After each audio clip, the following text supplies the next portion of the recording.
They called him Hercules because he was strong enough to snap a human spine with his bare hands. What they didn't know was that strength was just the beginning of his mythology.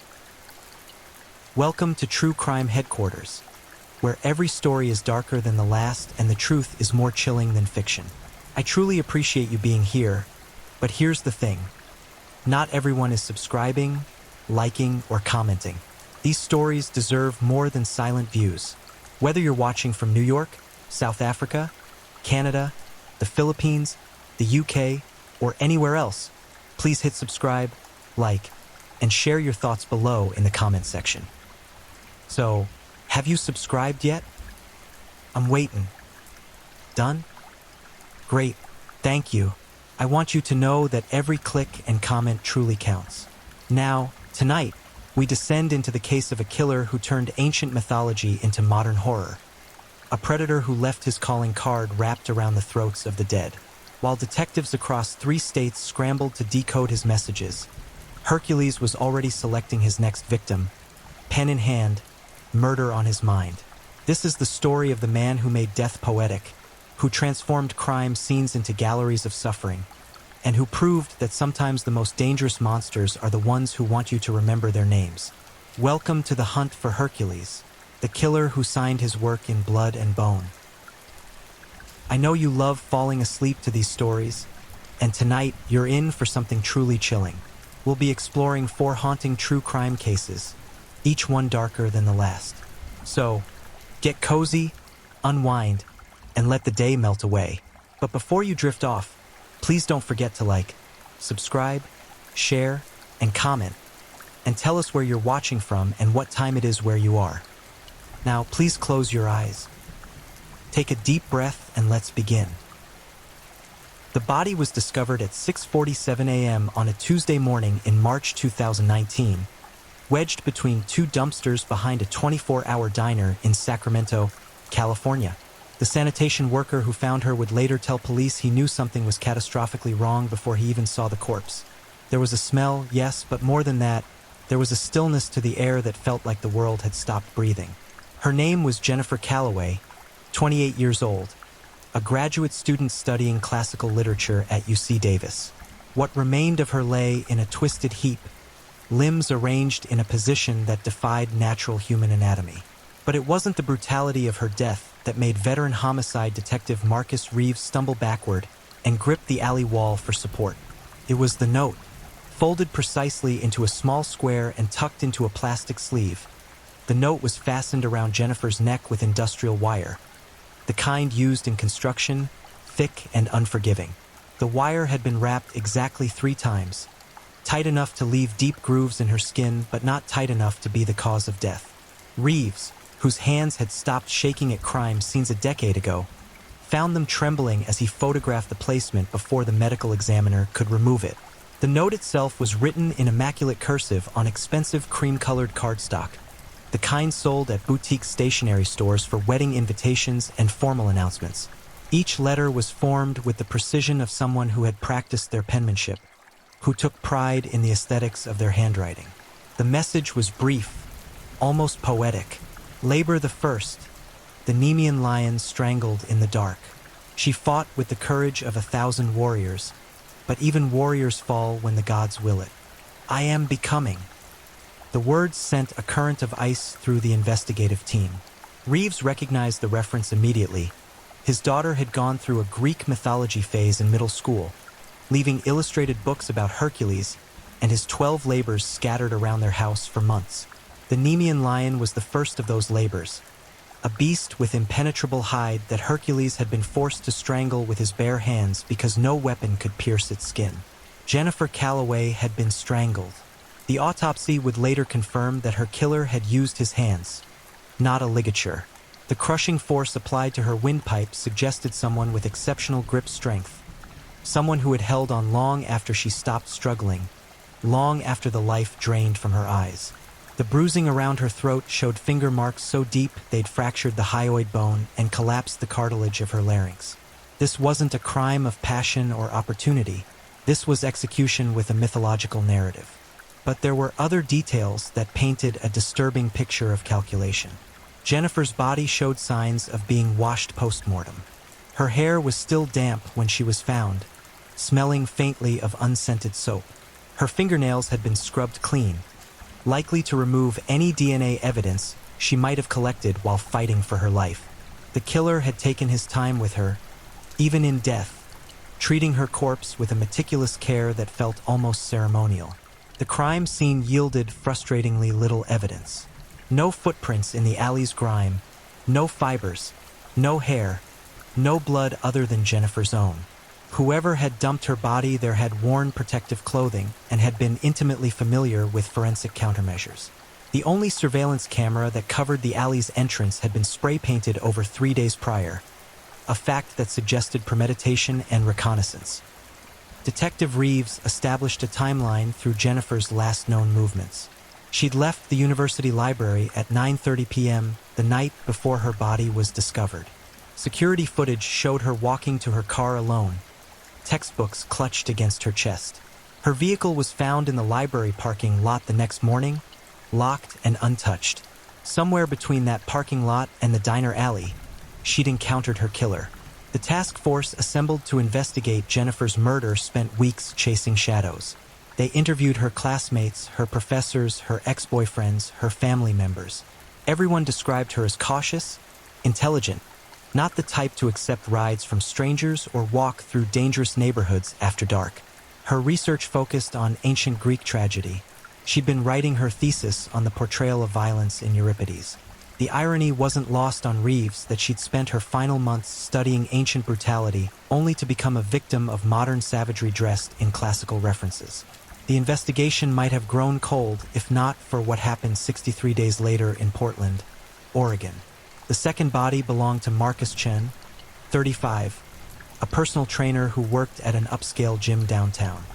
He was found in a public park, positioned seated against an oak tree as if he'd simply decided to rest there and never gotten up.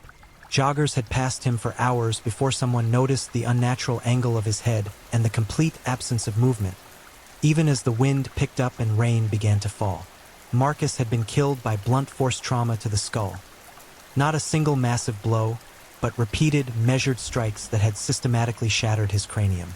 The medical examiner counted 19 distinct impact sites, each delivered with enough force to crack bone but arranged in a pattern that suggested the killer had been aiming for specific areas. It was overkill that paradoxically demonstrated remarkable control and anatomical knowledge. Around his neck, wrapped 3 times with the same industrial wire, was another note in that same elegant cursive on identical cream cardstock. Labor the Second. The Lernean Hydra bludgeoned until its many heads ceased their hissing. He thought his strength would save him. It only made the game more interesting. I am growing. The Lernean Hydra was Hercules' second labor, a multi-headed serpent that grew 2 heads for every one that was cut off. Hercules had defeated it by bludgeoning the stump of each severed head with a club to prevent regeneration, then crushing the immortal head under a massive boulder. Portland PD immediately contacted Sacramento when they decoded the mythological reference. The connection was undeniable: the wire, the note placement, the theatrical staging, the methodical cleanup of evidence. They were dealing with a serial killer who was working his way through Hercules' 12 labors, using each myth as a blueprint for murder. Marcus Chen, like Jennifer Calloway before him, had been scrubbed clean. His body bore no defensive wounds despite his athletic build and combat sports training. Toxicology reports would later reveal trace amounts of atorphine in his system, a powerful opioid used primarily in veterinary medicine to immobilize large animals. The killer had drugged him first, likely ambushed him in a moment of vulnerability, then transported him to the park while he was incapacitated.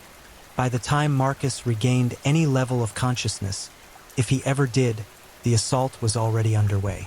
The FBI's Behavioral Analysis Unit was brought in to develop a profile. The killer was likely male, given the physical strength required for the strangulation and the repeated bludgeoning. He was educated, possibly with a background in classical studies or literature. He was organized, patient, and deeply committed to his narrative framework. The use of veterinary sedatives suggested possible access to animal medicine, perhaps a veterinarian, veterinary technician, or someone with connections to farms or animal research facilities. But it was the notes themselves that revealed the most disturbing aspect of his psychology. The phrase, "I am becoming" in the first note and "I am growing" in the second suggested a transformation narrative. The killer didn't just identify with Hercules. He believed he was literally recreating the hero's journey, that each murder was elevating him, transforming him into something more than human. The shift from becoming to growing indicated progression, evolution. He was keeping score, tracking his own metamorphosis through violence. What terrified investigators most was the implication. Hercules had completed 12 labors. If this killer intended to follow the complete mythology, they had 10 more murders to prevent. The question wasn't if he would kill again, but when, where, and how they could possibly stop someone who planned his murders with mythological precision and executed them with surgical cleanliness. The media inevitably got hold of the story. Despite law enforcement's attempts to suppress details about the notes and the mythological connection, leaks occurred. Cable news programs began running specials about the Hercules killer. True crime podcasts dissected every aspect of the case. The public fascination was immediate and intense. Here was a murderer who seemed ripped from ancient legend, who killed with purpose and artistry, who left messages that required classical education to fully understand. Reeves watched the media circus with growing dread. He'd worked enough high-profile cases to know that publicity could either help or catastrophically hinder an investigation. Tips flooded in by the thousands. Most useless, some promising, all requiring precious investigator hours to chase down. But worse than the noise was a nagging suspicion that kept Reeves awake at night. What if the killer wanted the attention? What if the entire point of the elaborate staging, the literary notes, the mythological framework was to create a legend, to force the world to remember his name? Ancient Hercules had achieved immortality through his labors. Perhaps this modern monster sought the same thing. Not through heroism, but through an infamy so profound, so carefully constructed, that it would echo through true crime history forever. The task force expanded to include investigators from multiple jurisdictions, FBI profilers, forensic psychologists, and classical studies professors recruited to anticipate which labor might come next. They studied the sequence of Hercules' trials, debating whether the killer would follow the traditional order or adapt the myths to suit his opportunities and desires. The third labor involved capturing the golden hind of Artemis alive. The fourth required killing the Erymanthian boar. The fifth was the cleaning of the Augean stables. Each myth offered a different method, a different victim profile, a different nightmare scenario to keep the investigators strategically paralyzed. They increased patrols in major cities along the West Coast. They issued warnings to populations that might match mythological victim profiles, though how do you warn everyone that a killer might target them based on ancient Greek metaphors? They monitored veterinary supply chains for suspicious purchases of animal tranquilizers. They built databases of individuals with both classical education backgrounds and criminal histories. But despite all their efforts, despite the resources poured into the investigation, despite the hundreds of investigators now working the case, they all knew the terrible truth. They were waiting for the killer to strike again, waiting for another body, another note, another labor completed. And Hercules, whoever he was, wherever he was patient. He'd already proven he could wait months between kills. He'd shown he could adapt his methods, select victims across state lines, leave crime scenes so clean they yielded virtually nothing. He was playing a long game, and he was winning. 79 days after Marcus Chun was found beneath that oak tree, the third labor would be completed, and the investigators would realize something that made the case infinitely more horrifying. The killer wasn't just following the mythology. He was improving on it. The warehouse sat on the outskirts of Reno, Nevada, one of those forgotten industrial buildings that cities accumulate like scar tissue, functional once, now abandoned to decay and neglect. It had been a distribution center for a beverage company that went bankrupt in 2015, leaving behind 50,000 square feet of empty concrete and rusting infrastructure. Homeless populations occasionally used it for shelter, and local teenagers sometimes broke in for parties or to film skateboarding videos. But on the morning of August 14, 2019, it became a crime scene that would haunt investigators for the rest of their careers. A security guard conducting a routine patrol noticed the front loading dock door had been forced open. Protocol required him to call the police rather than investigate alone, a decision that likely saved his life. When officers arrived and entered the warehouse, their flashlight beams cutting through the darkness, they found something that belonged in a museum of horrors. Danielle Reeves, no relation to Detective Marcus Reeves, was 32 years old and worked as a wildlife biologist for the Nevada Department of Wildlife. She'd been reported missing 5 days earlier when she failed to return from a solo research trip studying desert bighorn sheep populations in the surrounding mountains. Search and rescue teams had been combing the wilderness, operating under the assumption she'd been injured or gotten lost in the vast desert landscape. They'd been looking in the wrong place entirely. Danielle's body was suspended in the center of the warehouse's main floor, hung from the ceiling by a complex system of ropes and pulleys that must have taken hours to construct. But it wasn't just hanging, it was displayed. Her arms were spread wide, her legs bound together, positioned to resemble something between crucifixion and exhibition. She'd been dressed in a white linen tunic, the kind that might appear in a stage production of a Greek play, though it was now stained with blood that had dried to a rust-brown color. Around her corpse, arranged in a perfect circle with 15-foot radius, were animal carcasses. Deer, wild boar, rabbits, even a mountain lion, creatures that had been hunted, killed, and positioned as if in offering to the central human sacrifice. Each animal showed signs of careful preparation, their bodies cleaned and arranged with the same meticulous attention that characterized the killer's previous work. The note, of course, was there. This time it was larger, written on a full sheet of the same cream cardstock and mounted on a small easel position directly in front of Danielle's body. The wire was wrapped around her neck 3 times, but there was an additional element. Bronze coins had been placed over her eyes, an ancient Greek burial custom meant to pay Sharon, the ferryman who carried souls across the river Styx. Labor III, the Cyrenian hind hunted for a full year before capture. She ran so beautifully through her mountains, but all things that run must eventually tire. I pursued her for 5 days and 5 nights without rest, without mercy, until she understood that I am inevitable. I am ascending. The Cyrenian hind, also called the Golden Hind of Artemis, was a sacred deer that Hercules had to capture alive as his 3rd labor. According to myth, he chased it for an entire year before finally cornering and subduing it without killing it. A test of persistence rather than strength.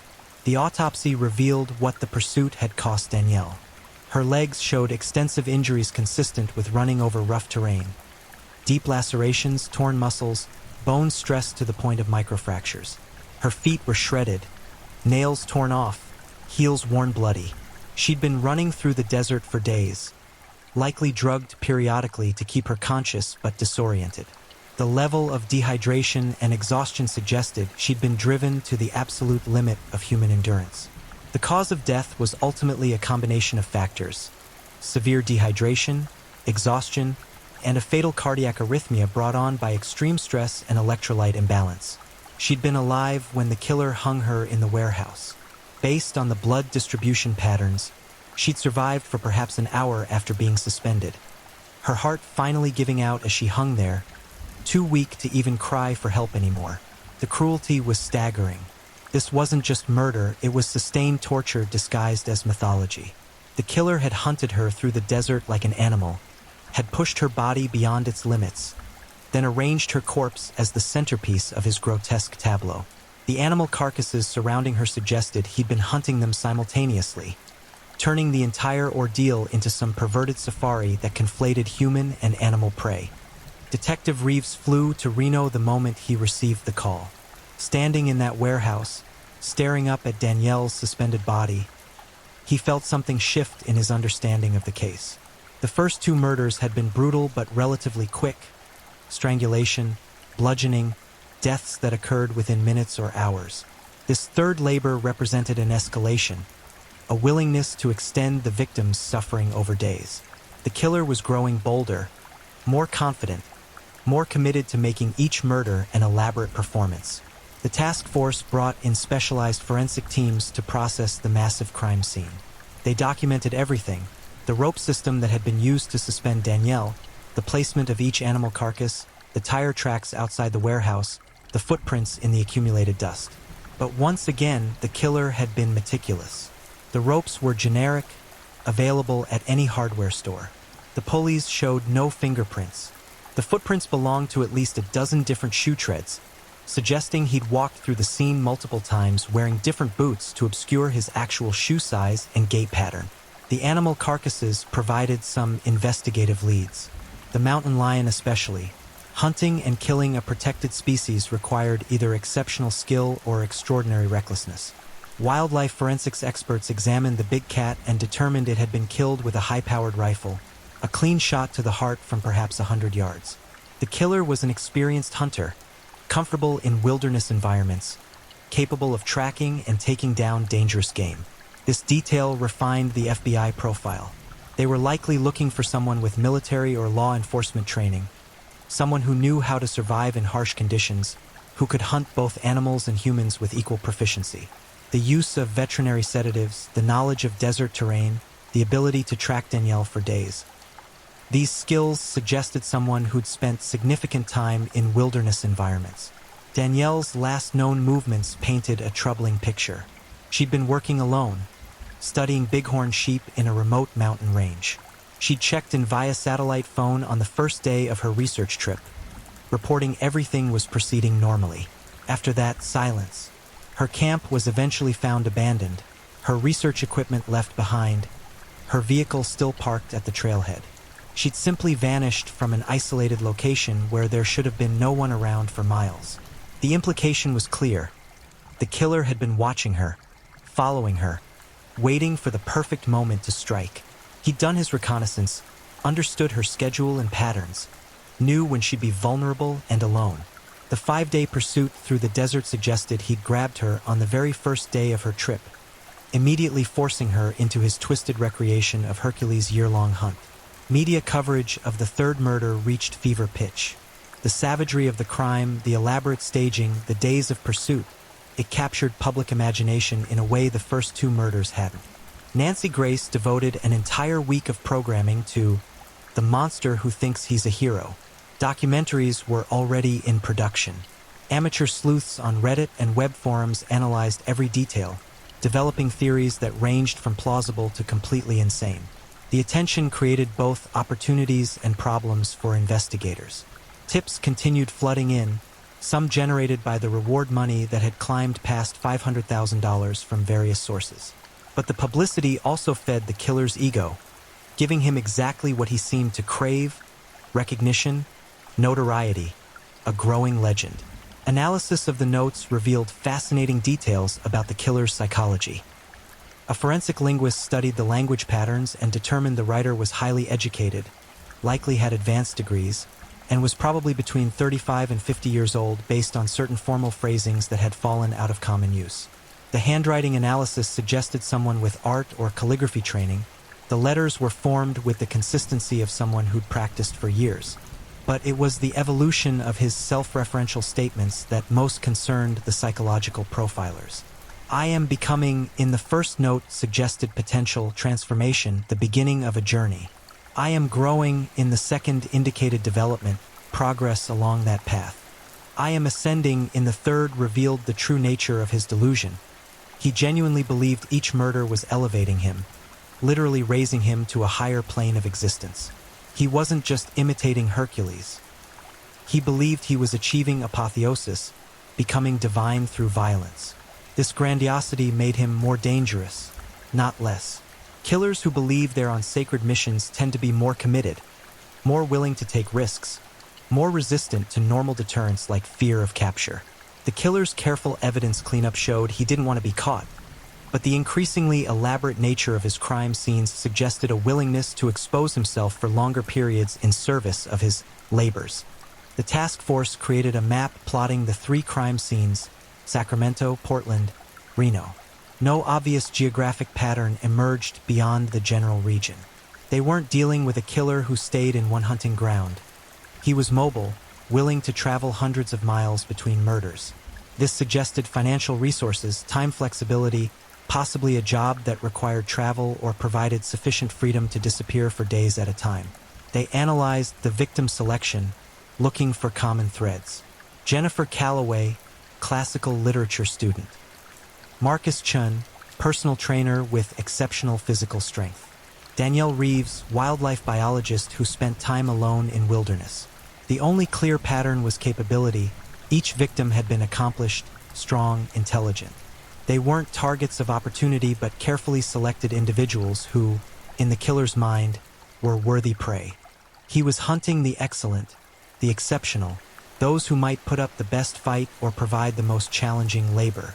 This victim profile helped investigators develop a warning system.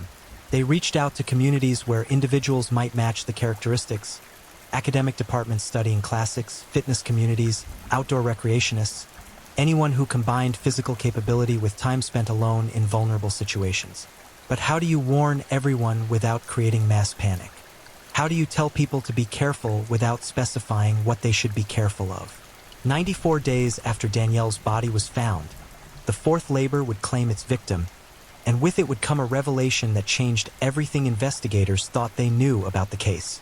The killer had been playing a deeper game than anyone realized, and the notes contained a message that had been hiding in plain sight since the very beginning.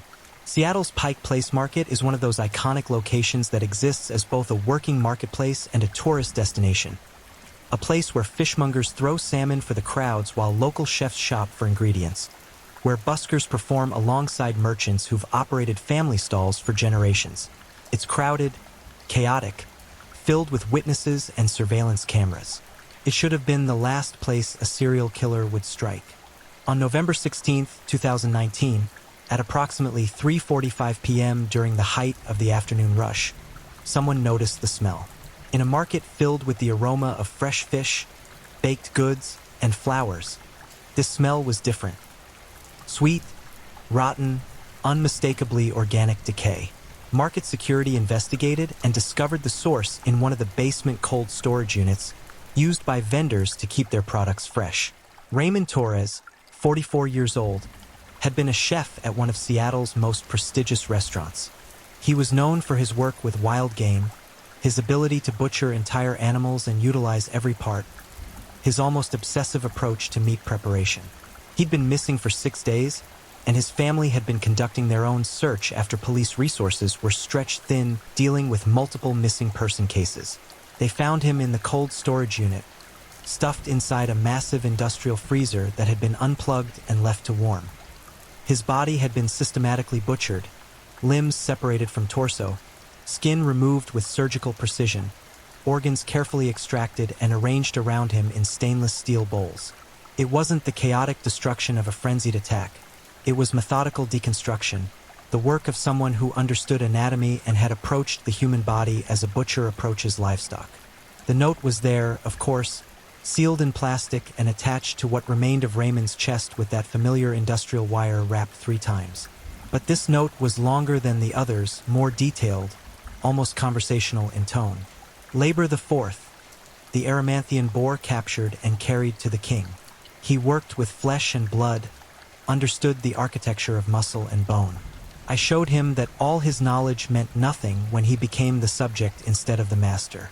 I am transcending, but do they see? Do they understand the pattern? Let me help them. Pay attention to the circles, the numbers, the signatures. This is not random. This has never been random. Each labor builds to the ultimate revelation. The Erymanthian boar was Hercules' 4th labor, a massive, aggressive boar that terrorized the countryside around Mount Erymanthus. Hercules had driven it into deep snow to tire it, then captured it alive and carried it back to King Eurystheus, who was so terrified of the beast that he hid in a large jar. The butchery of Raymond's body was the killer's grotesque parallel. He treated a human being like wild game, reducing a person to component parts the way Raymond himself had done to countless animals throughout his career. It was symbolism layered on symbolism, a murder that commented on the victim's profession while simultaneously advancing the mythological narrative. But it was the final paragraph of the note that sent investigators into overdrive. Pay attention to the circles, the numbers, the signatures. This is not random. The killer was telling them they'd missed something, that there was a deeper pattern woven through the crimes beyond the obvious mythological framework. Detective Reeves assembled every scrap of evidence from all 4 crime scenes in a conference room in Seattle FBI headquarters. The notes were photographed and blown up to poster size, mounted on the walls.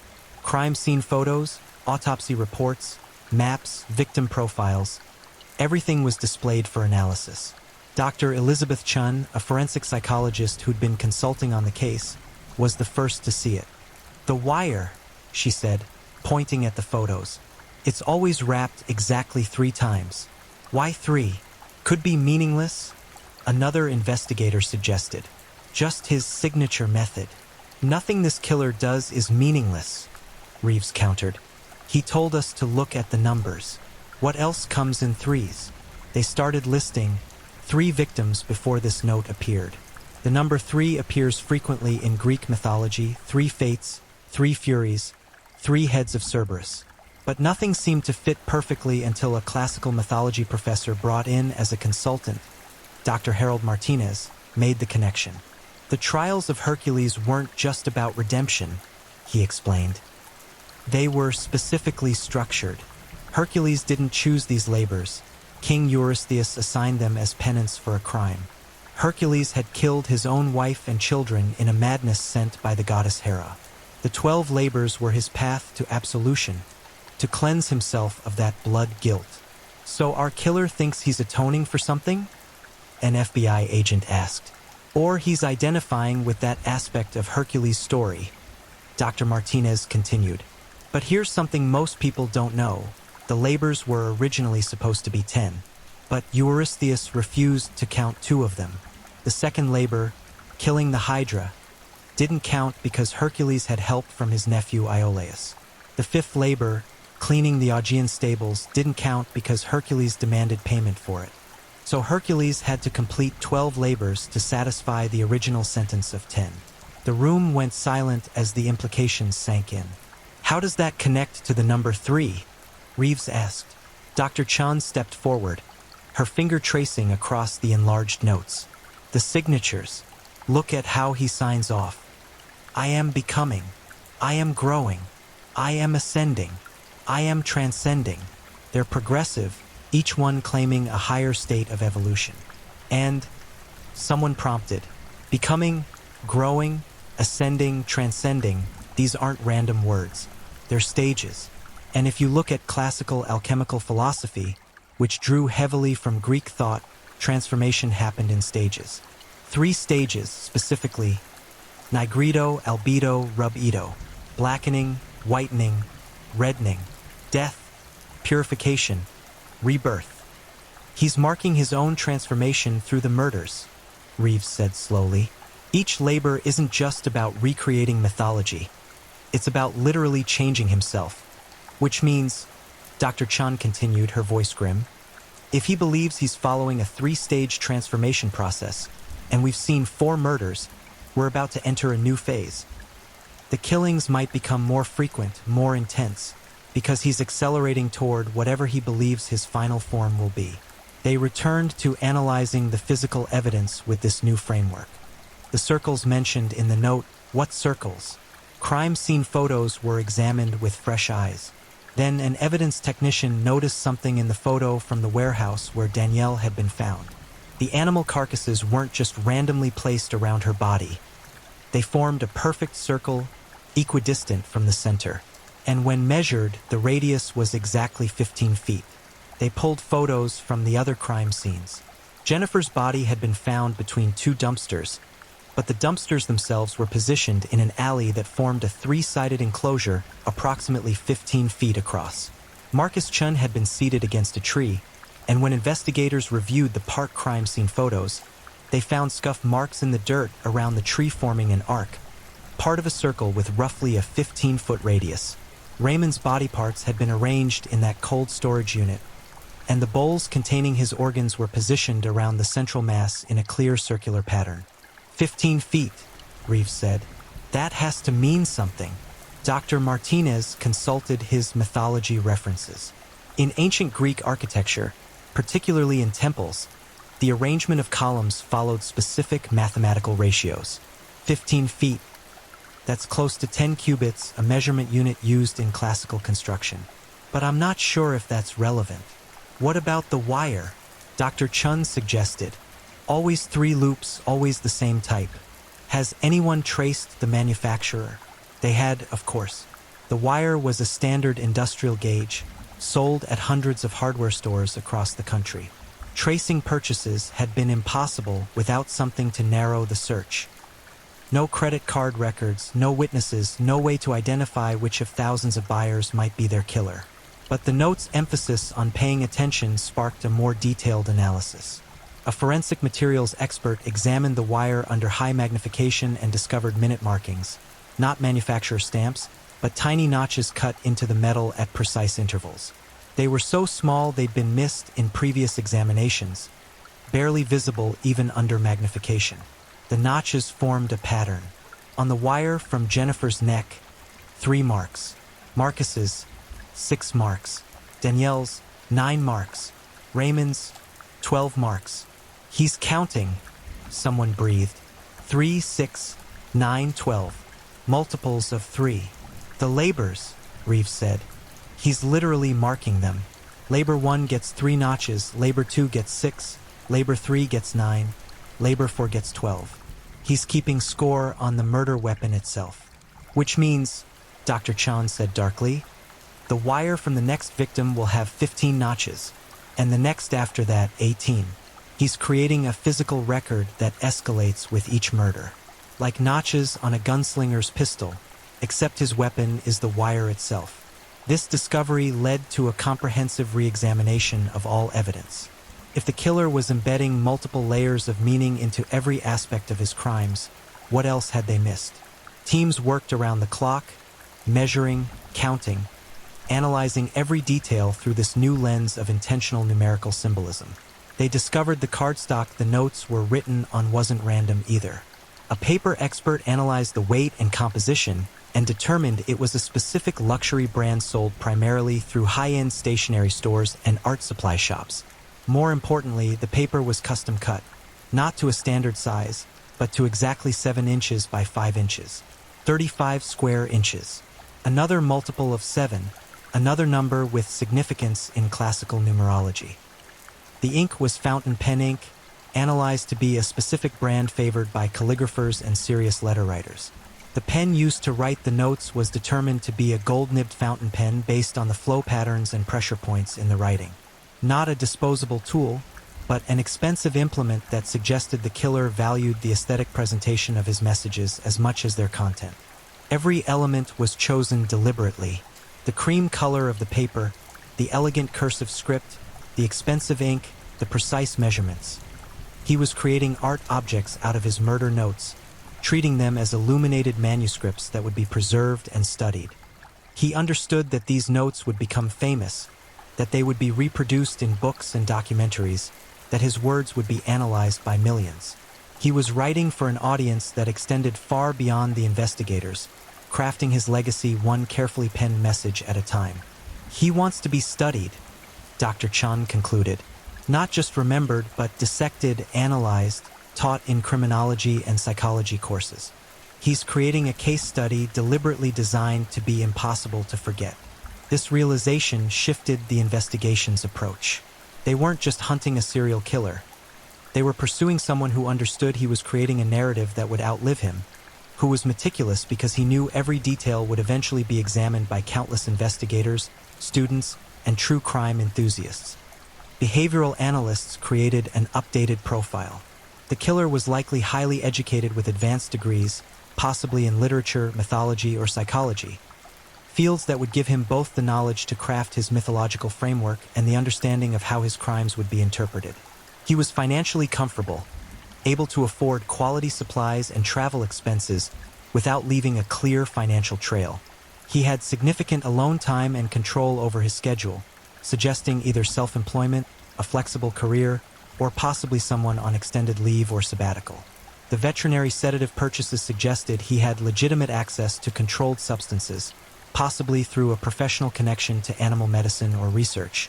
The hunting expertise indicated significant time spent in outdoor pursuits, possibly growing up in a rural environment or spending considerable time in wilderness settings. But most disturbing was the psychological profile. The killer was patient, capable of long-term planning, and demonstrated a complete disassociation between his mythological narrative and the reality of murdering innocent people. He wasn't psychotic in the traditional sense. He wasn't hearing voices or experiencing delusions.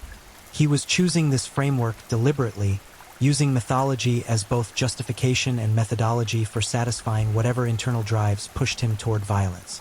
The task force reached out to universities, professional organizations, and online communities focused on classical studies, trying to identify individuals who matched the profile. They monitored sales of materials the killer used, the specific paper, the industrial wire, veterinary sedatives. They tracked social media and forums where discussions of the case occurred, looking for anyone who seemed to have insider knowledge or expressed unusual fascination with the details. But deep down, every investigator felt the same growing dread. The killer had told them he was accelerating, transcending, approaching some ultimate revelation. They had 8 more labors to prevent, 8 more potential victims who were somewhere out there, living their lives, unaware they might be selected for slaughter. The 5th labor of Hercules involved cleaning the Augean stables. Massive stables that housed thousands of cattle and hadn't been cleaned in 30 years. Hercules had accomplished it by rerouting 2 rivers to wash away the filth. What modern horror would the killer create from that myth? Reeves studied the map where they'd marked each crime scene. Sacramento, Portland, Reno, Seattle, they formed no obvious pattern geographically, but there was a rough movement northward along the west coast. If that trajectory continued, the next murder might occur in British Columbia or back down through Oregon or Northern California. But the killer had already proven he didn't follow predictable patterns. Dr. Martinez provided his analysis of the remaining 8 labors, trying to predict what the killer might do next. Labor 5. The Augean stables, something involving extreme filth or contamination, possibly multiple victims if the thousands of cattle aspect was incorporated. Labor 6. The Stymphalian birds, birds with bronze beaks and metallic feathers that were killed with arrows. Possibly multiple victims again, or someone involved with birds or aviation. Labor 7.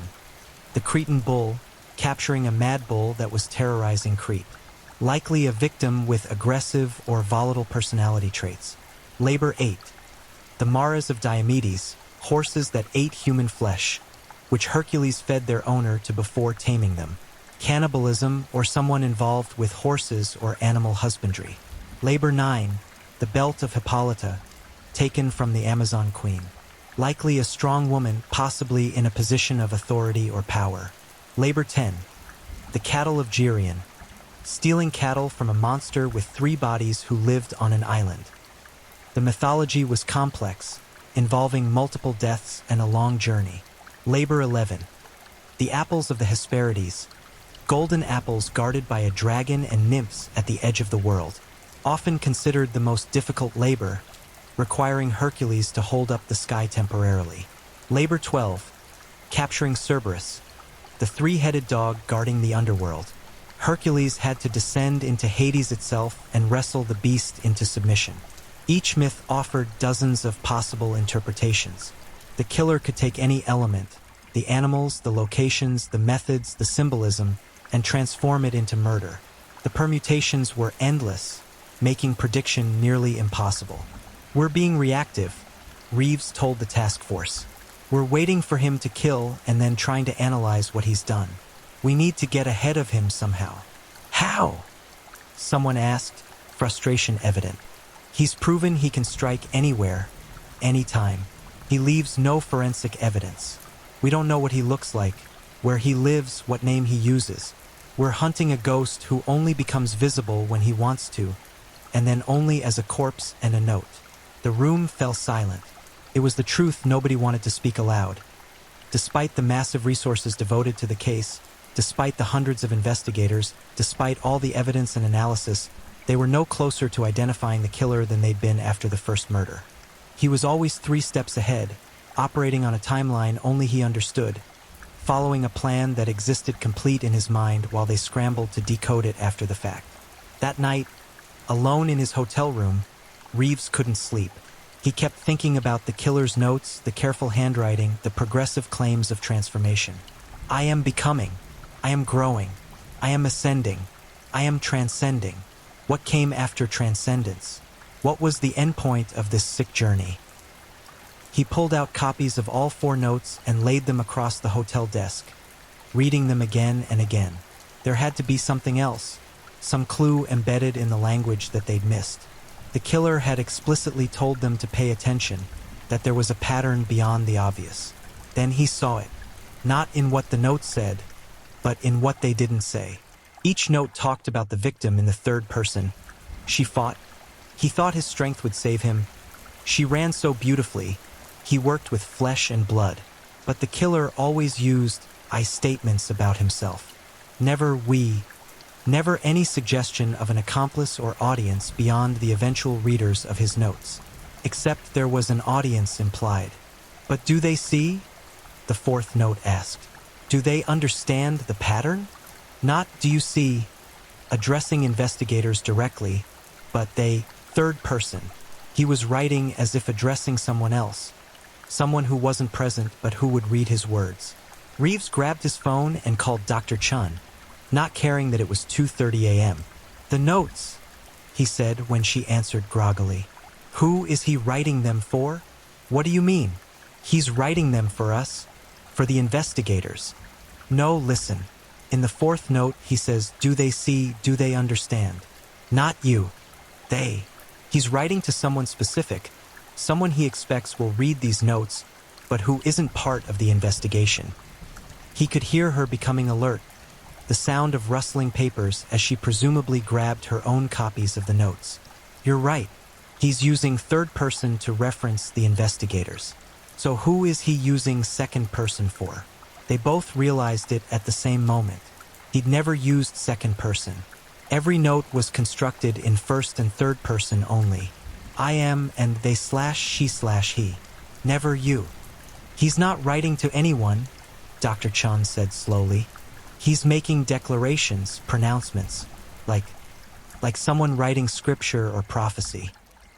He's not communicating, he's proclaiming, which means he doesn't think of this as a dialogue or even a game with us. Reeves continued the thought. He's documenting his transformation for history, for posterity. We're not his audience, we're just the first witnesses. He's writing for everyone who will ever study this case.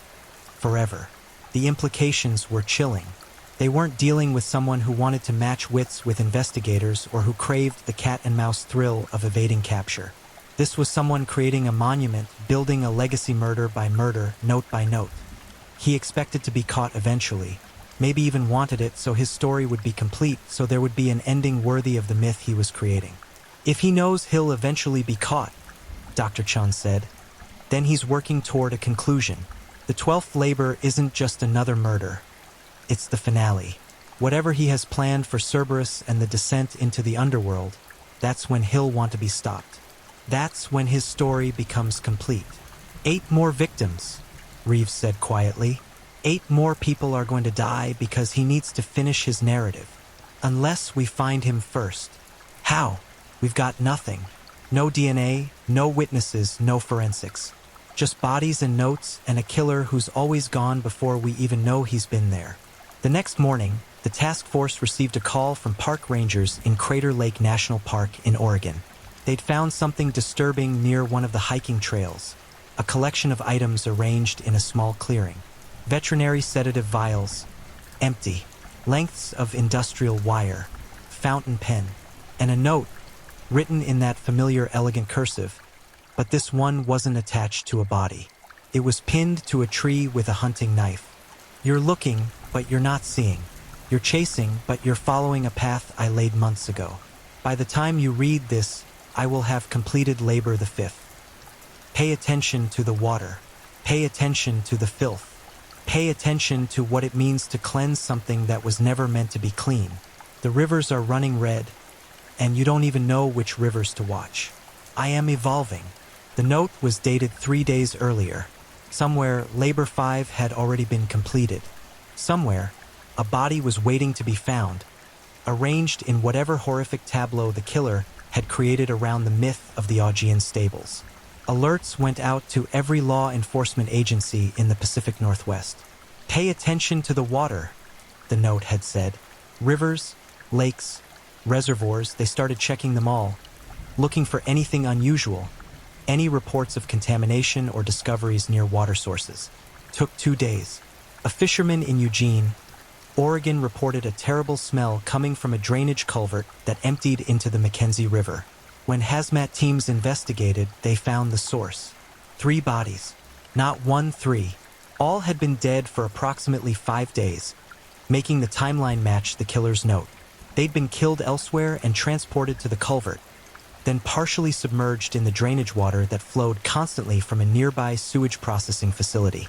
The victims were identified as workers from that same sewage treatment plant. Robert Morrison, 51, plant supervisor. Linda Hayes, 38, chemical engineer. James Wu, 45, maintenance technician. All 3 had been reported missing days earlier, but their families assumed they'd left work normally. Their vehicles were found in the plant parking lot. No signs of struggle. Each body showed signs of drowning, but not in clean water. The killer had drowned them in sewage, holding them under the filthy water until they aspirated it into their lungs and died. The cruelty was unspeakable. They died breathing in human waste, their final moments filled with the literal filth they'd spent their careers managing. But the killer had gone further. After they were dead, he'd cleaned them, scrubbed them completely, removing every trace of the sewage from their skin and hair, dressing them in clean white coveralls. Then he'd positioned them in the culvert where clean river water would flow over them constantly, as if attempting to rinse away the corruption of their deaths. 3 notes this time, 1 on each body, all with the industrial wire wrapped 3 times around their necks. The wire had 15 notches carved into it, confirming this was indeed the 5th labor. But now there were 3 messages. Labor the 5th, the Augean stables cleaned by redirecting the rivers. 3 who worked in filth, who processed the waste of thousands daily. I gave them the cleansing they could never achieve for themselves. They drowned in what they claimed to master, then were purified by waters that will flow long after they are forgotten. I am perfecting. Do you see it yet? The pattern within the pattern. 3 times 3 equals 9. 9 is the number of completion before the final trinity. Count the labors, 12 total, but 3 sets of 4. Count the victims. 9 so far, 3 more sets await. Count the wire. 3 loops, multiples of 3 notches. Everything comes in 3s because 3 is transformation, thesis, antithesis, synthesis, creation, preservation, destruction, birth, life, death. You found my gift in the forest. Good. I wanted you to know. I am not running from you. I am leading you. Every step you take toward me is a step I have already mapped. And when we finally meet at the 12th labor, at the gates of the underworld, you will understand that this was always inevitable. I am becoming divine. The revelation of 3 victims for the 5th labor shattered what remained of the task force's morale. If the killer was now escalating to multiple murders per labor, the body count would be catastrophic. 9 victims so far, with 7 labors remaining. If he continued with multiple victims per labor, they could be looking at 20, 30, even 40 total deaths before he reached his self-proclaimed conclusion. Detective Reeves stared at the 3 bodies laid out in the Eugene morgue and felt something break inside him. He'd been working this case for 9 months. 9 months of sleepless nights, failed leads, bodies discovered too late. 9 months of reading those elegant, mocking notes while the killer danced just beyond reach. 9 months of feeling like a puppet whose strings were being pulled by a murderer who was always 10 moves ahead. He's right, Reeves said quietly to Dr. Chun, who stood beside him viewing the bodies. We're not chasing him. We're following a script he wrote months ago. He's probably already selected the next victims, planned the next murder, written the next note. We're just... He gestured helplessly at the corpses. We're just finding his markers. Then we change the game, Dr. Chun replied, her voice hard. He expects us to keep reacting, keep analyzing after the fact. What if we force his hand? What if we go public with everything we know about his methods, his patterns, his psychology? Make it impossible for him to operate the way he has been. That could work, Reeves admitted. Or it could accelerate his timeline, make him rush through the remaining labors, get sloppy. Or it could save lives by making potential victims aware of what to watch for. They brought the proposal to the FBI and Justice Department. After heated debates about the risks of revealing investigative details and the potential for copycat crimes, a decision was made. They would hold a press conference revealing significant details about the Hercules killer, his patterns, his victim selection, his methods, in hopes of disrupting his carefully laid plans. The press conference happened 3 days later in Portland, with representatives from FBI Behavioral Analysis, multiple state police agencies, and victim advocates present. Detective Reeves stood at the podium and addressed the cameras. The individual responsible for at least 9 murders across 4 states has been identified as operating under a specific mythological framework. He is recreating the 12 labors of Hercules, using each myth as a template for murder. We believe he has already selected future victims and is working toward a predetermined conclusion at the 12th labor. We are releasing the following profile. White male, 35 to 55 years old, highly educated with likely advanced degrees in literature, classics, or related fields. He has access to veterinary sedatives and controlled substances. He is an experienced hunter and outdoorsman. He uses expensive fountain pens and custom-cut stationery for his communications. He is physically strong and knowledgeable about human anatomy. If you recognize someone matching this description who has exhibited unusual interest in Greek mythology, who has access to the materials mentioned, or who has unexplained absences corresponding to the murder dates, please contact the task force immediately. To potential future victims, this individual selects accomplished, capable people who are often alone in vulnerable situations. He drugs victims with animal sedatives before attacking. He conducts extensive surveillance before striking. If you work in fields related to the remaining 7 labors of Hercules, please take extra precautions, vary your routines, and do not spend time alone in isolated locations. The press conference dominated news cycles for days. Every major media outlet ran detailed breakdowns of the case, complete with mythology experts explaining the remaining 7 labors and speculating on what modern interpretations the killer might create. The public fascination was intense. True crime forums and social media exploded with theories, analysis, and amateur detective work. Tips flooded in by the tens of thousands. The task force hired additional personnel just to field calls and emails. Most were useless, people reporting neighbors they didn't like, ex-spouses they wanted to harass, or themselves claiming to be the killer for attention. But some seemed promising. Professors who did strange, students obsessed with mythology, veterinary supply companies reporting suspicious purchases, hunters who'd encountered someone unsettling in remote areas. Each lead had to be investigated, resources allocated, time spent. And while they chased down tips, the killer went silent. Days became weeks. November turned to December.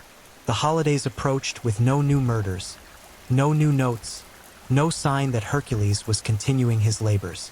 Some in the task force thought perhaps the public exposure had worked, that the killer had been spooked into stopping. Others, including Reeves, knew better. He was just waiting, watching, adjusting his plans to account for the new reality where the world knew his patterns. The silence was its own form of torture. Every day without a new body was a victory, but also a ticking clock. The killer was still out there, still planning, still pursuing his ultimate revelation. The question wasn't if he would strike again, but when and how. On December 23rd, Reeves received a package at the task force headquarters. It had been mailed from a post office in Montana with no return address.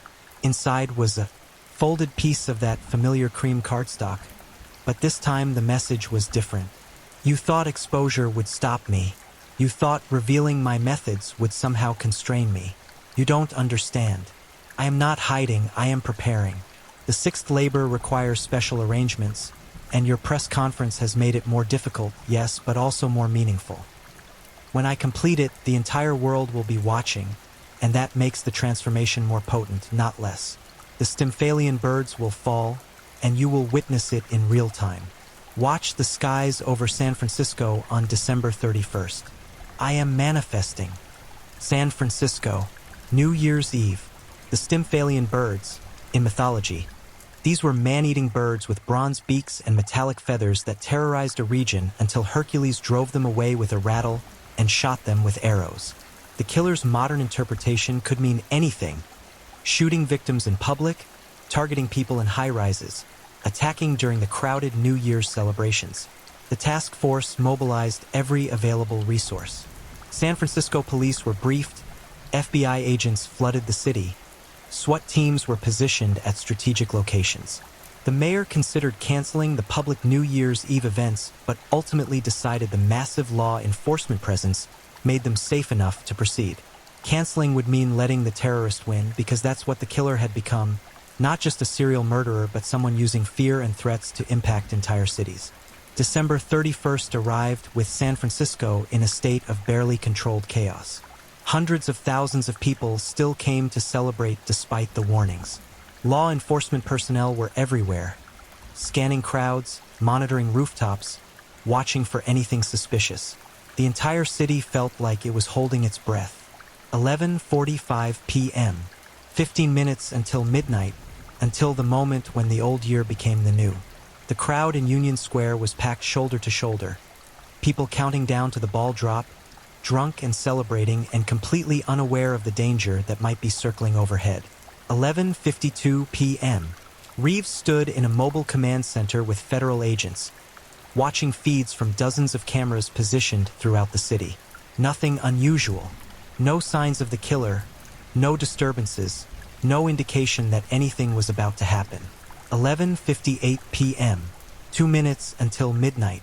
The crowd began the countdown. 10, 9, 8. And then the screaming started. Not in Union Square, where most law enforcement was concentrated. On the Golden Gate Bridge. Reports came in of multiple people collapsing, some falling from the bridge into the freezing water below. First responders rushed to the scene, but traffic was gridlocked with New Year's Eve crowds. By the time emergency personnel reached the bridge, 6 people were down.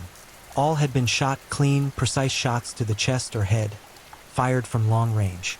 Witnesses reported seeing nothing, hearing nothing over the sounds of celebration. The shooter had used a suppressed rifle from a position that gave him clear sight lines to the bridge, likely from across the water or from one of the hills surrounding the bay. 6 victims, all tourists or locals who'd chosen to walk across the iconic bridge to watch the fireworks at midnight. Wrong place, wrong time, selected essentially at random for the simple reason that they were visible targets in the killer's chosen shooting gallery. The note was found pinned to a railing at the center of the bridge, placed there hours earlier based on how long it had been exposed to the elements. The wire was wrapped around it, 18 notches this time, confirming this was the 6th labor. Labor the 6th, the Stymphalian birds shot from the sky. 6 who flew too close to the sun, who thought themselves safe in the open air. I brought them down with precision they never saw coming. You filled the streets with police, but you forgot to watch the distances. A sufficiently patient hunter can strike from a mile away. I am untouchable. 6 people dead, killed on camera with hundreds of witnesses nearby and law enforcement blanketing the city. The killer had proven his point devastatingly. He could strike anywhere, anytime, regardless of precautions. The public exposure hadn't stopped him. It had only made him more brazen. Ballistics analysis of the bullets recovered from victims suggested a high-powered rifle, probably .338 Lapua Magnum based on the bullet weight and velocity. The shooting positions were calculated based on bullet trajectories. The shots had come from a hillside in Marin County, approximately 1,400 yards from the bridge. An expert marksman shot, requiring significant training and expensive equipment. This detail further refined the profile. Military sniper training, possibly special forces. Someone with access to precision rifles and the skill to make kills at extreme range. The list of people with that capability was relatively small, and the FBI began cross-referencing military records with their existing profile parameters. But the killer was already gone. He'd taken his shot, or rather, shots, and disappeared into the night while everyone was distracted by the celebration and chaos. The hillside position was found eventually, marked by disturbed vegetation and brass casings deliberately left behind. No fingerprints, no DNA, no trace evidence beyond the bullets themselves. San Francisco descended into panic. The New Year's celebration turned into a tragedy. The city's iconic bridge transformed into a crime scene. National Guard was called in, not just for San Francisco but for major cities up and down the West Coast. Governors declared states of emergency. The Hercules killer had graduated from serial murderer to domestic terrorist. Reeves sat in the command center long after everyone else had gone to coordinate the crime scene investigation, staring at the note. "I am untouchable." The killer's confidence was absolute now. He'd proven he could kill in public, under the eyes of massive law enforcement presence, and still escape cleanly. The seventh labor was the Cretan bull, capturing a mad, raging bull. What would that mean? Someone with anger issues, someone volatile? Or would the killer take a different approach, finding some new horror to extract from the myth? They didn't have to wait long. January 8th, barely a week after the Golden Gate shooting, a video was uploaded to multiple social media platforms simultaneously. Before content moderators could remove it, millions had already viewed and shared it. The video showed a basement or cellar, concrete walls and floor, a single overhead light creating harsh shadows. A man was chained to a support pillar in the center of the room, arms pulled behind him, secured with padlocks and heavy chains. He was conscious, terrified, screaming through a gag. Then the bull entered the frame. An actual bull, massive and aggressive, snorting and pawing at the ground. The camera angle showed the animal had been enraged somehow, possibly drugged, definitely tormented. And it was locked in that basement with the chained man who had nowhere to run. The video lasted 18 minutes. Every second was captured in high definition, the audio crystal clear. The bull charged again and again, goring the helpless man, trampling him, destroying him with its horns and hooves while he screamed himself unconscious and then died still chained to that pillar.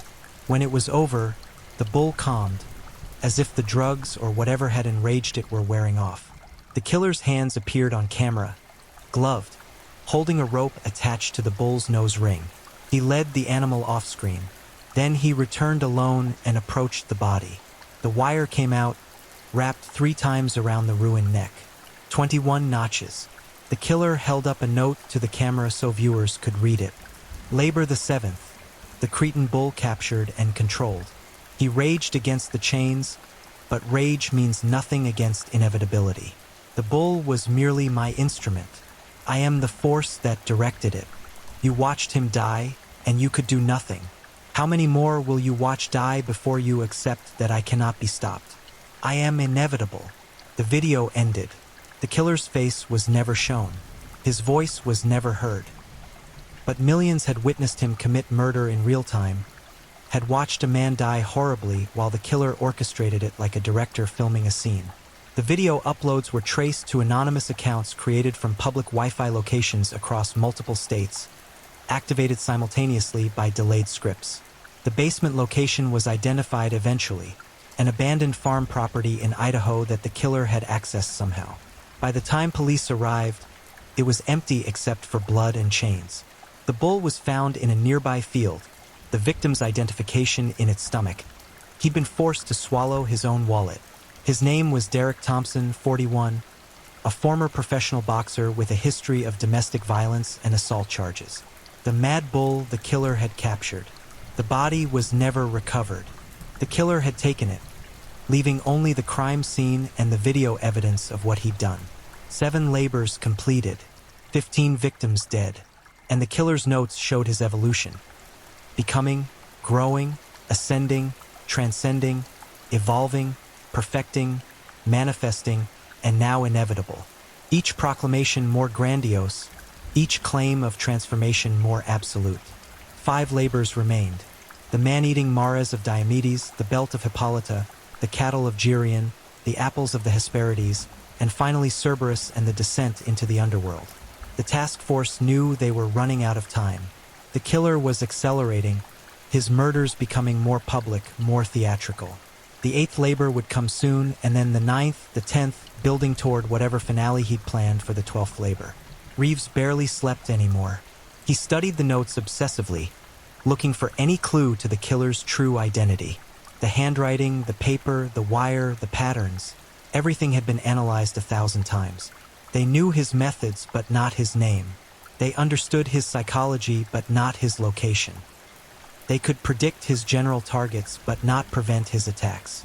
And through it all, that elegant cursive handwriting mocked them from every note. I am becoming divine. The man hunting Hercules was discovering what the ancient Greeks had always known. Some monsters were the faces of heroes, and some heroes become the monsters they were meant to destroy. The question that kept Reeves awake was simple and terrible. When they finally caught this killer, when they looked him in the eye and saw the man behind the mythology, would they recognize him? Would he be obviously monstrous, or would he look exactly like anyone else, a human being who'd simply chosen to become something horrifying?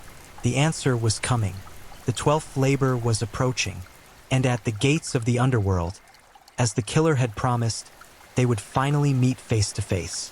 Whether any of them would survive that meeting remained to be seen. 5 labors remained. The body count was rising, and Hercules was just getting started. If you're new here, welcome to the channel, where we dive into true crime stories with calmness and respect. A special shout out to my amazing subscribers who've been with me from the start. Thank you for your incredible support. If you're still with me, drop a comment. Let me know where you're tuning in from and what time it is in your part of the world. Or just say hello so I know you're still here. And if you haven't already, make sure to like this video and hit subscribe so you won't miss any of our upcoming true crime stories perfect for winding down. Now, let's move on to our second story. Story 2, Ciudad Juarez, the desert's dark secret.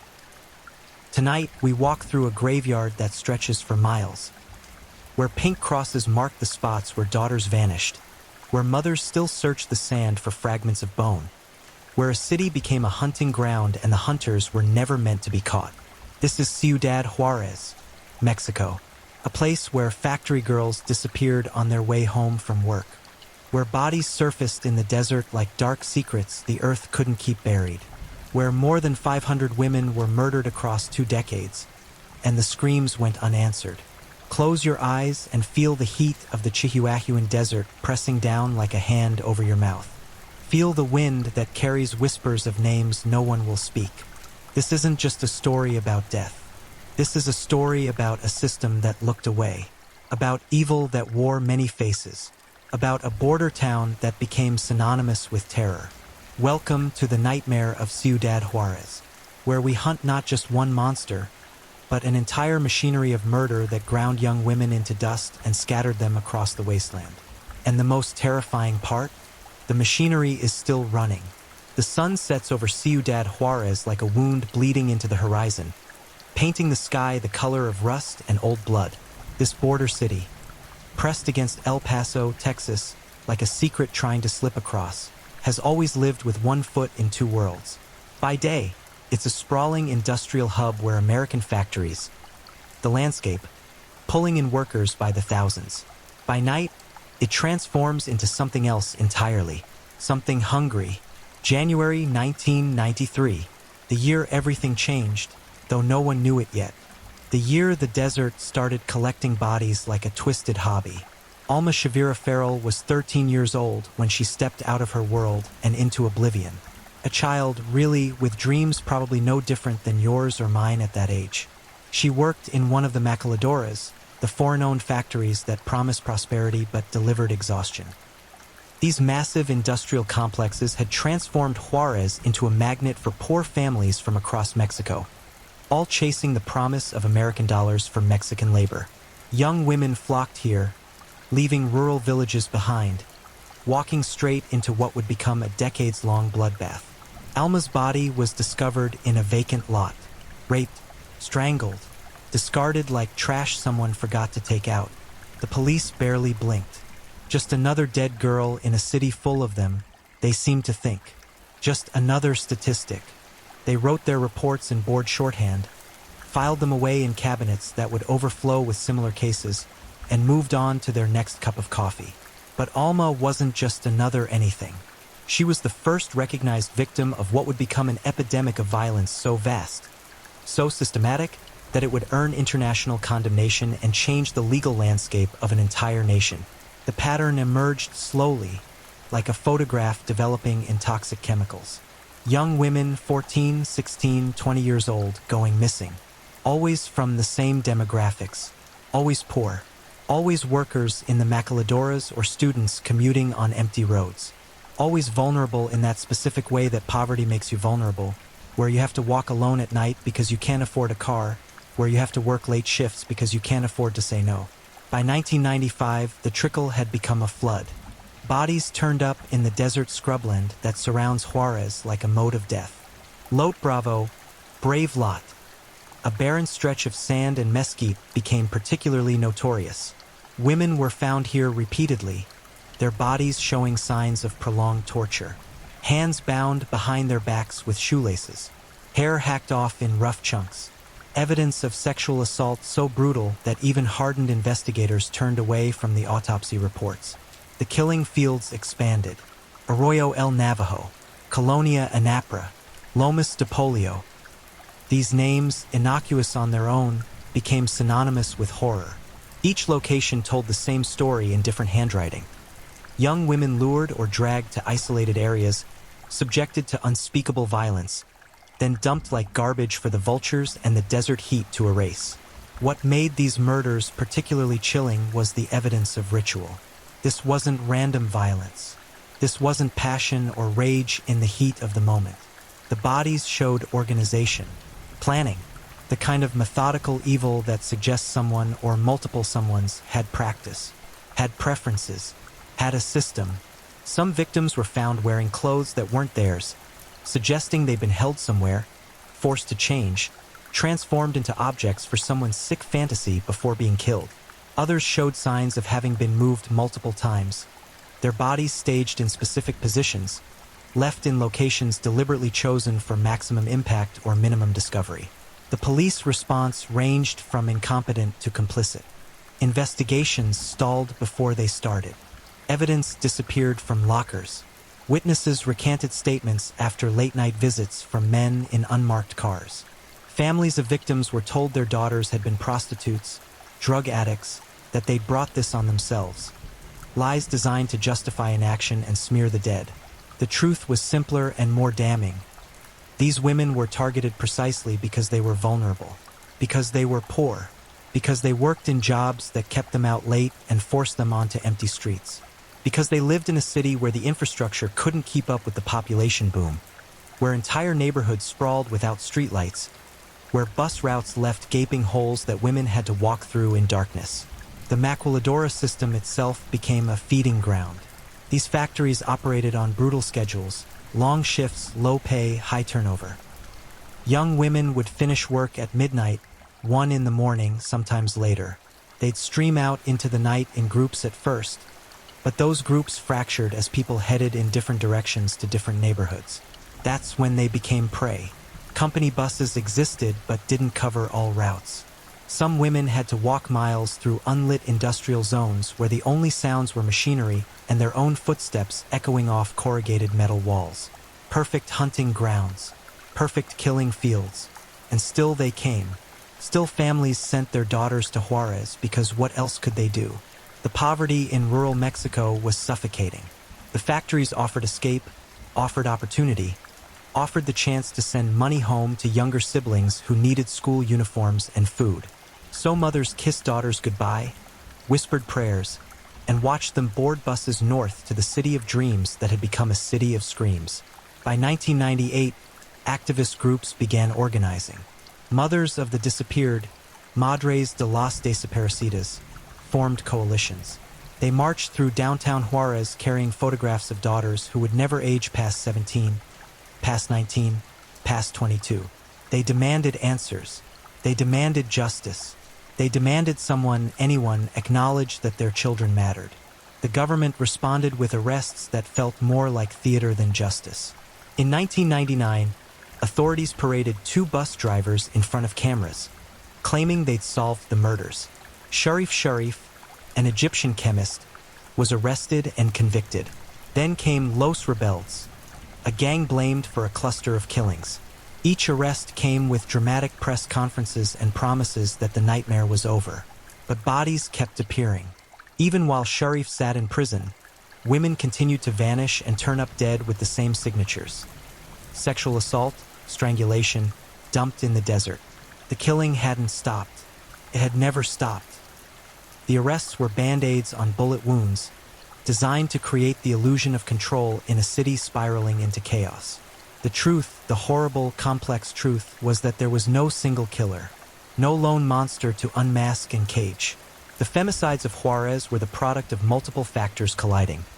Serial killers who found perfect hunting grounds, gang violence that viewed women as expendable, domestic abusers who knew they could act with impunity, a culture of machismo that devalued women's lives, corrupt officials who accepted bribes to look the other way, and a justice system so broken that it had become an accomplice to murder. As the millennium turned, Juarez had earned grim international notoriety. Journalists descended. Documentaries were filmed. The United Nations sent investigators. The Inter-American Commission on Human Rights condemned Mexico's handling of the cases. But condemnation didn't bring the dead back, didn't stop the disappearances, didn't comfort the mothers who still walked the desert searching for bones that might belong to their daughters. The pink crosses began appearing. Simple wooden markers, painted bright pink to stand out against the tan and brown of the desert, placed where bodies had been found.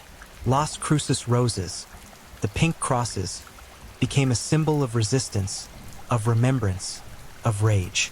They multiplied across the landscape like a field of flowers growing from poisoned soil. Each cross a name, each name a life stolen, each life a family destroyed. And the desert kept its secrets, kept its dead, kept accepting fresh victims year after year as Ciudad Juarez earned its darkest nickname. La Ciudad de la Muerte, the city of death. To understand the magnitude of evil that consumed Ciudad Juarez, you must first understand the hunters. Not one monster lurking in shadow, but many.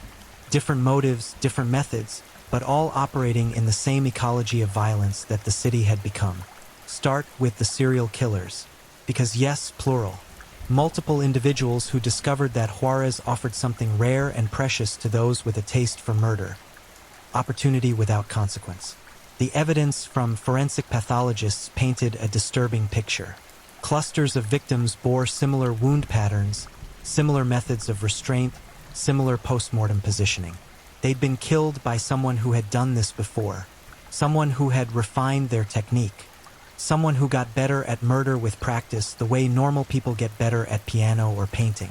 These victims, and investigators quietly estimated at least 30 to 40 fell into this category, showed the hallmarks of sexual sadism. They'd been kept alive for hours, sometimes days. The torture wasn't about extracting information or punishing perceived wrongs. It was recreational, an end in itself. The bodies told stories of systematic abuse. Cigarette burns arranged in patterns, ligature marks showing they'd been bound and released and bound again, evidence they'd been moved between locations during their captivity. One detail haunted investigators more than others. Many victims had their right breast removed. Same location, same cutting pattern, same precision. This wasn't the frenzied mutilation of someone lost in rage. This was methodical. This was signature behavior. This was someone sending a message or fulfilling a fantasy or both. But serial killers, as horrifying as they are, weren't the only hunters stalking Juarez's streets. Enter the cartels. By the early 2000s, the Mexican drug trade had transformed into a multi-billion-dollar industry engaged in open warfare. Juarez became a primary battleground because whoever controlled the city controlled one of the most lucrative smuggling corridors into the United States. The Juarez cartel, the Sinaloa cartel, smaller gangs trying to carve out territory, they all converged here, and women became collateral damage. But calling it collateral damage implies accident, implies these deaths weren't intended. The truth was uglier. Cartels used sexual violence as a weapon.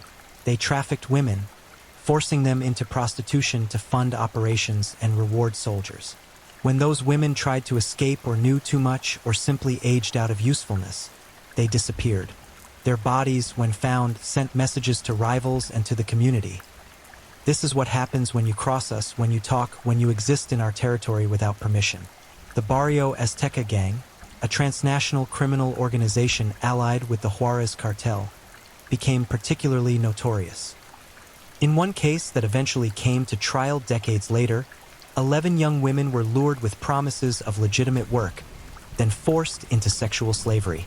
When they became liabilities, they were murdered and their bodies scattered across the city.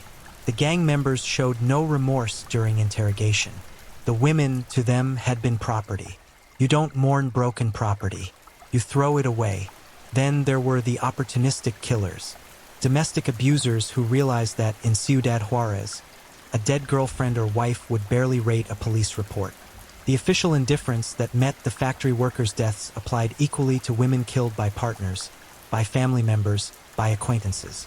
Why risk witnesses and complications when you could make her disappear and join the statistics of unsolved murders?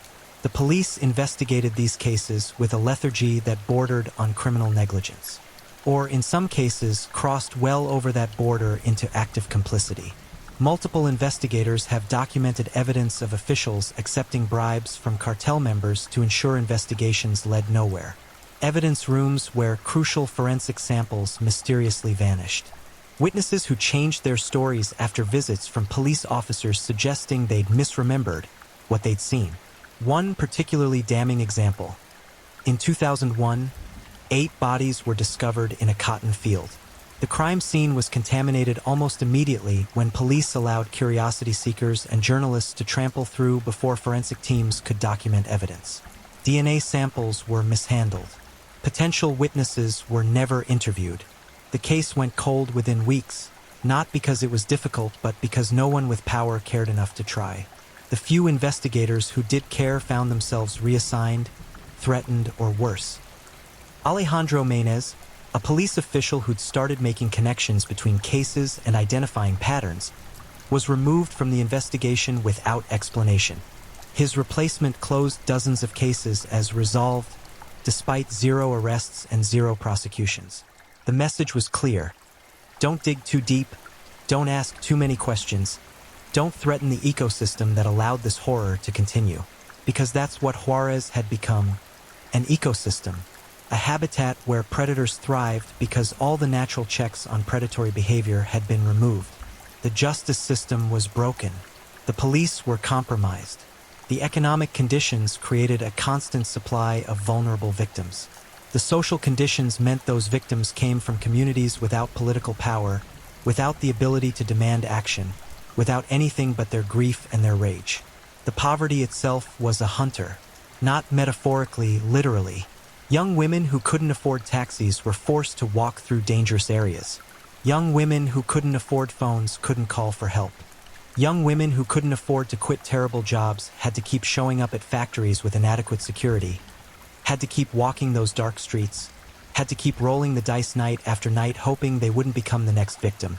The maquiladora owners, foreign corporations enjoying cheap Mexican labor and lax regulations, bore responsibility too. These companies knew women were disappearing, knew their employees were at risk. The solution wasn't better lighting or security patrols, or company-provided safe transportation. The solution was silence. Don't acknowledge the problem because acknowledging it might harm business, might scare away workers, might require spending money on safety measures that cut into profit margins. So the factories kept their schedules, kept their routes, kept sending women out into the night. And when those women didn't show up for their next shift, new applicants were waiting to take their spots. The machinery of industry and the machinery of murder operated in perfect synchronicity.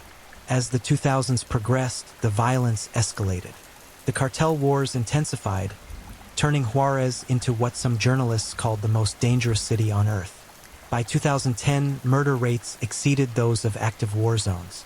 But even as male victims of cartel violence flooded morgues, the femicides continued their own parallel track.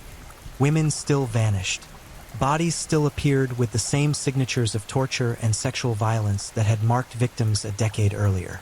The hunters had learned they could operate with absolute impunity. A serial killer in the United States might get away with 3 or 4 victims before investigations closed in. In Juarez, they could kill dozens. A cartel member in a functional justice system might face consequences for trafficking and murder. In Juarez, they received promotions. A domestic abuser in a society that valued women might fear punishment. In Juarez, he could count on investigators suggesting his victim had been a prostitute who deserved what she got. International pressure mounted. Human rights organizations published damning reports. The phrases state feminicide and systemic impunity entered the global vocabulary, both essentially meaning the same thing. The government wasn't just failing to prevent these murders. It was enabling them through an action that had become indistinguishable from cooperation. Mexico's federal government responded with investigations of the investigations special prosecutors, task forces. None of it produced results. The task forces issued reports that blamed local corruption while federal officials accepted campaign contributions from the same business interests that profited from the cheap labor conditions that made women vulnerable in the first place. The special prosecutors filed preliminary reports, held press conferences, then quietly moved on to other assignments when no one wanted to pursue the cases their investigations had built. The hunters remained free. Some died in cartel violence, killed by rivals or by police in shootouts having nothing to do with the femicides. Some moved away, possibly continuing their predations in other Mexican cities that lacked Juarez's international notoriety. Some remained in Juarez, secure in the knowledge that they could continue indefinitely because the system had demonstrated, repeatedly, that it would never seriously threaten them. The most horrifying realization wasn't that evil people existed. Evil has always existed in every society, in every era. The horror was the revelation of how easily evil flourishes when systems fail. When poverty meets corruption meets indifference meets misogyny, you don't get a few isolated tragedies. You get hundreds of dead women. You get decades of terror. You get a city where mothers warned daughters that they might not come home from work and everyone knew it wasn't paranoia, it was probability. Ciudad Juarez became a case study in how societies destroy their most vulnerable members. Not through dramatic evil, not through obvious villains, but through systematic neglect elevated to policy. Through the quiet decision, repeated daily by officials at every level, that these lives simply didn't matter enough to protect. Her name was Sagrario Gonzalez Flores, 17 years old, maquiladora worker, daughter, sister, human being with thoughts and dreams and fears and favorites. Favorite food, favorite music, favorite color. All the ordinary details that make someone real, someone irreplaceable, someone who deserved to live past 17. April 1998. Sagrario finished her shift at the AMSA factory and started the walk home. She never arrived. 6 days later, her body was discovered on the outskirts of the city, raped, beaten so severely her face was unrecognizable, left in a ditch like she'd never mattered at all. Her mother, Paula Flores, refused to let her daughter become another statistic. She joined forces with other mothers, women who'd been told to go home, to accept that their daughters were gone, to stop making trouble. Instead, they became troublemakers. They became activists. They became the voices of the vanished. These women, the Madres de las Desaparecidas, transformed grief into action. They organized marches through downtown Juarez, carrying large photographs of their daughters. They chanted names that authorities wanted forgotten.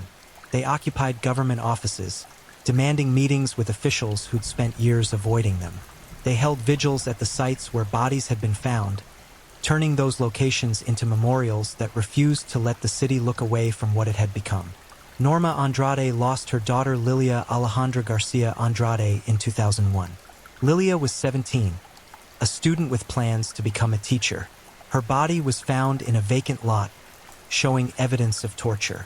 The police investigation consisted of a single interview with Norma, then nothing. No follow-up, no forensic analysis, no justice. Norma could have collapsed into that grief, let it consume her.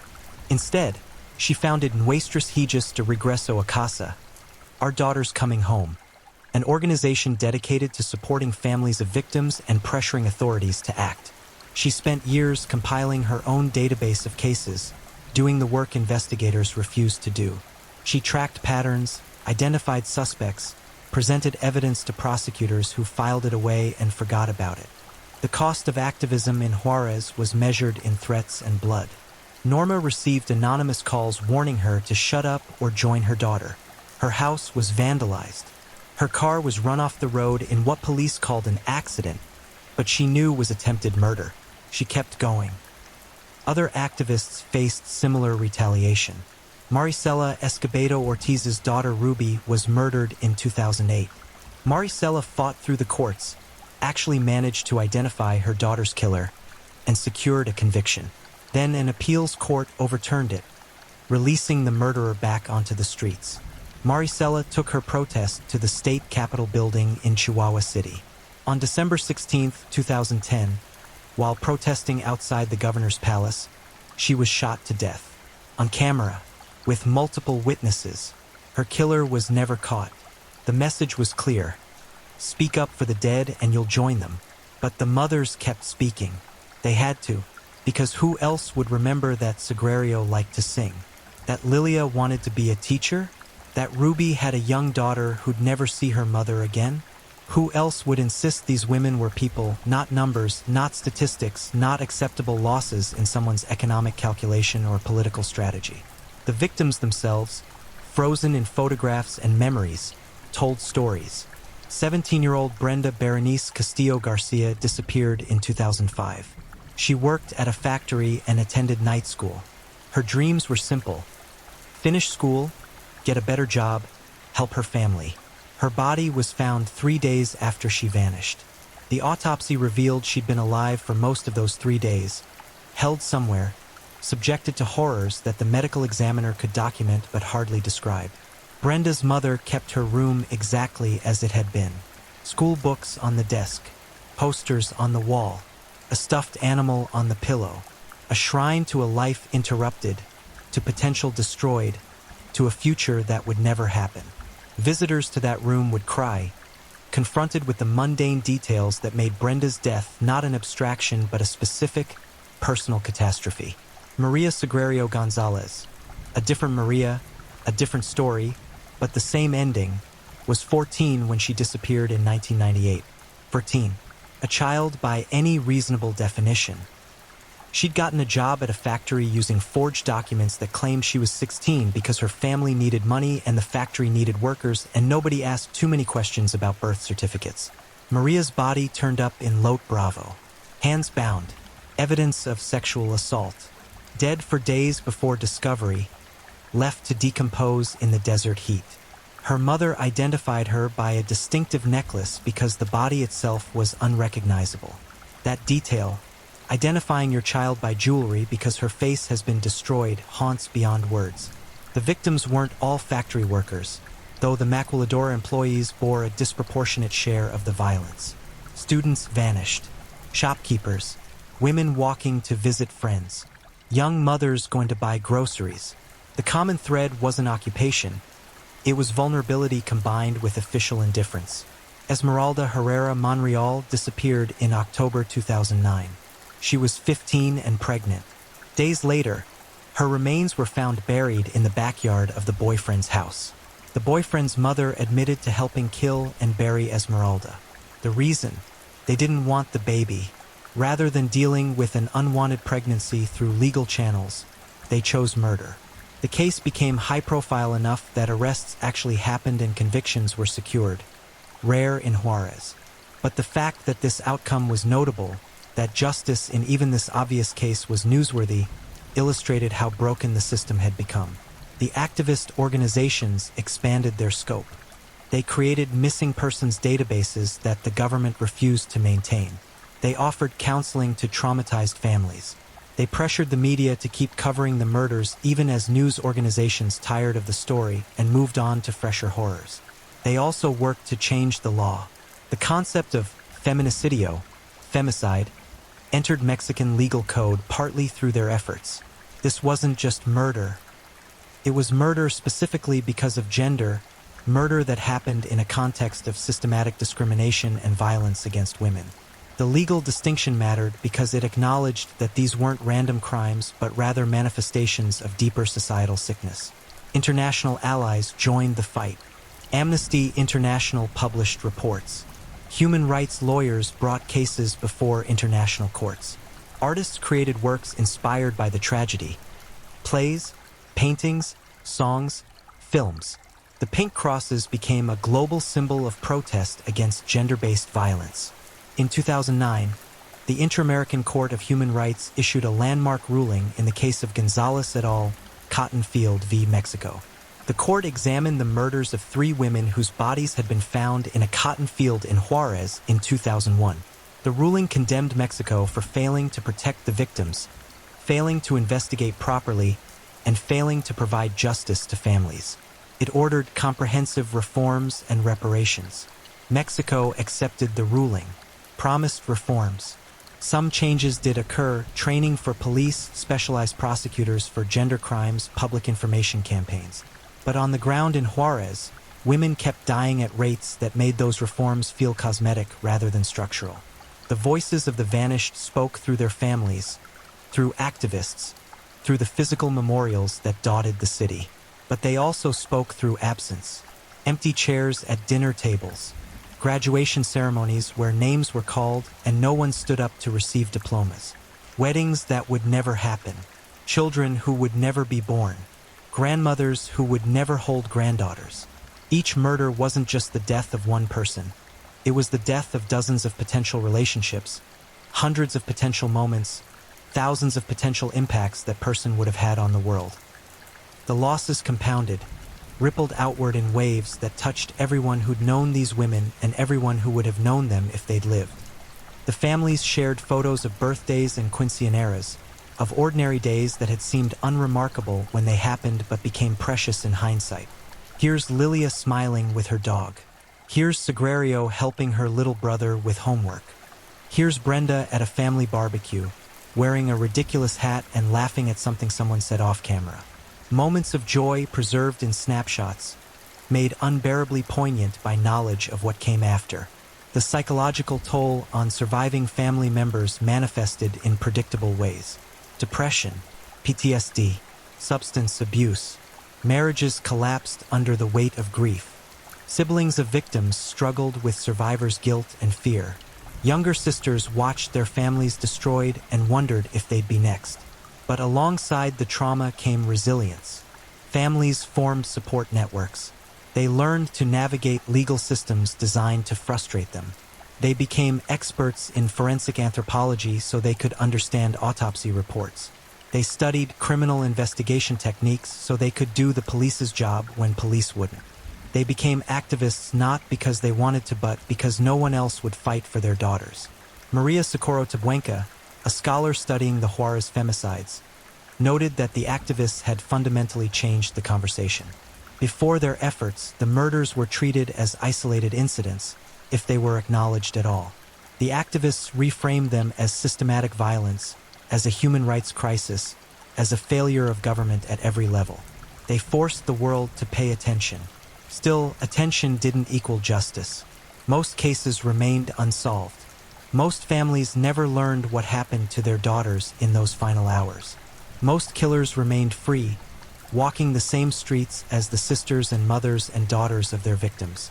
The voices of the vanished demanded memory. They demanded dignity. They demanded that their deaths mean something, force change, prevent future murders. They demanded to be more than cautionary tales, more than symbols, more than bodies in the desert. They demanded to be remembered as they'd lived, as daughters who'd loved their mothers, sisters who'd teased their siblings, friends who'd shared secrets, workers who'd taken pride in their labor, dreamers who'd imagined futures that should have been theirs. The calendar flipped to 2011, then 2012, then beyond. The peak years of the Juarez femicides, if you can call hundreds of murders a peak rather than an ongoing catastrophe, passed into the 2010s. International attention waned. News crews departed. The world's gaze shifted to other tragedies, other crises, other places where evil made headlines. But in Juarez, the dying never really stopped. The nature of the violence evolved. The drug war escalated to unprecedented levels, making Juarez the murder capital of the world in 2010 with over 3,000 homicides, an average of 8 per day. Male victims of cartel violence now outnumbered female victims of gender-based violence.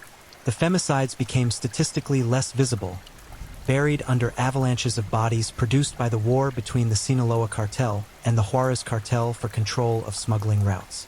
But women still disappeared, still turned up dead with signatures identical to those from the 1990s and early 2000s. The femicides hadn't stopped, they'd just been reclassified, hidden within broader violence statistics, made invisible through bureaucratic categorization. Some things did change. The pressure from international courts and human rights organizations forced structural reforms, at least on paper. Mexico created specialized prosecutors for femicide cases. Police received training on gender-sensitive investigation techniques.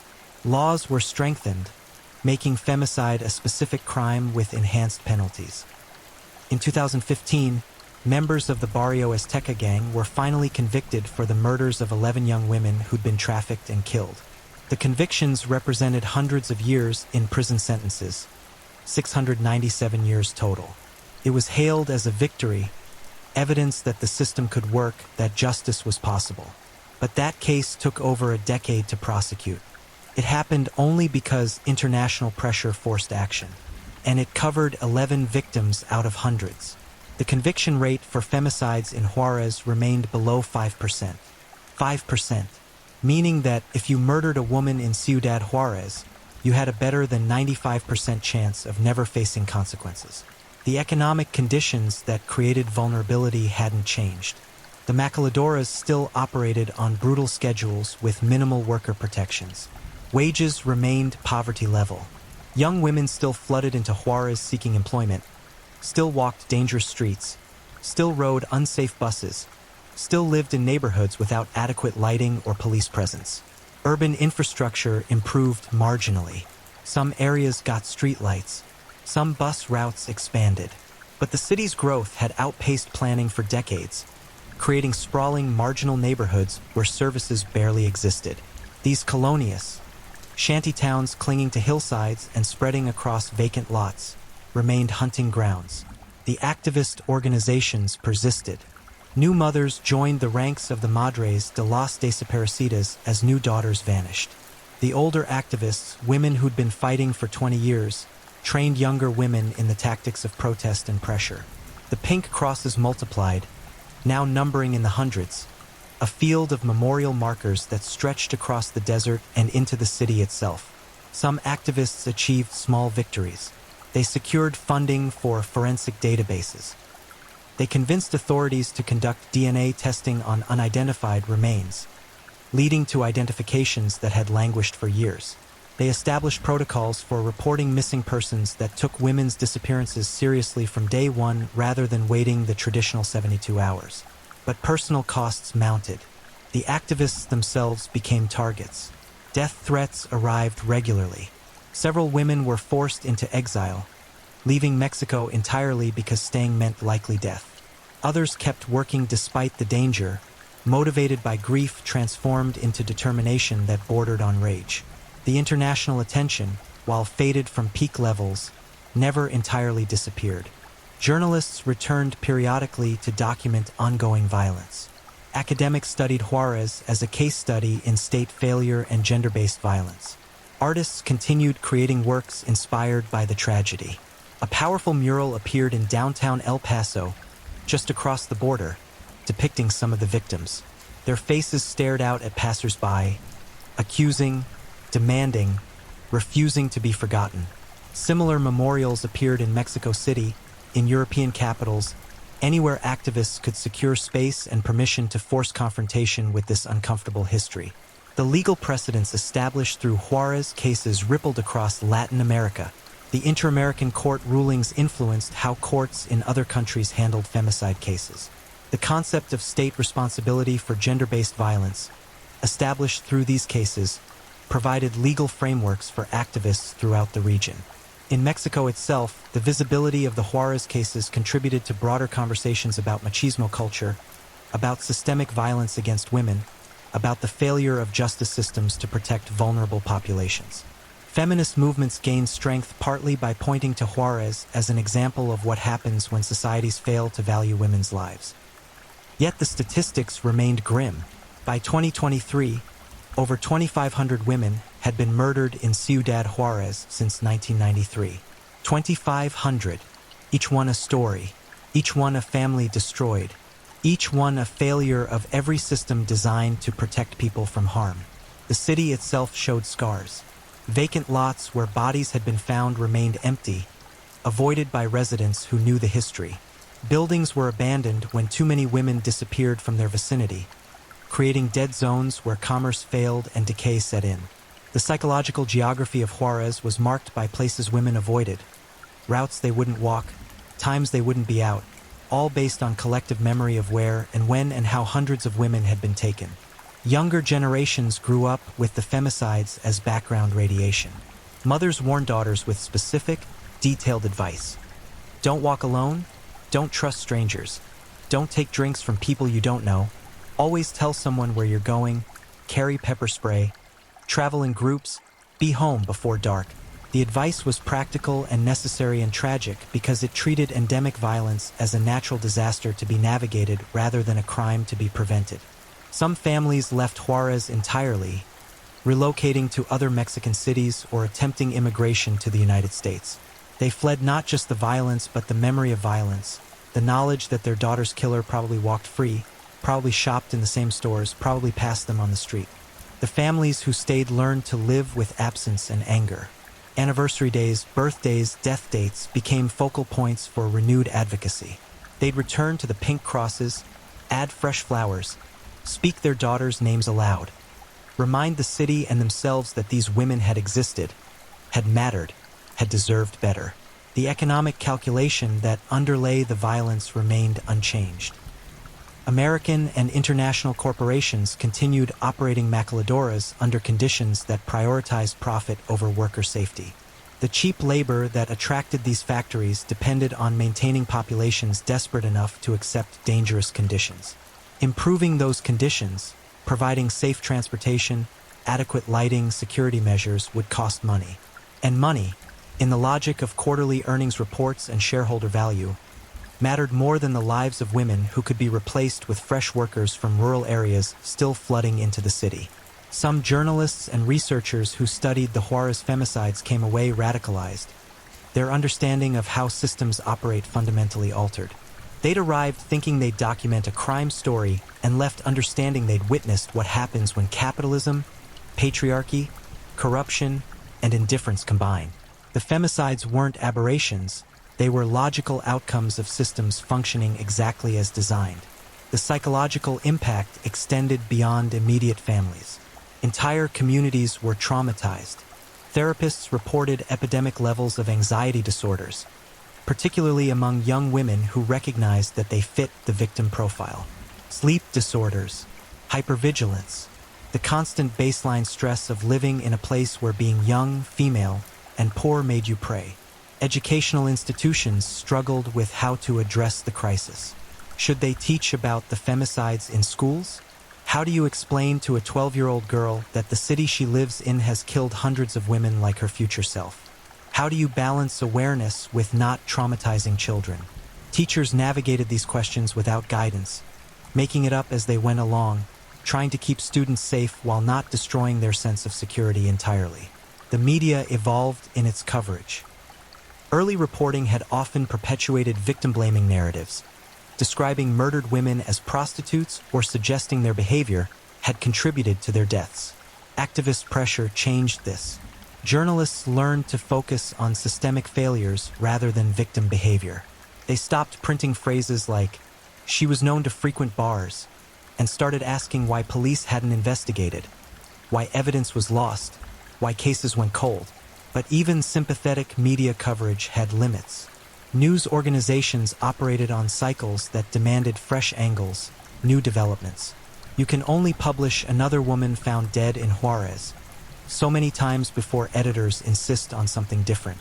The ongoing nature of the crisis, the fact that it didn't resolve, didn't reach climax, just continued at varying intensities, made it difficult to maintain coverage. Social media changed the dynamics of activism. Families could now share missing persons information instantly across networks. Photos of disappeared women circulated within hours. Hashtags like hashtag Justicia para Juarez and hashtag Anonymous, not one more, connected activists across Mexico and internationally.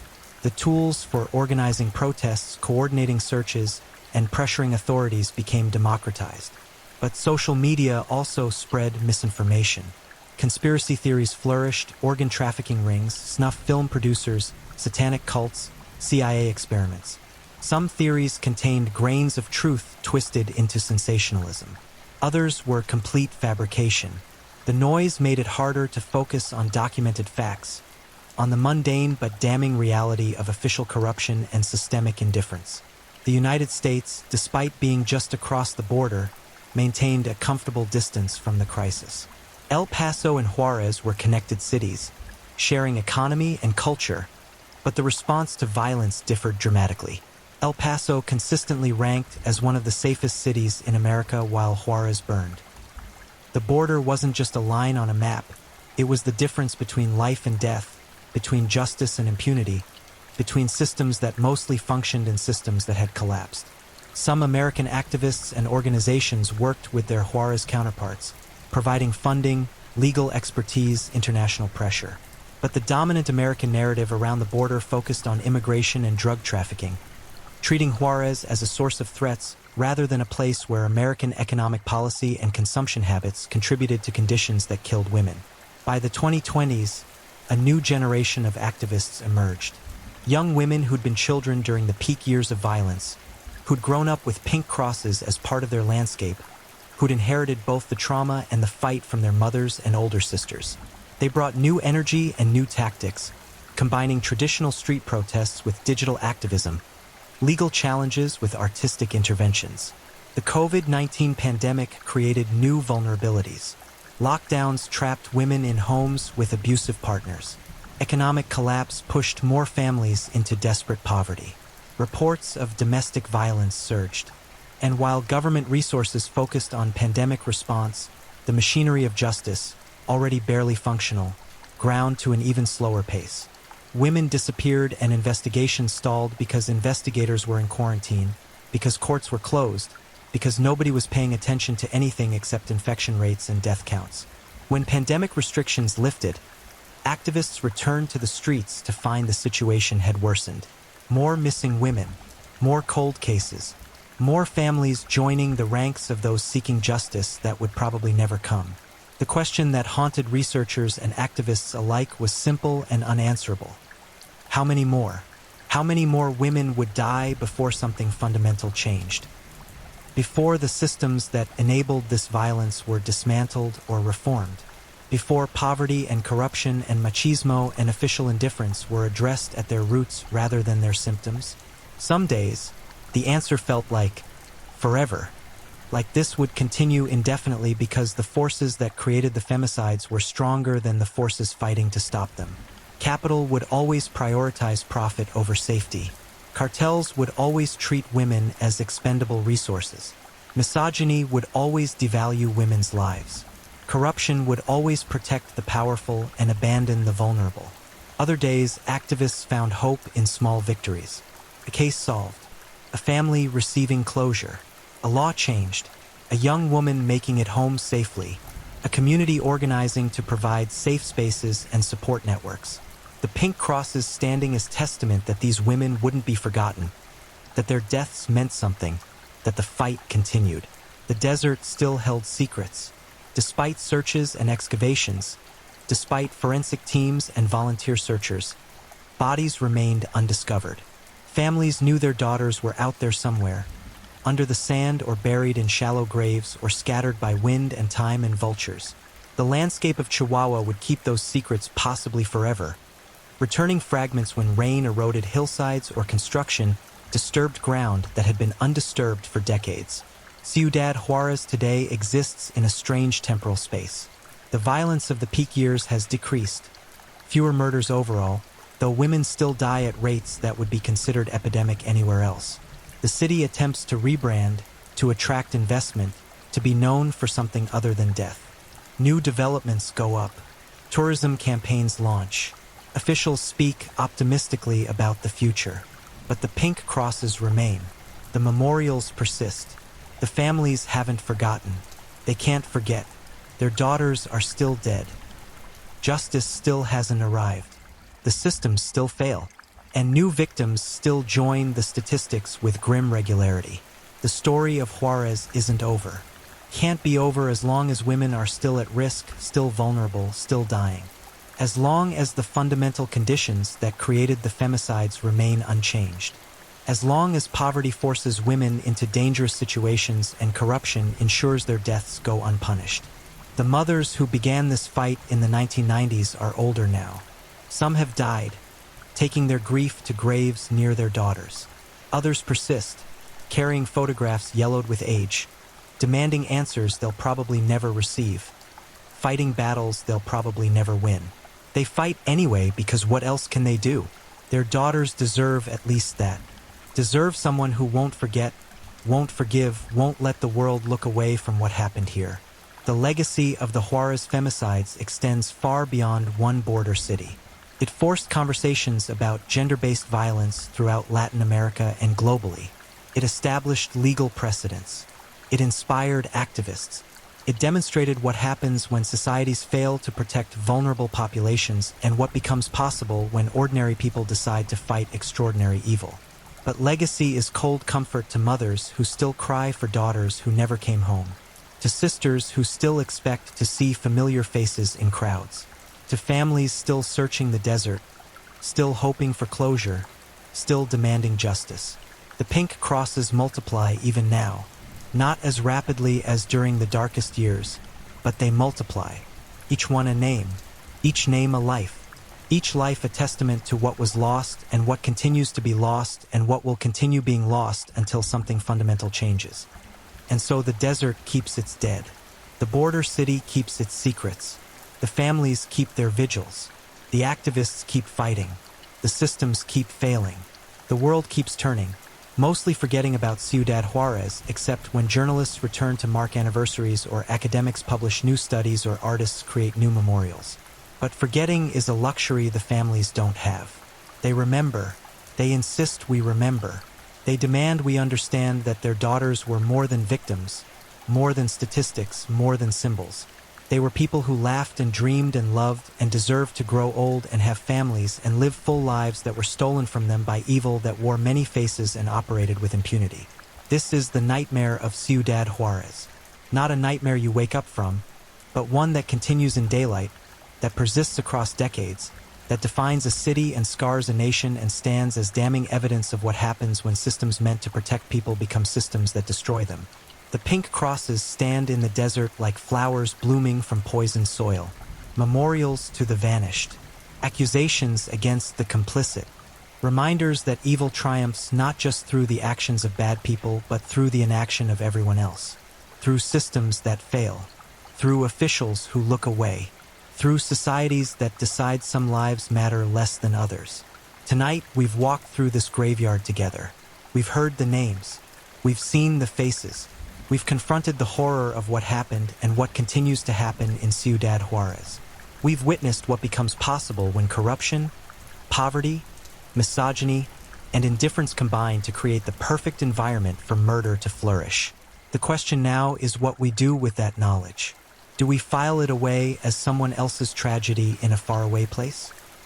Or do we recognize the systems at work in Juarez operate everywhere, in different forms with different victims, but the same fundamental logic that says some lives are expendable? The mothers of Juarez would tell you their fight is everyone's fight. That violence against women anywhere is violence against women everywhere.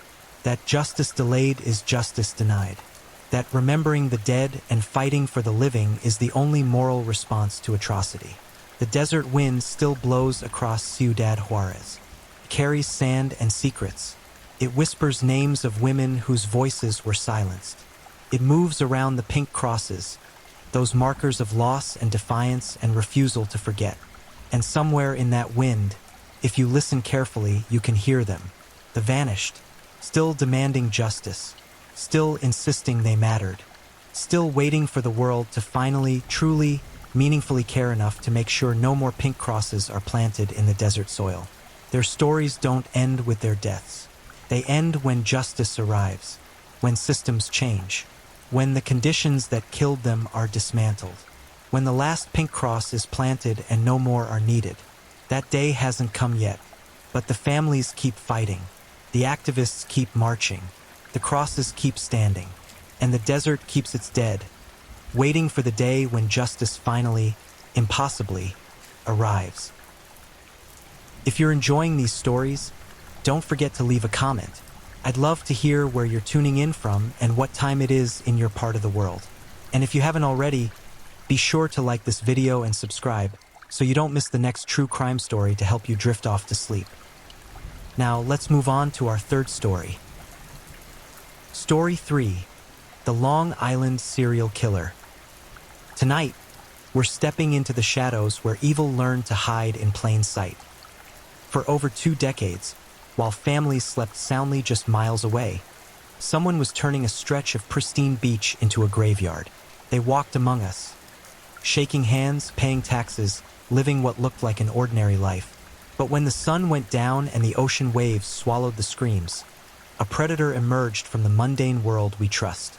This is the story of the Long Island Serial Killer, where the monster wore a suit and tie, and the hunt for justice took 13 years of silence before the mask finally slipped. Welcome to a nightmare that never ended. It just waited. December cold has teeth on Long Island, the kind that gnaws through your jacket and settles into your bones.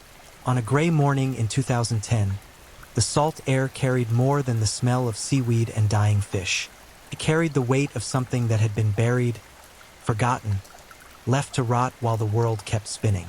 Officer John Malia wasn't thinking about evil that morning. He was thinking about a missing woman named Shannon Gilbert, a 24-year-old escort who had vanished into the night after making a frantic 911 call 7 months earlier. His K-9 partner, Blue, a German shepherd with an extraordinary nose for death, was leading him through the thick brush and brambles along Ocean Parkway near Gilgo Beach. The barrier island stretched before them, a desolate ribbon of sand and scrub separating the Atlantic Ocean from the mainland communities where ordinary people lived ordinary lives. Blue stopped. His body went rigid, locked into that unmistakable alert position that every handler knows means only one thing. The dog had found something. Malia pushed through the tangled vegetation, his boots sinking into sandy soil that crumbled like ash. What he found wasn't Shannon Gilbert. It was something else entirely. A bundle wrapped in burlap, the kind of coarse fabric used for landscaping and construction. The smell hit him before he even got close. Death has an odor that sticks to your throat, sweet and putrid all at once, impossible to forget no matter how many years pass. Inside the burlap, skeletal remains. A woman, dumped like garbage just feet from where thousands of cars passed every single day, their drivers never knowing they were driving past a tomb. But Blue wasn't finished. The dog's nose worked the cold air, pulling him further down the parkway. Within days, investigators would discover 3 more bodies, all wrapped in the same crude burlap shrouds, all positioned with terrifying precision along a quarter-mile stretch of that lonely road. For women, for lives stolen, for families about to learn that their worst nightmares had been true all along. They would come to be known as the Gilgo Four. Melissa Barthélemy was 24 when she vanished in July 2009.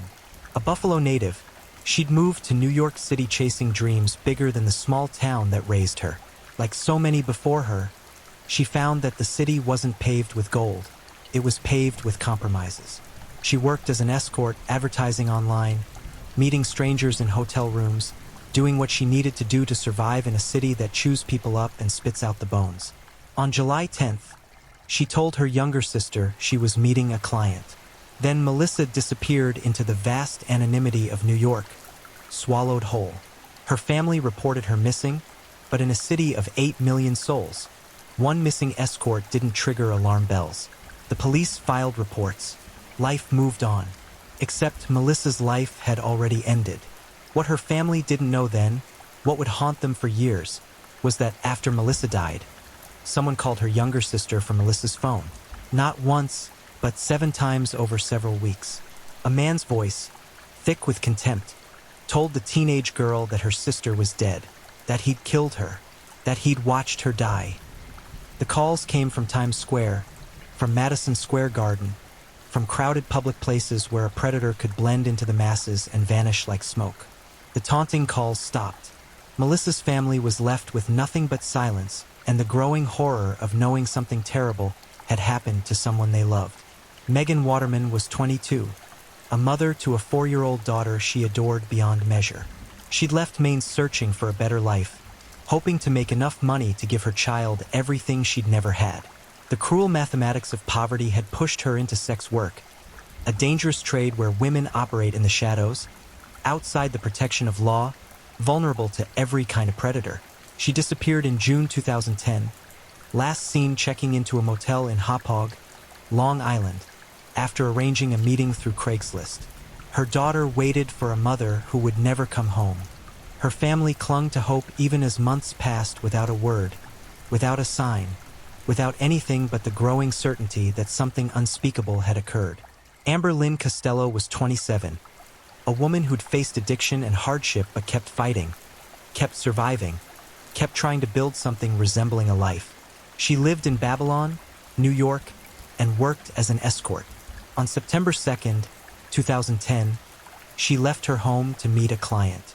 Her roommate watched her walk out the door. Amber never came back. Her roommate remembered something else too, something that would echo through the investigation for years.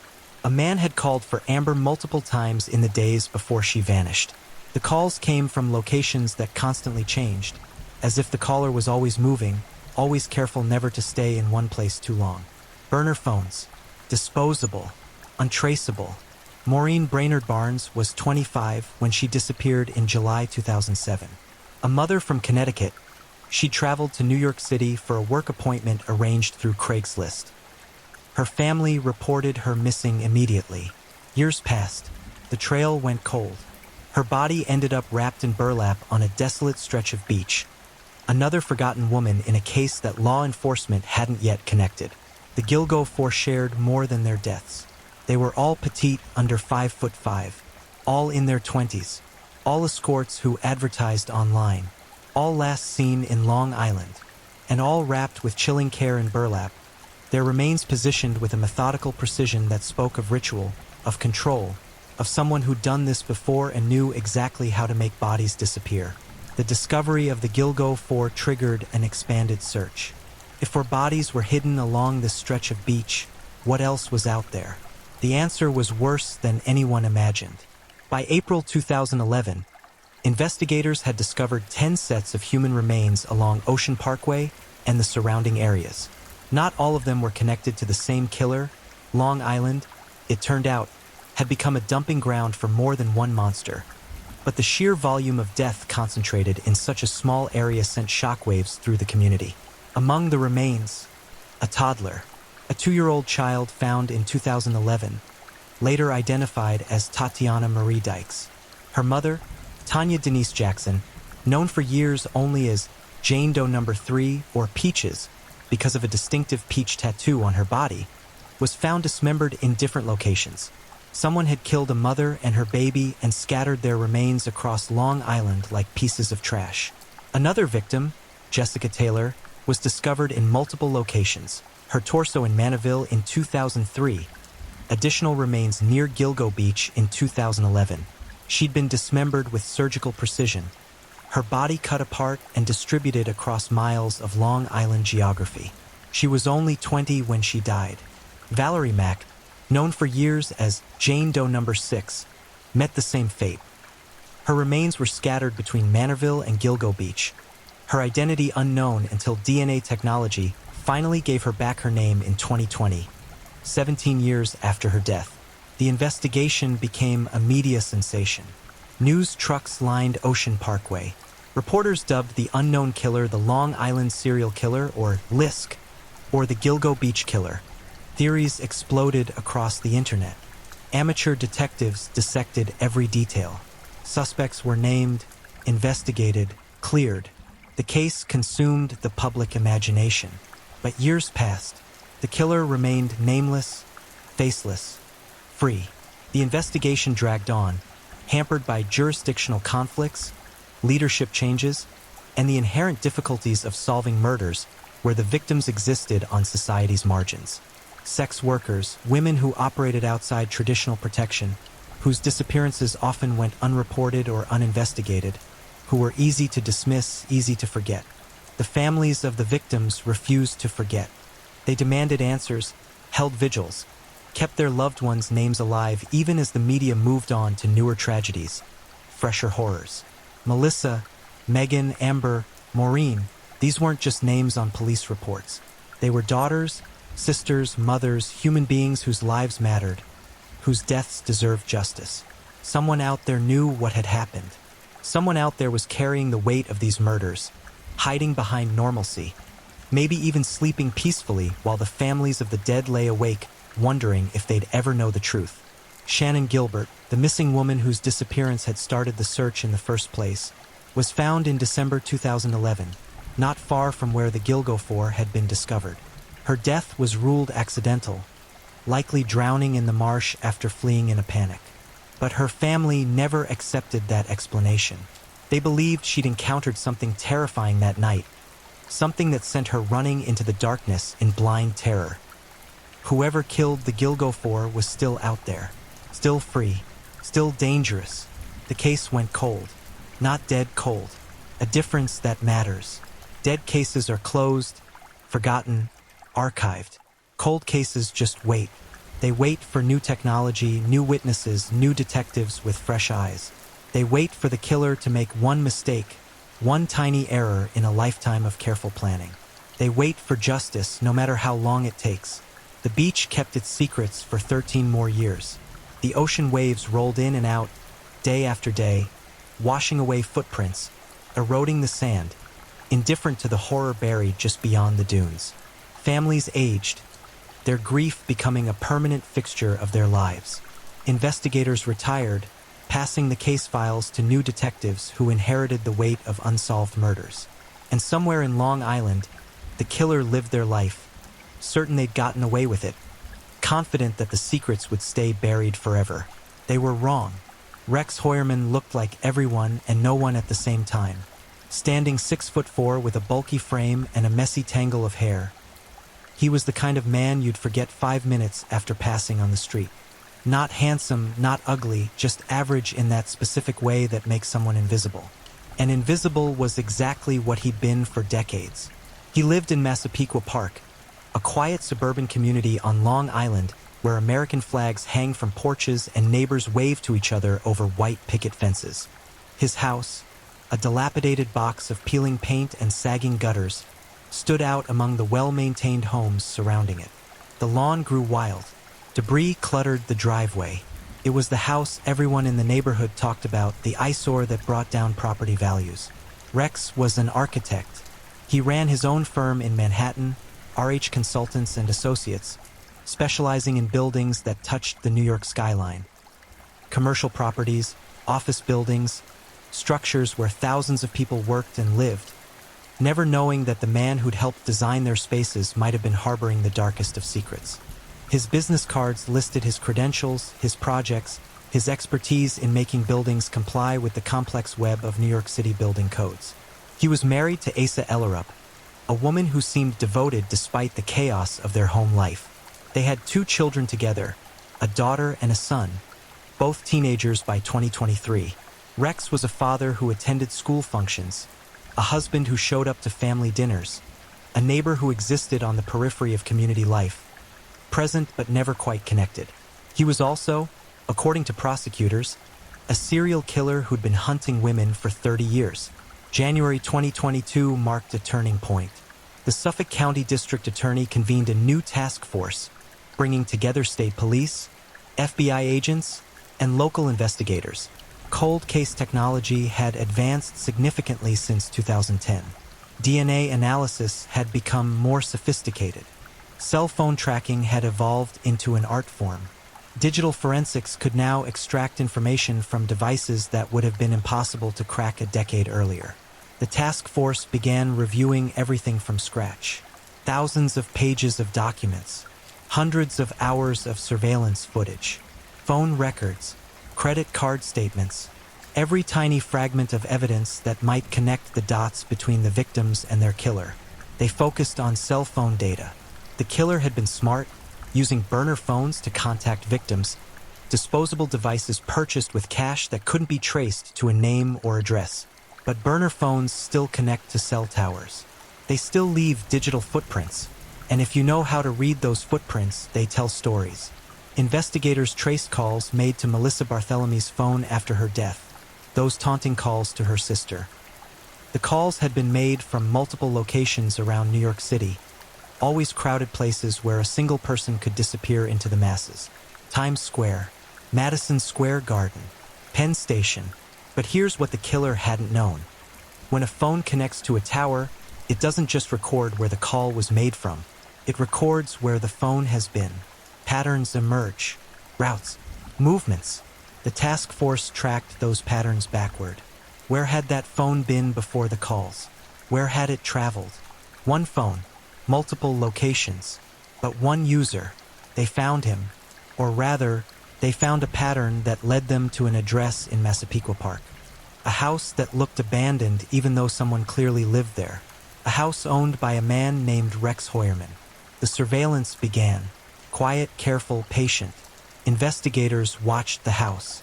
They watched Rex leave for work in Manhattan every morning, driving his aging Chevrolet Avalanche, a massive vehicle that stood out among the sedans and SUVs of suburban Long Island. They watched him return at night. They tracked his movements, his routines, the predictable patterns of his life. They pulled his DNA from a discarded pizza box, left in a Manhattan trash can after a task force member followed him to a restaurant. The DNA hit was a match to a piece of male DNA found on the burlap used to wrap one of the Gilgo 4. They searched through Hoyerman's digital life. His architecture business required extensive knowledge of building codes, construction, dismemberment of structures into component parts. He understood how things fit together. He understood how to take things apart. Investigators discovered something else. Rex Hoyerman's wife and children were frequently out of town.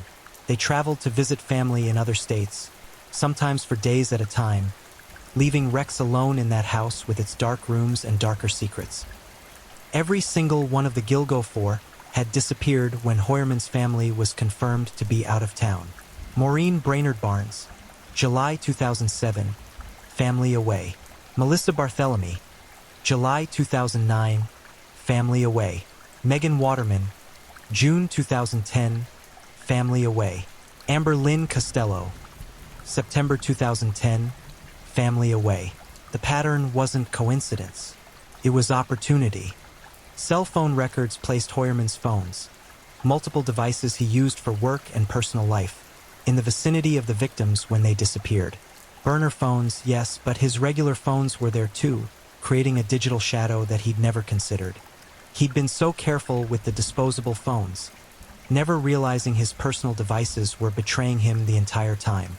The walls were closing in. The task force had DNA. They had cell phone data. They had patterns of behavior that aligned with precision to the murders. They had a suspect who'd been hiding in plain sight for 3 decades, living an ordinary life while building a secret graveyard along Ocean Parkway. On July 13, 2023, investigators moved. Rex Hoyerman was arrested outside his Manhattan office. The images would become iconic. This hulking man in rumpled clothes, looking stunned and confused as officers surrounded him. As cameras captured the moment, a serial killer's life of normalcy shattered into fragments. He was charged with 3 counts of first-degree murder. Melissa Bartholomew, Megan Waterman, and Amber Lynn Costello, and named as the prime suspect in the death of Maureen Brainerd Barnes. The evidence was overwhelming. DNA evidence, digital evidence, witness testimony, a web of proof that had taken years to construct but now seemed impossible to deny. The media erupted. The Long Island serial killer had a face, a name, a history. Rex Hoyerman became the most infamous man on Long Island overnight. His house was raided. For days, investigators carried out boxes of evidence. Computers, hard drives, documents, weapons, personal effects. They tore the house apart room by room, searching for anything that might confirm what they already suspected. This wasn't just a man who'd killed for women. This was a man who'd been killing for far longer. Neighbors stood in shock. How could this have happened? How could a serial killer have lived among them, raised children among them, existed as a barely noticed presence at the edge of their community? The house they'd complained about for years as an eyesore had contained something far more disturbing than peeling paint and overgrown grass. Asa Ellerup, Hoyerman's wife, filed for divorce within weeks. She claimed she'd had no knowledge of her husband's alleged crimes, no idea that the man she'd married could be capable of such horror. Their children were thrust into a nightmare, their father accused of being a monster, their lives appended by revelations that would haunt them forever. Rex Hoyerman pleaded not guilty. His attorney argued that the evidence was circumstantial, that DNA could be contaminated, that cell phone data could be misinterpreted. But the walls of that defense crumbled rapidly. In January 2024, prosecutors added another murder charge, Maureen Brainerd Barnes, the first of the Gilgo Four to die. The evidence had solidified. The case expanded. Then in June 2024, two more charges. Sandra Costia, murdered in 1993, her body found in North Sea, Long Island. Jessica Taylor, killed in 2003, her dismembered remains scattered across the island. Suddenly, the timeline stretched backward 3 decades. This wasn't a killer who'd started in 2007. This was a killer who'd been operating since before the internet, before cell phones, before the digital age that would ultimately trap him. December 2024 brought a 7th charge. Valerie Mack, murdered in 2000, dismembered and scattered like so many others. 7 women, spanning from 1993 to 2010.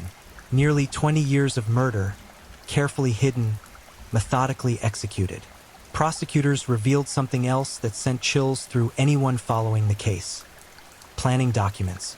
Digital files found on Hoyerman's devices that appeared to be detailed notes about potential victims, about methods of disposal, about how to avoid detection. The documents read like instruction manuals written by someone who'd turned murder into a science, who'd studied and refined his methods over decades. This wasn't a crime of passion. This wasn't rage or impulse. This was a man who'd approached killing with the same meticulous attention to detail he applied to architectural plans, mapping out every step, accounting for every variable, creating a blueprint for murder that he'd followed with terrifying precision. Investigators believe there are more victims. The search continues, expanding to other areas of Long Island, to other states, to anywhere Hoyerman might have traveled over his 30-year career. How many more women had he killed? How many more families were still waiting for answers? The trial was set to begin. 7 murder charges. 7 women who'd died brutal deaths at the hands of someone they trusted enough to meet. Someone who'd seemed safe enough until the door closed and the mask came off. Rex Hoyerman's life of invisibility was over. Now he would face the consequence of every choice, every murder, every moment he'd thought he was too smart to be caught. The beach had given up its secrets. The bodies had been found. The evidence had accumulated. And the man who'd thought he could kill forever had finally run out of places to hide. The question haunting investigators: how many more secrets are still buried out there, waiting to be discovered? Evil leaves fingerprints. Not always the kind you can see with the naked eye, not always the kind that show up under black light or chemical spray. Sometimes evil's fingerprints exist in ones and zeros, in data streams flowing through fiber optic cables, in cell towers pinging location information every few seconds as phones search for signals. Rex Hoyerman thought he was careful. For 3 decades, he believed he'd covered his tracks, that the bodies dumped along Ocean Parkway would remain anonymous forever, that the burner phones and careful timing would keep him safe. He'd watched crime shows. He'd read about forensics. He understood that modern killers get caught because they leave evidence behind. So he'd been meticulous, used cash for burner phones, never kept trophies that could incriminate him, wrapped bodies in burlap that couldn't be traced to a specific source, dumped remains in locations where environmental factors, salt water, weather, decomposition, would destroy evidence faster than investigators could find it. But Rex Hoyerman made one critical miscalculation. He assumed that being careful with some technology meant he was safe from all technology. He didn't understand that the phone in his pocket, the one he used for work calls and family communication, the one he never thought twice about carrying everywhere, was documenting his every movement, creating a digital map of his life that would ultimately destroy him. The Suffolk County Task Force rebuilt Rex Hoyerman's life from fragments of data. They started with the burner phones, disposable devices purchased with cash from retail stores, activated briefly, used to contact victims, then destroyed or discarded. The phones themselves couldn't be traced to Hoyerman. No names attached to the accounts, no credit cards, no paper trail, but those phones had to connect to cell towers to function. Every call, every text, every moment the phone was powered on, it communicated with the nearest tower, creating records that telecommunications companies are legally required to maintain. The task force subpoenaed those records, pulling thousands of pages of data showing which towers the burner phones connected to and when. Patterns emerged from the chaos. The burner phones had been used in New York City, particularly in Manhattan, in the days and weeks before each victim disappeared. Calls to Melissa Barthelomy's number. Calls to Megan Waterman's number. Calls to Amber Costello's number. Different burner phones for different victims, but the locations where the calls originated formed clusters. Near Penn Station, near Times Square, near areas where Rex Hoyerman's architecture firm was located. The task force then pulled records for Hoyerman's known cell phones, his work phone, his personal phone, devices registered to his business. They mapped those phones' movements over the same time periods when the burner phones were active. The phones traveled together. Not constantly, not in every instance, but enough to establish a pattern. When the burner phone was in Times Square making a call to Melissa Barthelomy, Hoyerman's work phone was 2 blocks away. When the burner phone was near Penn Station calling Amber Costello, Hoyerman's personal phone was at a job site 300 feet away. The statistical probability that this was coincidence? Essentially zero. Investigators traced Hoyerman's movements on the days the victims disappeared. Maureen Brainerd Barnes, July 9, 2007. Hoyerman's cell phone pinged towers along the route from Manhattan to Long Island. Then pinged towers near where Maureen was last seen in Manhattan. Then pinged towers back to Long Island late that night. His wife and children were confirmed to be in Maryland, visiting family. Melissa Barthelomy, July 12, 2009. Hoyerman's phones traveled from Massapequa Park to Manhattan in the evening. Pinged towers near where Melissa was last seen in the Bronx, then returned to Long Island. His family was in New Jersey. Megan Waterman, June 6, 2010. Hoyerman's phones pinged towers near Hauppauge, Long Island, where Megan was last seen checking into a hotel. His family was in New Jersey. Amber Lynn Costello, September 2, 2010. Hoyerman's phones were active near Babylon, New York, where Amber lived around the time she disappeared. His family was out of town again. The pattern was undeniable. Every single murder aligned with Hoyerman's digital footprint. Every single murder occurred when his family was confirmed to be away from home. The timing was too perfect, too precise to be anything but intentional. But the task force didn't stop with cell phone records. They dug into Hoyerman's digital life with forensic tools that can extract data from computers even after files have been deleted, even after hard drives have been formatted, even after years have passed. They found search histories, hundreds of searches related to the Gilgo Beach case, to true crime, to investigations. Hoyerman had been following his own case, watching the news coverage, reading about the task force's efforts to find him. He'd searched for information about specific victims, about body decomposition, about how long DNA can survive in various environmental conditions. He'd searched for information about how police solve cold cases, about new forensic technologies, about genetic genealogy and familial DNA matching. He'd been educating himself about the very techniques that would ultimately identify him, trying to stay ahead of the investigation. More disturbing were the files prosecutors called planning documents, digital notes that appeared to detail victim selection, methods of approach, disposal techniques. The documents were fragmentary, written in abbreviated language that could be interpreted multiple ways, but the implications were chilling. These weren't the random jottings of someone interested in true crime. These read like operational notes, like a predator refining his craft. One document allegedly contained references to body types, height and weight specifications that matched the Gilgo 4. Another document contained notes about vehicles suitable for transporting remains without raising suspicion. A third document discussed timing, when to hunt, when to dispose of evidence, how to create alibis. The defense would argue these documents proved nothing, that they were taken out of context, that Hoyerman's interest in true crime didn't make him a killer.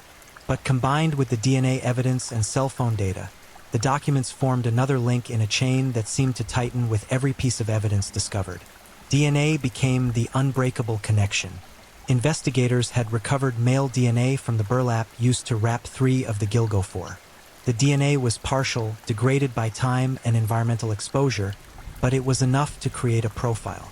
That profile didn't match anyone in law enforcement databases. For years, it had been a dead-end DNA evidence that pointed to someone, but without a suspect to compare it to, it was useless. The pizza box changed everything. In early 2023, investigators followed Hoyerman to a Manhattan restaurant. They watched him eat pizza. They watched him throw the box and napkins into a public trash can. Once he left, they retrieved the box and swabbed it for DNA. The profile matched the DNA from the burlap. The statistical probability that the DNA belonged to someone other than Rex Hoyerman. 1 in several trillion. They didn't stop there. They obtained DNA samples from family members, using genetic genealogy techniques that have revolutionized cold case investigations.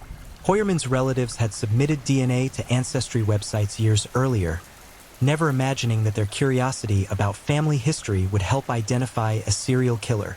The familial DNA matched. Rex Hoyerman was conclusively connected to the burlap that wrapped Melissa Barthelemy, Megan Waterman, and Amber Lynn Costello. Hair evidence told another story. A single hair found on one victim matched Hoyerman's wife, Asa Ellerup. This discovery sent investigators down a dark rabbit hole. Had she been involved? Had she known what her husband was doing? The evidence ultimately cleared her. The hair transfer was likely innocent. Hoyerman could have carried the hair on his clothing from his home to the victim. Wives don't control what their husbands wear or where microscopic traces of their DNA end up. The investigation found no evidence that Ellerup had knowledge of or participation in the murders. But the discovery raised questions about the house where the Hoyerman family lived. Had murders occurred there? Had women died in that dilapidated structure while neighbors went about their ordinary lives just feet away? Investigators executed an exhaustive search of the Massapequa Park house. They sprayed walls with luminol, searching for blood. They tore up floorboards looking for evidence. They examined every inch of the basement, the garage, the yard. They found weapons, guns purchased legally, stored in the house. They found violent pornography on hard drives, images and videos depicting brutality against women. They found more digital files, more disturbing searches, more evidence of a man whose inner life bore no resemblance to his outward appearance. But they didn't find definitive proof that murders had occurred in the house. No bodies, no blood evidence that couldn't be explained. If Hoyerman had killed women in his home, he'd cleaned thoroughly enough to erase most traces. The prosecution theory: Hoyerman used his home when his family was away, transforming it temporarily into a killing ground, then disposing of evidence before his wife and children returned. He had days, sometimes a full week, to clean. Bleach can destroy DNA. Proper cleaning can eliminate blood spatter. A man who plans murders with the precision of an architect could certainly plan cleanup with equal care. Vehicle forensics provided another avenue. Hoyerman's Chevrolet Avalanche, that massive truck he drove daily, was seized and examined with microscopic attention. Did it contain trace evidence connecting to the victims? Hair? Fibers? Soil samples matching the locations where bodies were dumped. The investigation results weren't made fully public, but prosecutors indicated the vehicle evidence would be presented at trial, suggesting they'd found something incriminating. Digital communication formed yet another thread in the web. Email accounts registered to Hoyerman contained correspondence that investigators found significant, though details remained sealed in court documents. Text messages recovered from his phones showed patterns of communication that aligned with victim disappearances. Financial records painted a picture of a man living on the edge of chaos. Despite running an architecture firm, Hoyerman appeared to struggle financially. Tax liens, unpaid bills, a house falling apart because he couldn't or wouldn't maintain it. The financial stress didn't excuse murder, but it provided context. A man whose outward life was crumbling, whose inner life contained secrets that would destroy him if exposed. Psychological profilers who reviewed the evidence described a specific type of killer: organized, methodical, likely high-functioning in daily life but hiding severe pathology. The murders showed planning and control. The disposal of bodies demonstrated an understanding of forensics and investigation. The long time span, potentially 30 years, suggested someone who could maintain a double life, compartmentalizing his actions, never letting the mask slip even to those closest to him. Rex Hoyerman had, according to the evidence, perfected the art of invisibility. He'd walked through the world as a nobody, a man people forgot, a face that didn't register in memory. That invisibility had been his greatest weapon. But technology doesn't forget. Data doesn't overlook. Ones and zeros don't care how carefully you planned or how invisible you tried to be. Every phone call leaves a record. Every cell tower ping creates a trail. Every discarded piece of trash might contain the DNA that brings you down. The task force had hunted a ghost through digital shadows, piecing together a picture from fragments of data that individually meant nothing, but collectively told a story of guilt impossible to deny. They'd built a case not from smoking guns or eyewitness testimony, but from the accumulated weight of technology, from the digital fingerprints that Rex Hoyerman hadn't known he was leaving every single day of his life. The monster had left tracks. The tracks led straight to his door. Justice doesn't move quickly. It crawls, dragging its broken feet through courtrooms and legal procedures, through motions and hearings and postponements that stretch months into years. The families of Rex Hoyerman's alleged victims learned this harsh truth as they watched the case inch forward while their loved ones remained dead, still wrapped in burlap in their graves, still waiting for someone to answer the question that haunted everyone. Why? September 2025 marked over 2 years since Hoyerman's arrest. He sat in Suffolk County Jail awaiting trial, held without bail, his life reduced to a cell and legal consultations with defense attorneys fighting an uphill battle against overwhelming evidence. The man who'd allegedly killed with such precision and care now existed in the rigid structure of incarceration. His days measured by meals and head counts, his freedom stripped away like layers of skin. The legal maneuvering was complex. Hoyerman's defense team filed motion after motion, challenging the DNA evidence, arguing the cell phone data was circumstantial, questioning the validity of searches and seizures. They asked for the cases to be tried separately, arguing that 7 murder trials combined would prejudice the jury, that the sheer volume of alleged crimes would make it impossible for Hoyerman to receive a fair trial. The judge disagreed. In September 2025, the ruling came down. All 7 murder cases would be tried together. The prosecution's argument won the day. The murders were connected by method, by victim type, by the pattern of behavior that made them clearly the work of one person. Separating the trials would be inefficient and would deny the jury the full context of Hoyerman's alleged 3-decade killing spree. The trial was scheduled for the following year. Preparations began in earnest. Witness lists grew to hundreds of names. Forensic experts, cell phone analysts, DNA specialists, victims' family members, people who'd known Hoyerman, worked with him, lived near him, all preparing to testify about a man who'd seemingly existed in 2 separate realities at once. The prosecution team assembled a case built on 3 pillars: DNA evidence that placed Hoyerman at crime scenes, digital evidence that tracked his movements during every murder, and circumstantial evidence.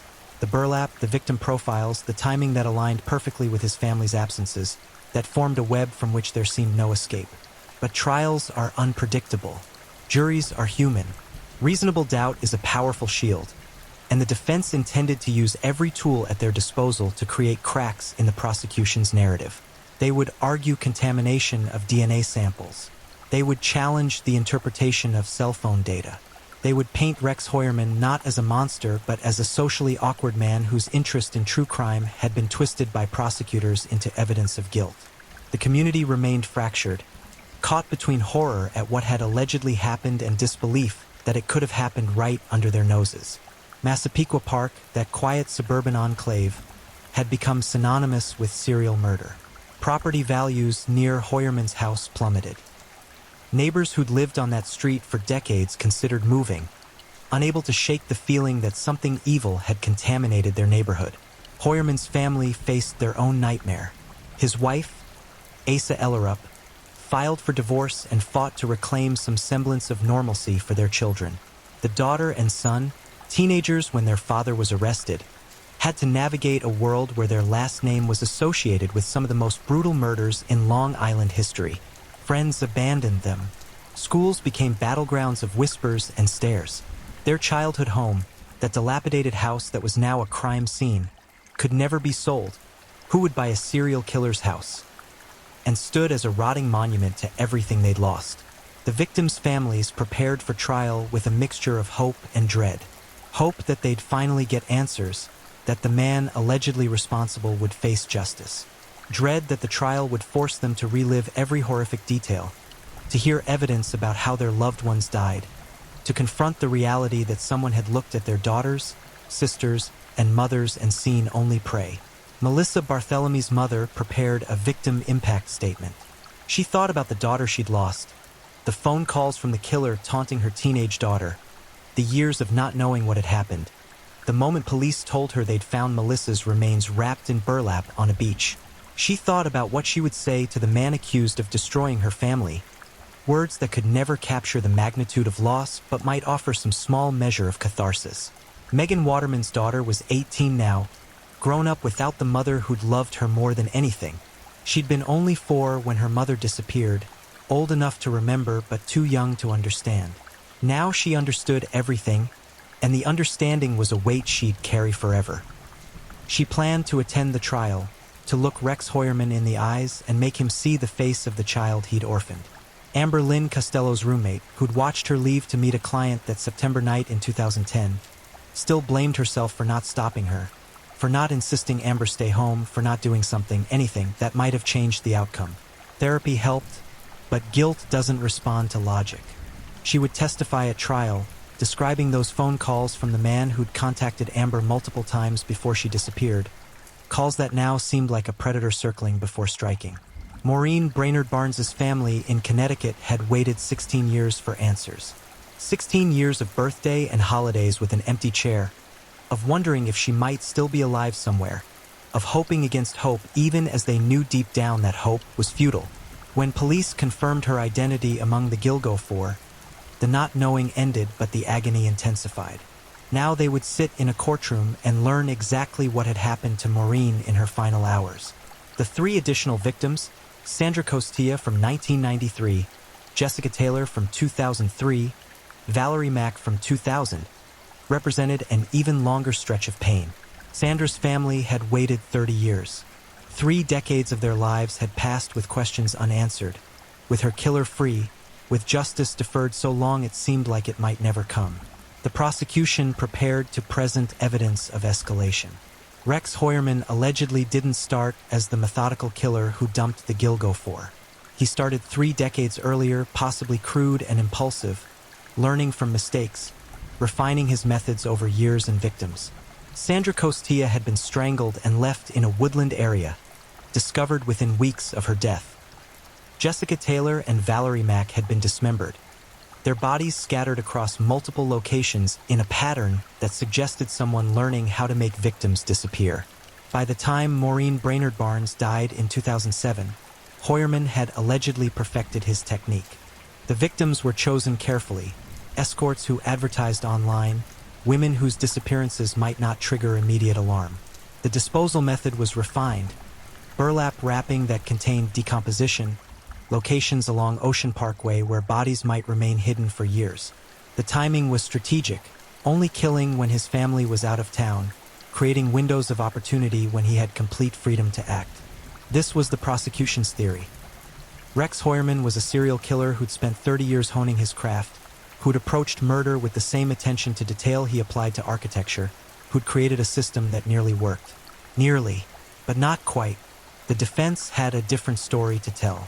They would argue that Rex Hoyerman was an easy target, a socially awkward man who fit a convenient profile, whose messy house and strange demeanor made him seem guilty even before evidence was examined.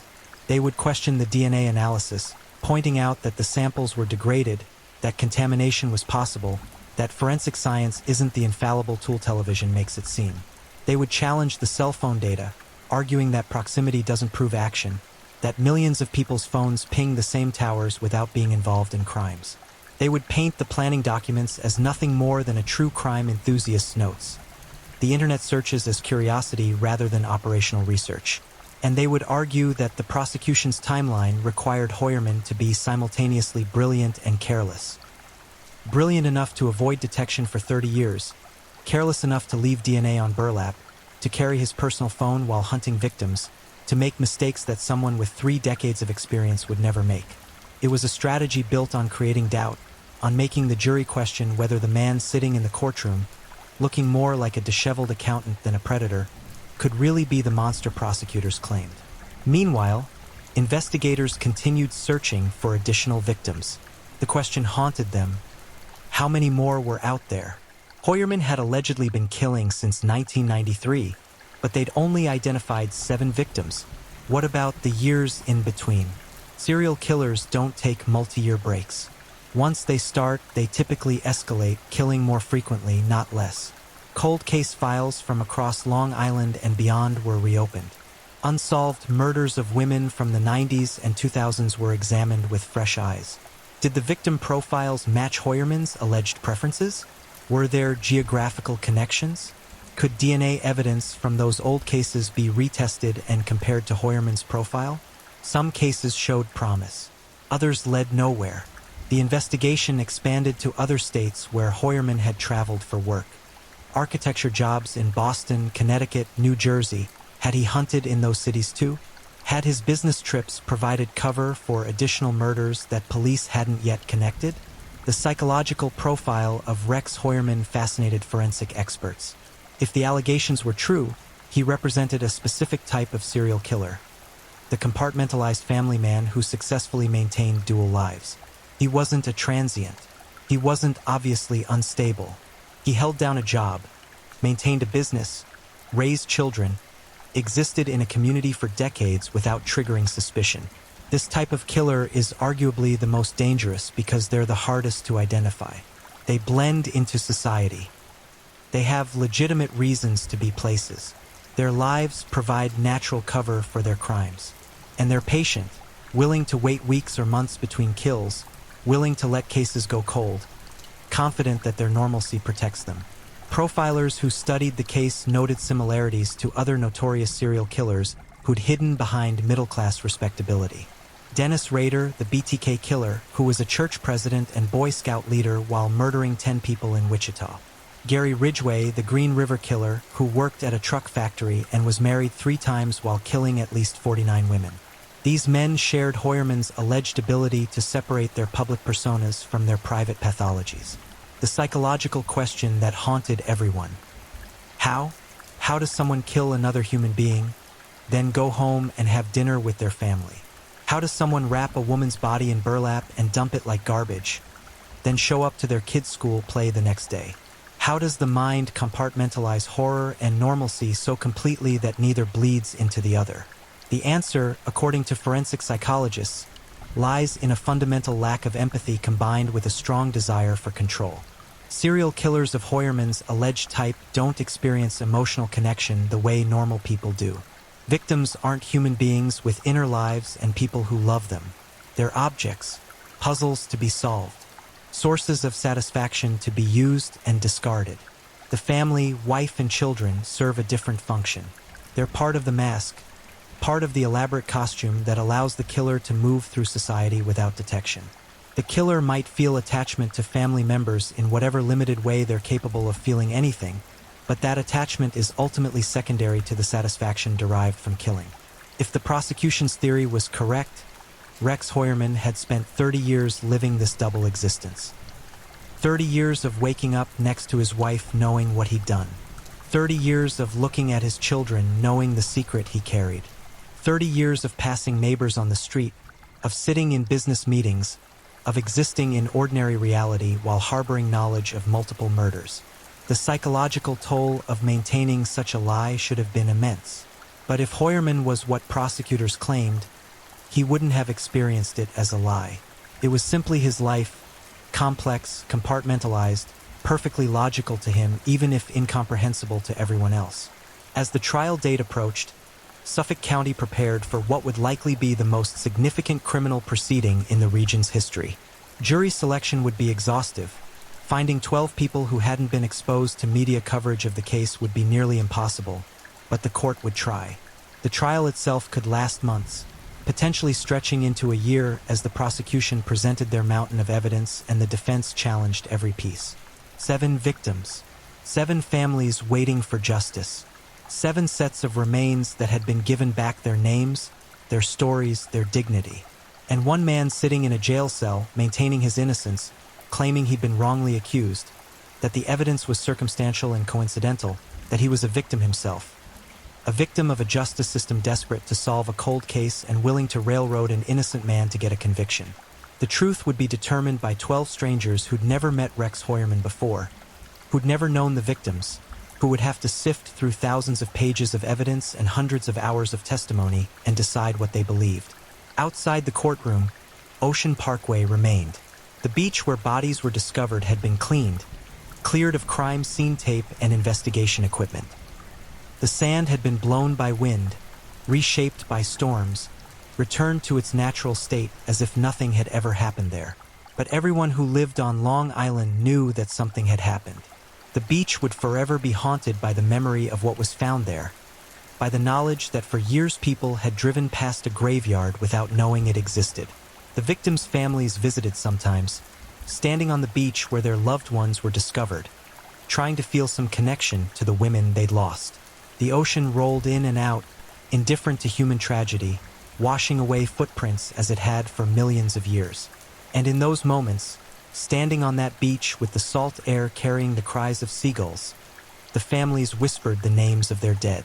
Melissa, Megan, Amber, Maureen, Sandra, Jessica, Valerie. Not statistics, not case numbers. Human beings who deserved better than they got, who deserved to live full lives, who deserved justice that came sooner than 13 years after their deaths. The trial would begin. Evidence would be presented. Arguments would be made.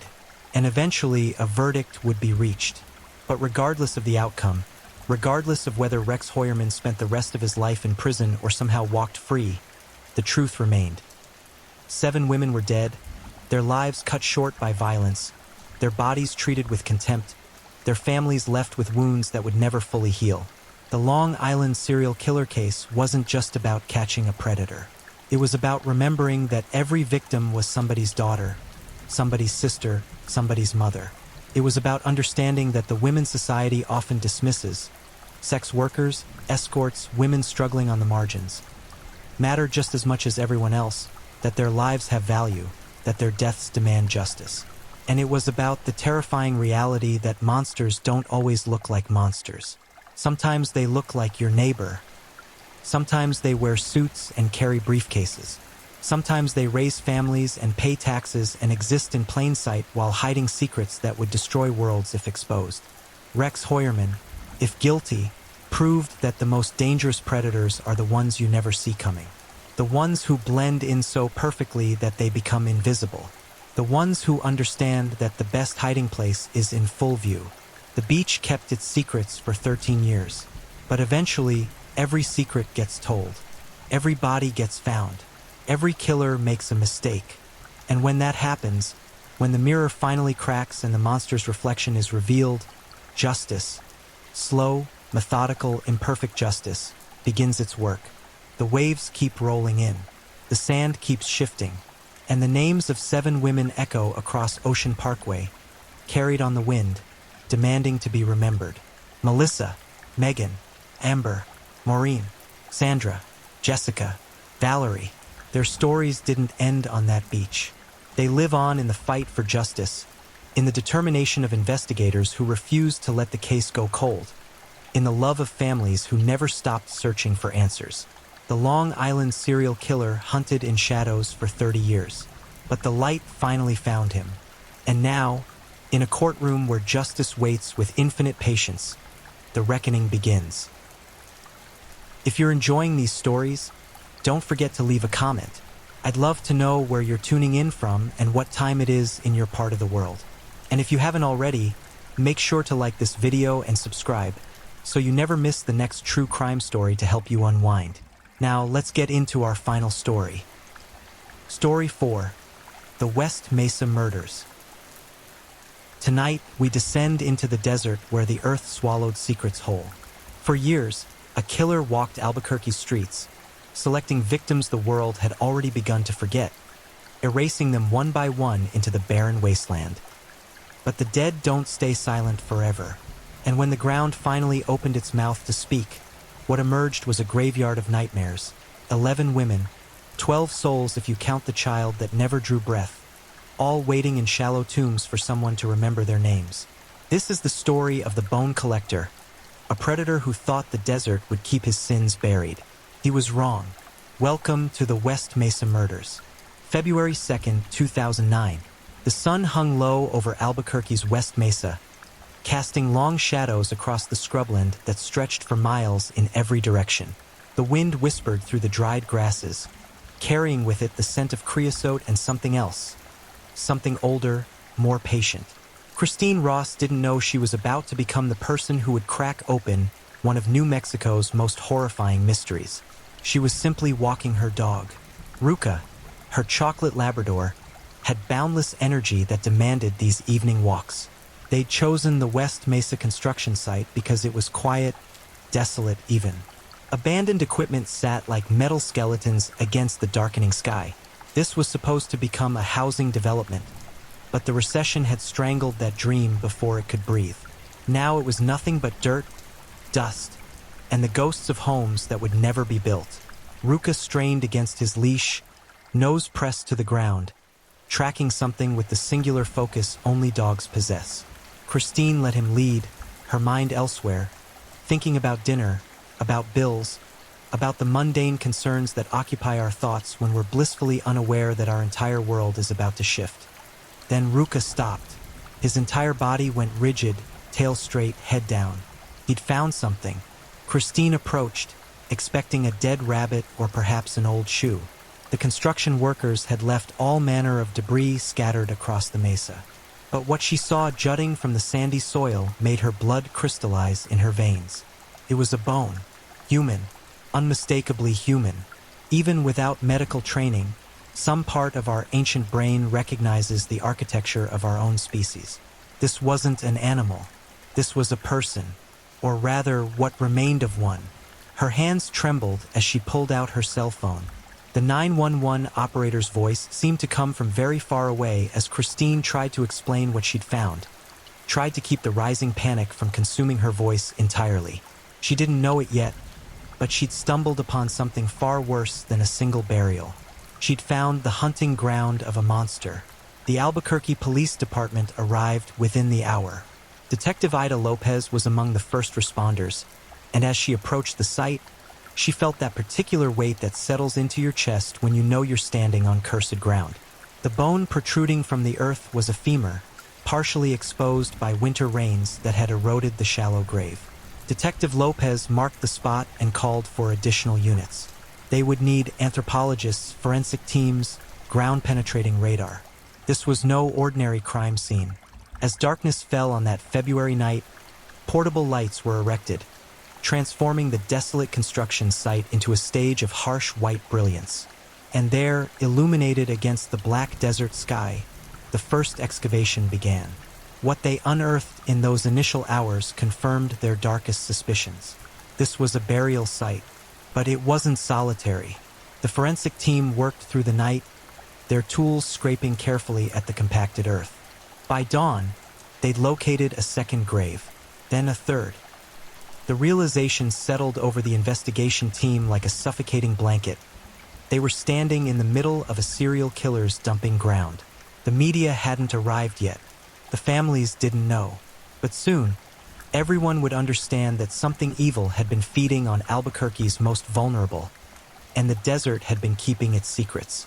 Over the following weeks, the excavation expanded into a full-scale archaeological dig. The site covered nearly 2 acres of scrubland, and every square foot had to be examined. Ground-penetrating radar revealed anomalies in the soil, disturbed earth that indicated more graves. The team worked methodically, photographing every fragment, cataloging every shred of fabric, every bone, every piece of evidence that might tell them who these women were and who had stolen their lives. The desert air grew thick with tension as grave after grave revealed itself.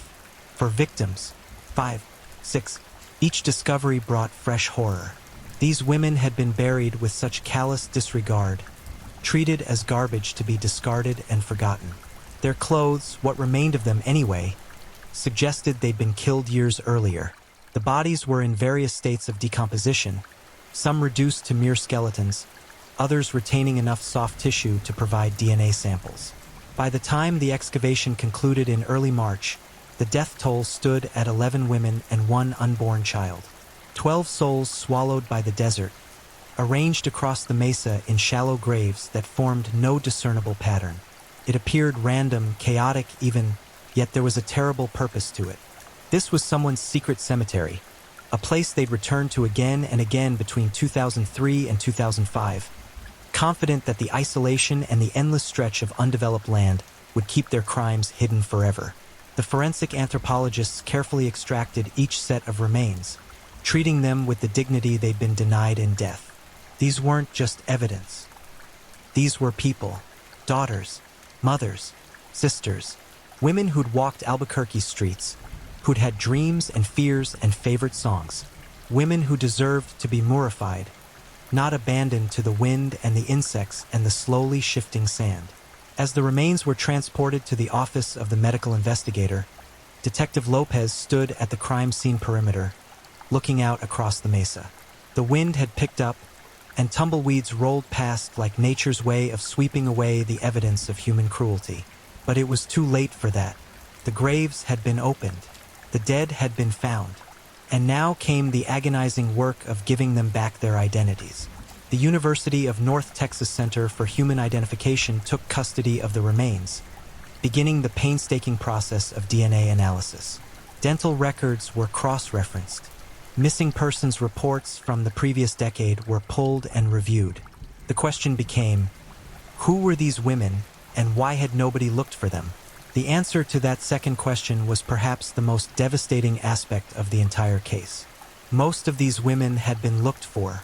Their families had filed missing persons reports. They'd called the police repeatedly, begging for help, pleading for someone to take their loved ones' disappearances seriously.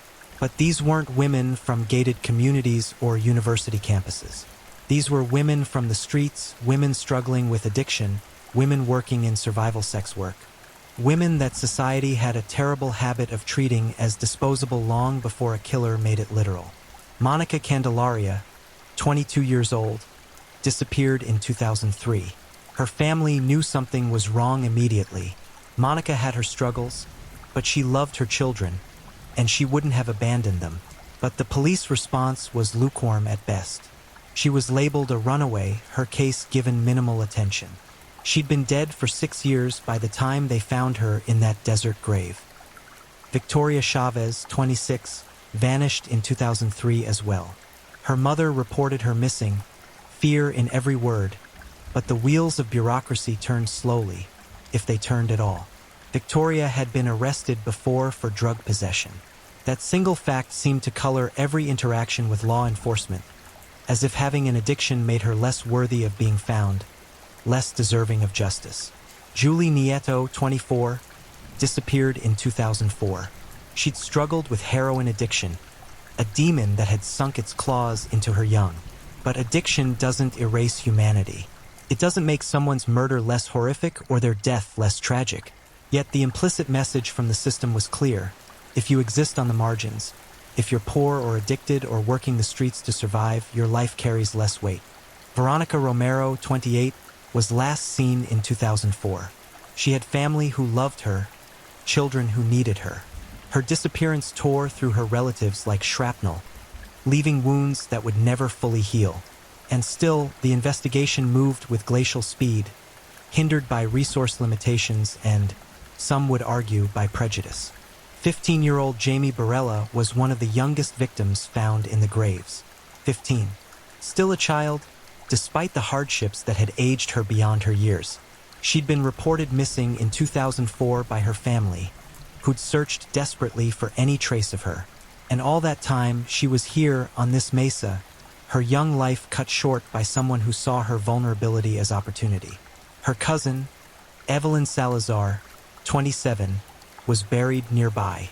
Two members of the same family, stolen by the same predator, their bodies discarded in the same desolate killing field. The cruelty of it was staggering. The pain it would cause when the families learned the truth was unimaginable. Michelle Valdez was 22 and 3 months pregnant when she disappeared in 2004. She was carrying a daughter. That unborn child would become the 12th victim counted in the West Mesa murders, a life extinguished before it ever had the chance to begin. Michelle's family had fought tirelessly to find her, refusing to believe she'd simply vanished by choice. Their instincts had been correct, but the truth brought no comfort. As spring arrived in 2009 and the identifications were confirmed one by one through DNA matching, the families gathered for press conferences. Their faces were masks of complicated grief, relief at finally knowing, horror at what that knowledge meant, and fury at a system that had failed their loved ones so spectacularly. They stood united in their demand for justice, for accountability, for someone to explain how 11 women could disappear from Albuquerque streets without triggering a massive manhunt, without prompting a serial killer investigation, without someone connecting the terrifying pattern. The media descended on Albuquerque like locusts, turning the West Mesa into a pilgrimage site for journalists and true crime enthusiasts. The case had everything that captures public attention: a large victim count, a mysterious killer, a desert burial ground. But amid the sensationalism, there were 11 real women whose lives had been reduced to headlines and crime scene photographs. 11 women who'd been vulnerable and had paid the ultimate price. 11 women whose killer was still out there, breathing free air, while they rotted in the desert sand. Detective Lopez assembled a task force, pulling in investigators from multiple jurisdictions. They called it the 118th Street Task Force, named after the road nearest to the burial site. Their mission was singular and daunting: find the person responsible. But where do you even begin when the murders occurred years ago, when evidence has degraded, when witnesses' memories have faded, when your victims existed in a shadow economy that left few paper trails?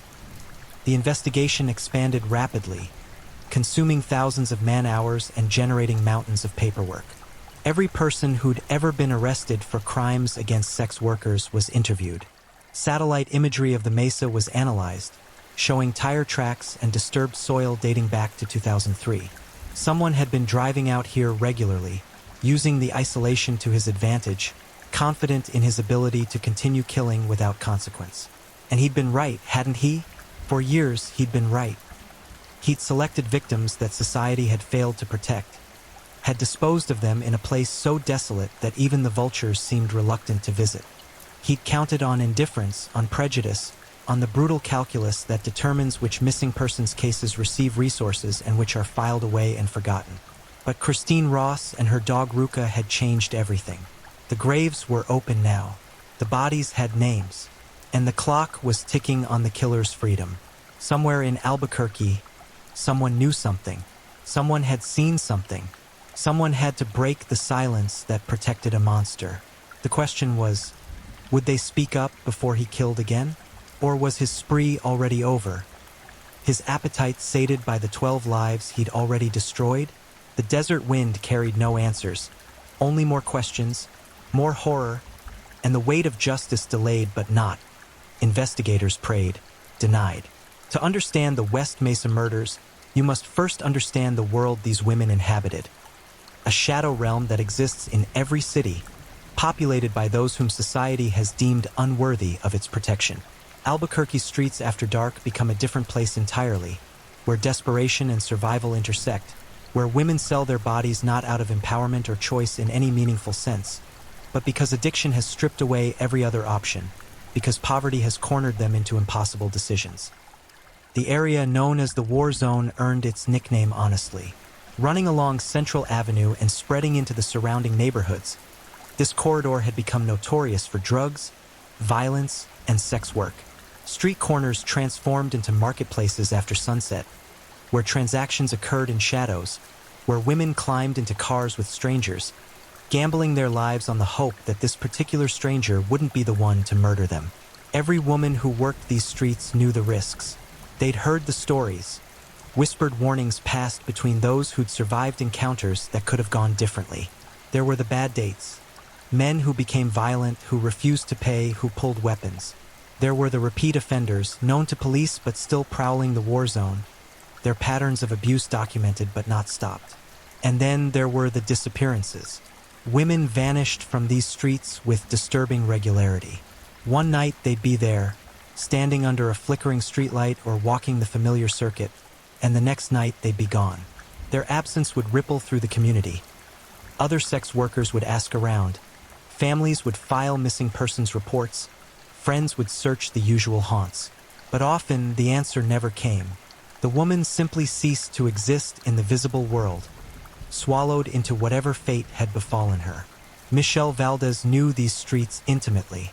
Born into a family that loved her, she'd nonetheless found herself trapped in addiction's merciless grip. Heroin had rewritten her brain chemistry, transformed her entire existence into a relentless hunt for the next fix. To support her habit, she'd turned to sex work, joining the other women who walked the war zone's dangerous circuit. She was 22 and 3 months pregnant when she disappeared in February 2004. Her pregnancy should have been a turning point, a reason to get clean, to escape the streets. Her family had begged her to enter treatment, offering support and love. But addiction doesn't respond to love alone. It demands satisfaction, and it will sacrifice anything, including an unborn child, to get it. Michelle's last known sighting was near Central Avenue. A witness reported seeing her get into a vehicle, and then she was gone. She wouldn't be seen alive again. The baby she carried, a girl, would never know birth, never draw breath outside the womb, never cry or laugh or experience a single moment of the life that should have been hers. When forensic experts examined Michelle's remains, they found evidence of the fetus, approximately 3 months developed. It was counted as the 12th victim of the West Mesa murders, a haunting reminder that this killer's cruelty extended even to the innocent who'd never had a chance to be anything at all. Jamie Barella was only 15 when she fell into the street life that would ultimately claim her. 15. An age when most teenagers are worried about algebra tests and school dances, when their biggest concerns should be fitting in and figuring out who they want to become. But Jamie's childhood had been stolen long before a killer took her life. She'd run away from home multiple times, pulled toward the streets by forces that her family struggled to understand or combat. By the time she disappeared in October 2004, Jamie had been arrested for drug possession and prostitution. The system had labeled her, categorized her, but it had failed to save her. Instead of intervention and protection, she'd received citations and court dates. Instead of rehabilitation, she'd been cycled through a justice system that treats symptoms but ignores disease. And so she remained on the streets, vulnerable, exploited, targeted. Her cousin Evelyn Salazar, 27, walked a similar path. Evelyn struggled with her own addictions, her own survival on those unforgiving streets. The fact that these two relatives, separated by 12 years in age but united in their vulnerability, both fell victim to the same killer speaks to his hunting pattern. He was selecting from a specific population, women whose disappearances might not immediately trigger alarm bells, whose lifestyles made them easy to dismiss as runaways or overdose victims. The killer understood, perhaps instinctively, that society affords different levels of concern based on who goes missing. A college student disappearing prompts immediate media coverage, Amber Alerts, massive search efforts. But a woman working the streets, struggling with addiction, someone who's been arrested before, the response is different, slower, less urgent.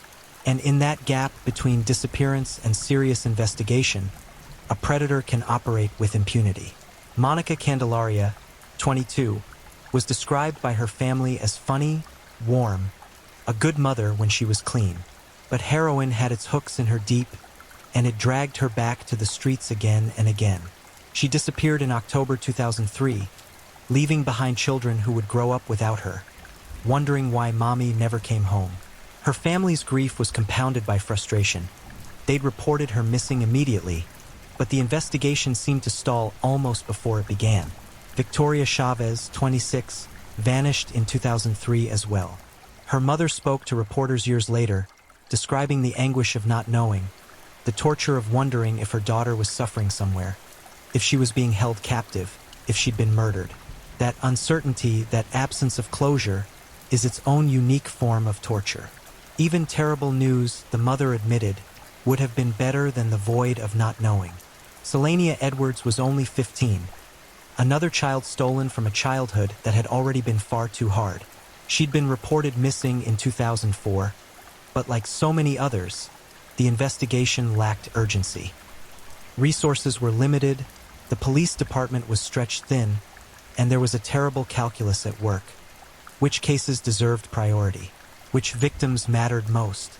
The implicit answer, demonstrated through action rather than words, was that girls like Selania didn't top the list.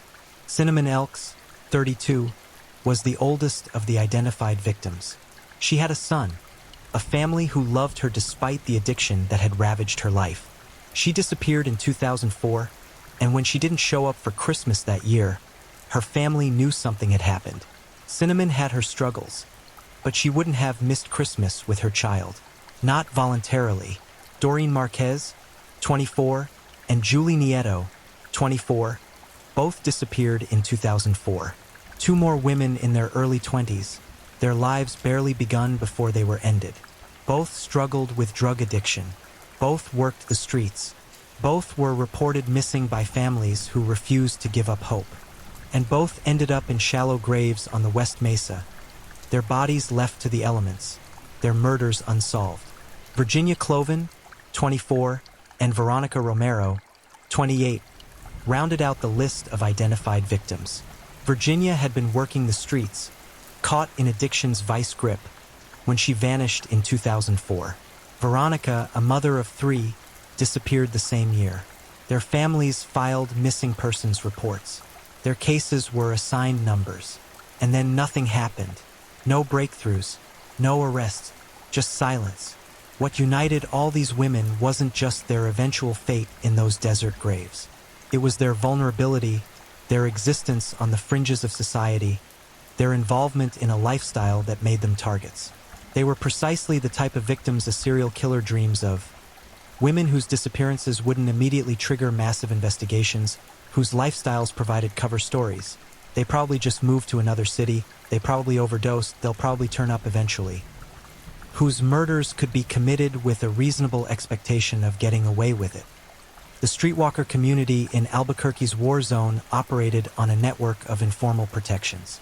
Women would watch out for each other, memorize license plates, share information about dangerous clients. If someone saw a friend get into a car, they'd try to note the make and model, the direction it headed. It was an imperfect system, vulnerable to the same chaos that defined their lives. But it was something. Yet, despite these precautions, women kept disappearing. Between 2003 and 2005, at least 19 women and girls vanished from the war zone area. 11 of them ended up in the West Mesa graves. 8 remain missing to this day, their fates unknown, their cases growing colder with each passing year. Were they also victims of the same killer, buried somewhere else? Did they escape somehow, start new lives far from Albuquerque? Or did they meet different but equally tragic ends? The survivors, the women who continued working the streets even after they knew a killer was hunting them, spoke to reporters about the impossible calculus they performed every night. They knew the dangers. They'd lost friends. But addiction doesn't pause for fear, and bills don't stop coming due just because a serial killer is active. So they continued climbing into cars with strangers, continued gambling with their lives, because the alternative was withdrawal, homelessness, starvation. The choice between possible death and certain suffering is no choice at all. Some of the victims' families spoke publicly about their loved ones, determined to ensure they were seen as people, not just statistics. They shared photos from better times, birthday parties, family gatherings, moments of joy before addiction consumed everything. They wanted the world to understand that these weren't disposable women. These were daughters who'd once had dreams. These were mothers who'd loved their children. These were human beings who deserved better than they got from life, and who certainly deserved better than being murdered and dumped in the desert. The community organized vigils, holding candles and speaking the victims' names aloud, refusing to let them be forgotten. It was a small act of defiance against the erasure that poverty and addiction and violence inflict on those caught in their gears. These women had lived, they had mattered, and their murders demanded justice, even if the system had failed to protect them in life. As investigators dug deeper into the victims' final movements, a pattern emerged. Many had last been seen near Central Avenue, in or around the war zone. Many had been reported getting into vehicles, different vehicles each time, but the similarities were striking.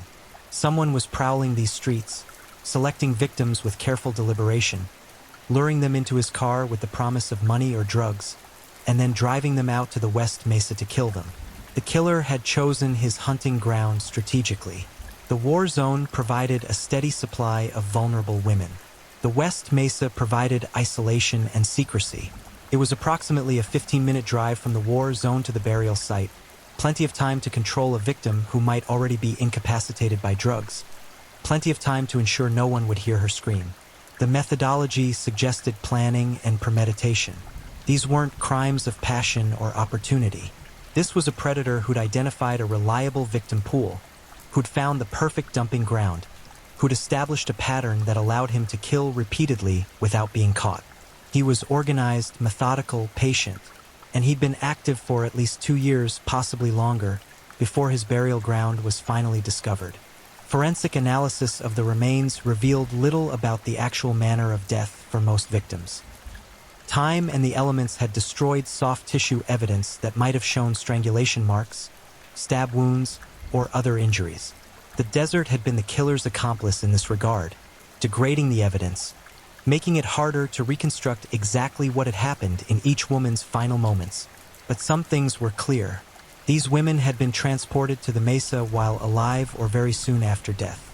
They'd been buried in shallow graves, some no more than a few feet deep, dug hastily by someone who knew the area was rarely visited. No one had buried them with any objects or clothing that might help identify them. Their purses, IDs, personal effects had all been removed, another deliberate choice to delay identification and investigation. The family's anguish was multiplied by the knowledge that their loved ones had been so close all along, buried just miles from where they'd disappeared, while everyone searched and hoped and prayed for their safe return. For years, these women had been lying in the desert, reduced to bones and fragments, while life continued around them. Children grew older without their mothers. Birthdays and holidays passed, marked by absence and grief. And all the while, the killer walked free, perhaps driving past those same families on the street, secure in the knowledge that he'd gotten away with murder. The question that haunted everyone involved in the case was simple and terrible.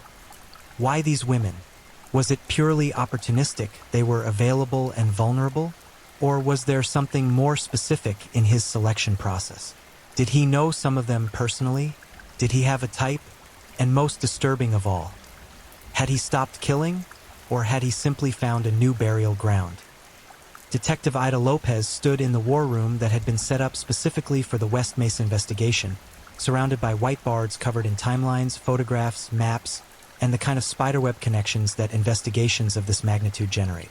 The 118th Street Task Force had been working around the clock since the bodies were discovered, following every lead, interviewing hundreds of witnesses, analyzing thousands of hours of surveillance footage from businesses along Central Avenue. And yet, months into the investigation, they were no closer to making an arrest. The challenge was both simple and insurmountable. Too much time had passed. The murders had occurred between 2003 and 2005, but the bodies weren't discovered until 2009. 4 to 6 years of degradation, of evidence lost to the elements, of memories fading, of witnesses dying or moving away or forgetting crucial details. The trail had gone cold before anyone even knew there was a trail to follow. Still, the task force refused to give up. They began by mapping the victims' last known locations, looking for patterns, for intersections. Almost all of them had disappeared from the war zone area, that stretch of Central Avenue where the sex trade flourished after dark. This suggested a killer who was comfortable in that environment, who knew how to approach street-level sex workers, who could blend in without raising suspicion.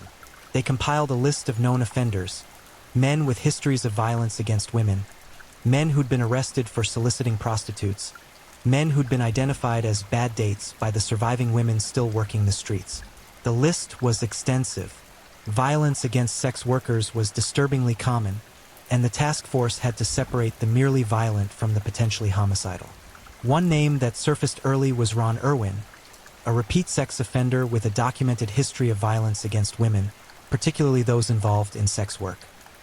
Irwin had frequented the war zone during the time frame when the victims disappeared. He'd been arrested multiple times for assault, for soliciting, for disturbing the peace, and witnesses placed him with several of the victims shortly before they vanished. Irwin became a prime suspect. The task force obtained search warrants for his home, his vehicles, his property. They combed through his life looking for evidence, DNA, fibers, anything that might connect him to the murders. But they found nothing conclusive. No smoking gun. No physical evidence that placed him at the burial site or connected him definitively to the victims. Without that evidence, they couldn't charge him. Without charges, he remained free. The frustration was palpable among the investigators. Everyone believed Irwin was good for at least some of the murders, if not all of them. His pattern of behavior, his familiarity with the victims, his presence in the war zone during the critical time period, it all fit. But believing someone is guilty and proving it in court are vastly different things. The American justice system demands evidence, and the desert had conspired with time to destroy most of what might have existed. Irwin died in 2011, taking whatever secrets he had to the grave. His death brought no closure.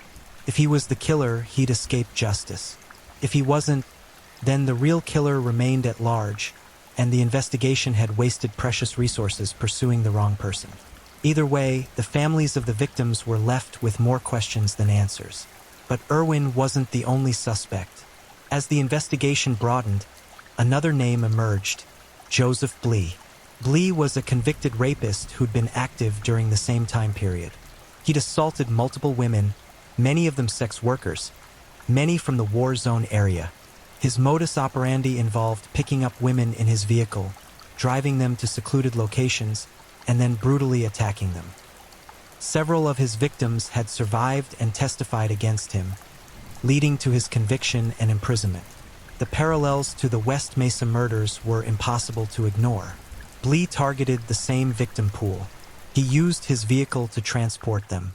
He favored isolated areas for his attacks. The task force obtained DNA samples from Blee and compared them to evidence collected from the burial site. But again, there was no match.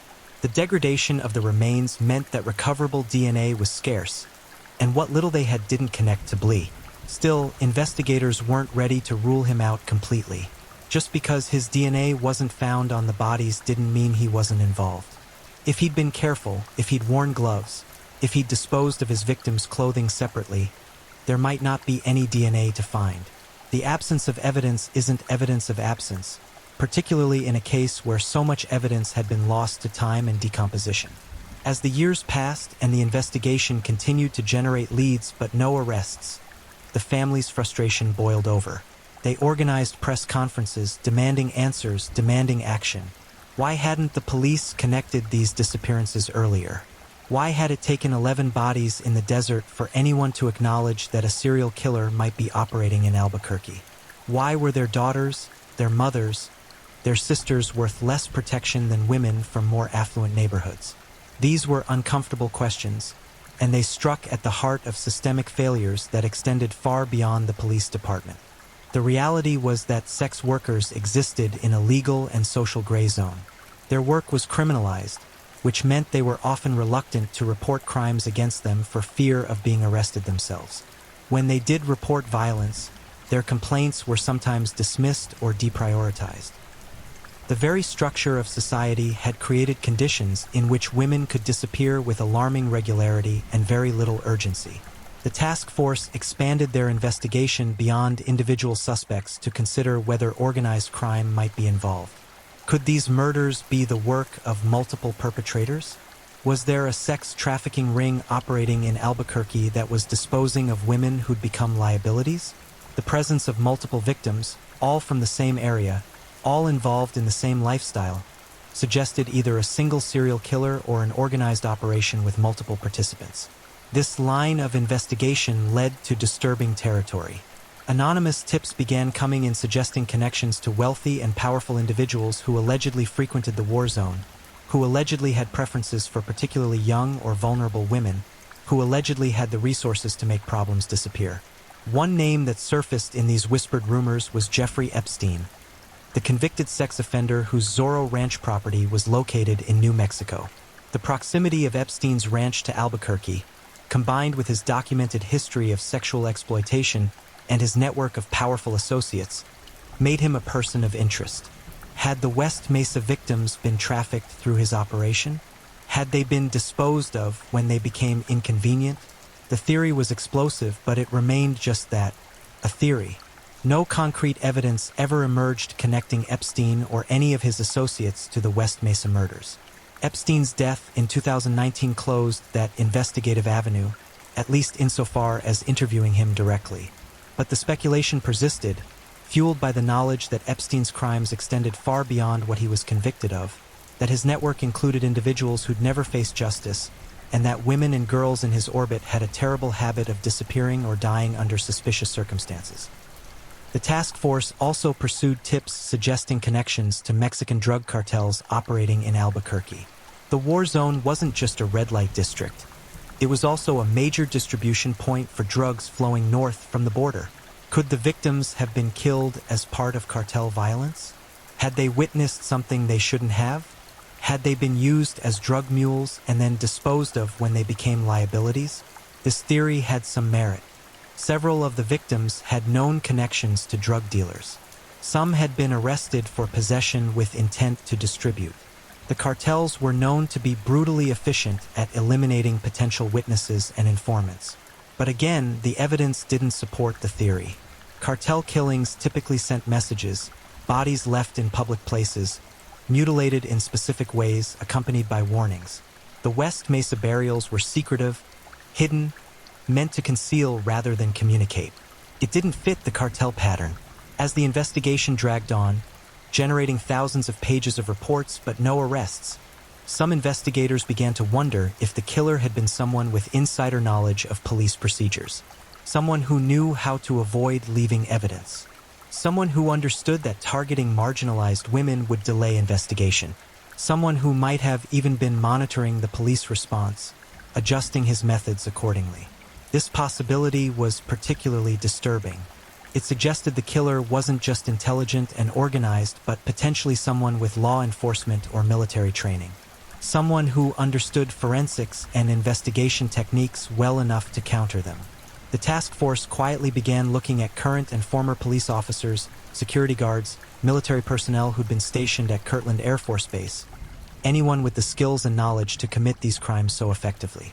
They found candidates who warranted closer investigation. Men with access to vehicles to isolated areas to the war zone. Men with disciplinary records involving violence or inappropriate conduct.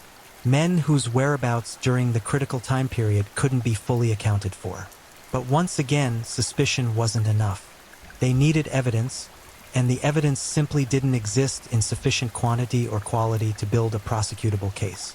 The satellite imagery analysis provided tantalizing clues. Images from 2003 through 2005 showed vehicle tracks leading to the burial site, showed areas of disturbed soil consistent with grave digging. The killer had been coming here regularly, had been confident enough in the location's isolation to return multiple times. But satellite imagery couldn't identify the vehicle or its driver. It could only confirm what they already knew. Someone had been using this mesa as their personal dumping ground, and they'd done so with frightening regularity. Forensic psychologists were brought in to develop a profile of the killer. The profile that emerged was both specific and maddeningly generic. Male, likely between 30 and 50 years old during the active killing period. Someone with intimate knowledge of the war zone and its rhythms. Someone comfortable approaching sex workers without raising suspicion. Someone with access to a vehicle, probably a larger vehicle like an SUV or van that could transport bodies and provide privacy. Someone with enough physical strength to dig graves and move bodies. Someone organized enough to avoid leaving significant evidence. The profile suggested someone who lived or worked in Albuquerque, who had roots in the community, who wasn't just passing through. Serial killers who dump bodies in specific locations typically have some connection to those locations. They're not random selections but places that hold meaning or utility for the killer. The West Mesa wasn't visible from any major roads. You had to know it was there, had to deliberately seek it out. This suggested local knowledge. The psychological profile also indicated someone who viewed his victims as less than human, who could kill repeatedly without apparent remorse or escalation in violence. The manner of burial, shallow, careless, stripped of identifying materials, suggested contempt. These women weren't even worth the effort of a proper grave. They were garbage to be discarded, problems to be eliminated. Yet despite all this profiling, all this analysis, all these hundreds of interviews and thousands of investigative hours, the case remained unsolved. The killer, whoever he was, had managed to commit at least 11 murders without making a single catastrophic mistake. Or if he had made mistakes, time and the desert had erased them before anyone knew to look. The families met regularly with the task force, attending briefings, asking questions, demanding updates. Some of them had become amateur investigators themselves, pursuing their own leads, conducting their own interviews. They'd formed a support network, united by their shared loss and their shared determination to see justice done.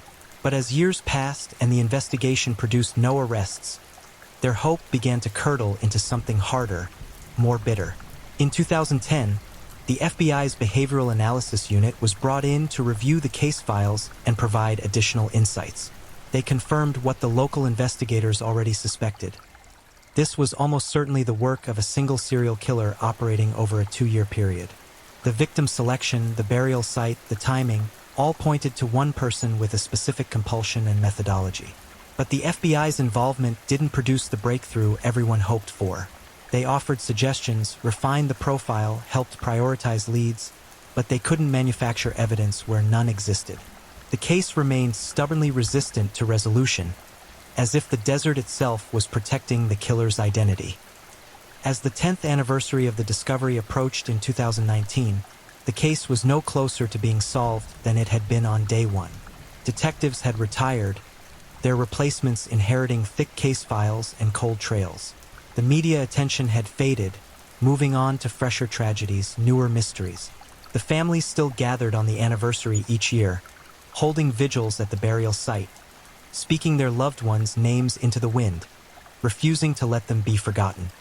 But privately, many had begun to accept that they might never know who killed their daughters, their sisters, their mothers.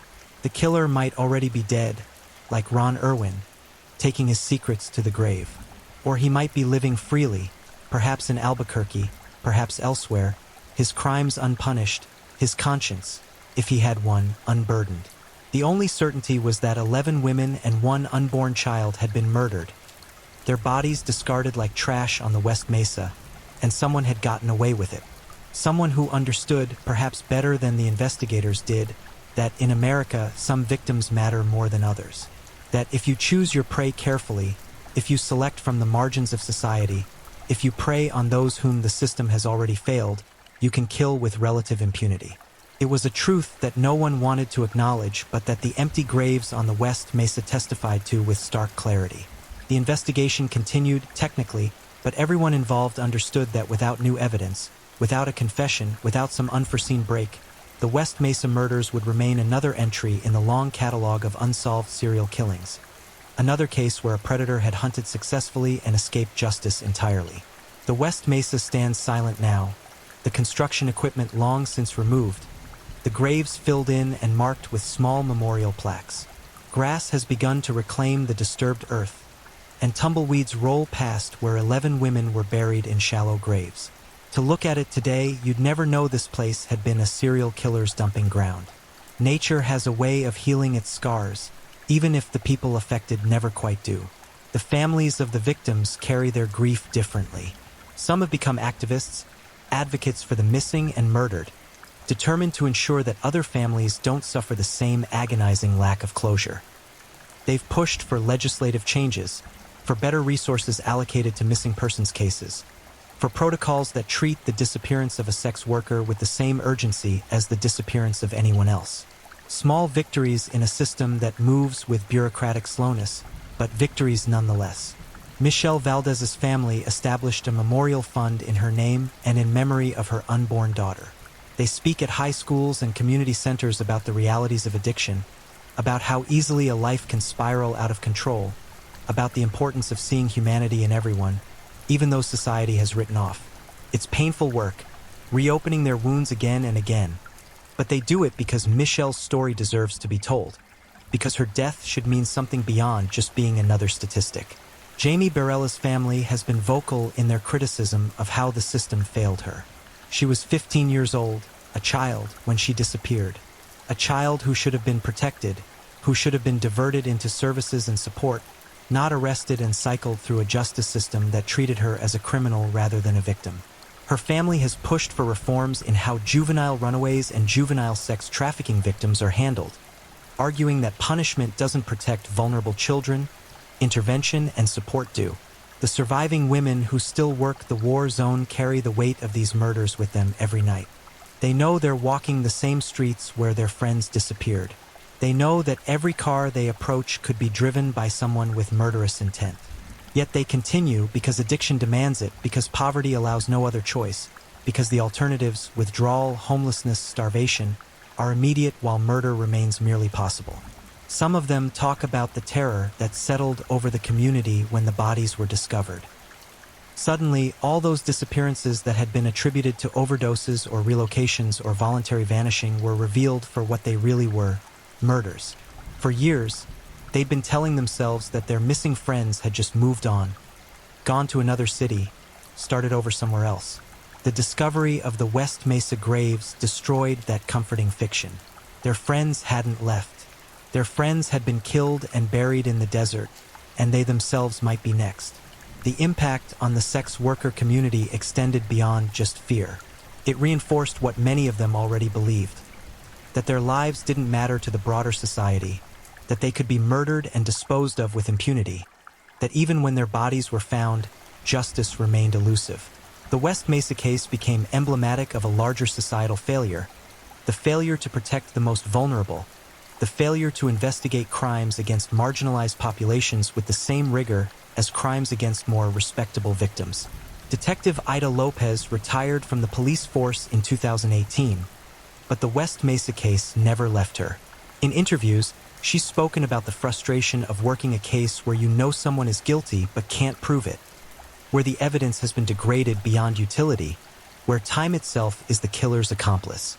She remains convinced that Ron Irwin was responsible for at least some of the murders, but without the evidence to prove it, that conviction is meaningless. Other investigators from the task force have expressed similar sentiments. They point to multiple suspects who could have been the killer, any of whom might have been prosecuted successfully if the bodies had been found sooner, if the investigation had begun earlier, if society had cared enough about these women's disappearances to connect the pattern before it was too late. The case stands as an indictment not just of a killer but of a system that allowed him to operate. The broader true crime community has embraced the West Mesa murders as one of the great unsolved mysteries. Podcasts have dissected every aspect of the case. Documentaries have interviewed the families, the investigators, the survivors.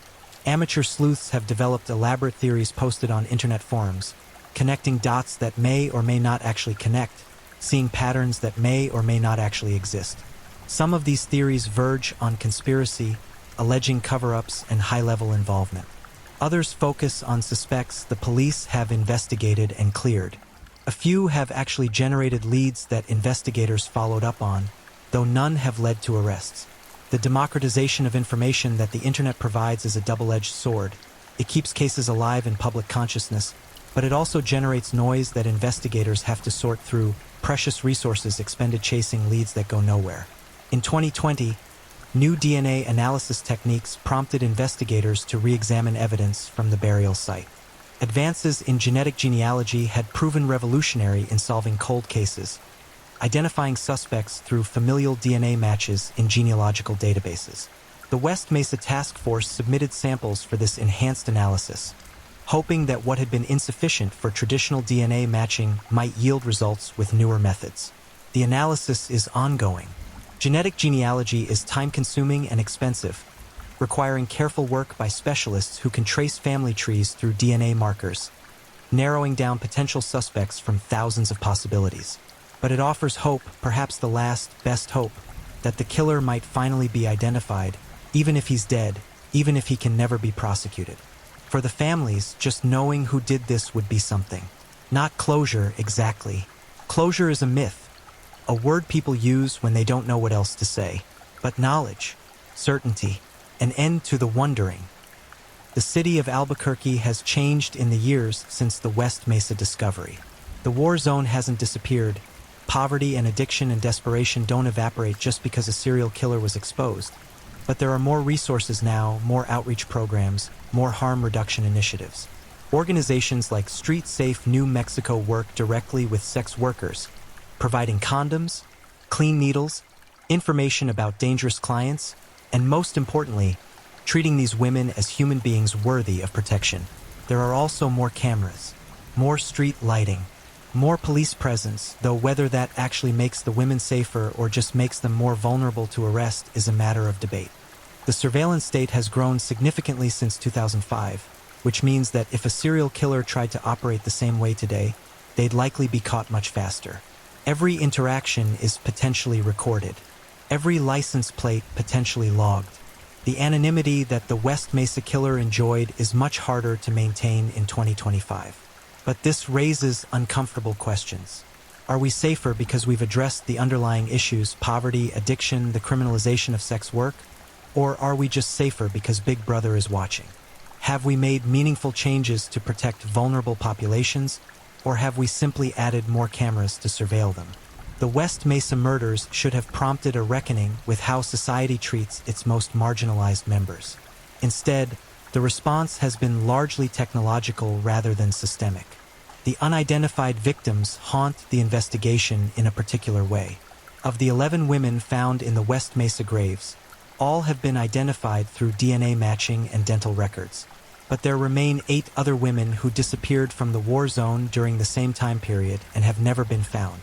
Are they also victims of the same killer buried somewhere else? Did they escape to other cities and start new lives? Did they die of overdoses or other causes? Their bodies never recovered or identified. These questions keep the case alive. Keep investigators reviewing old files, following up on tips, hoping for a break.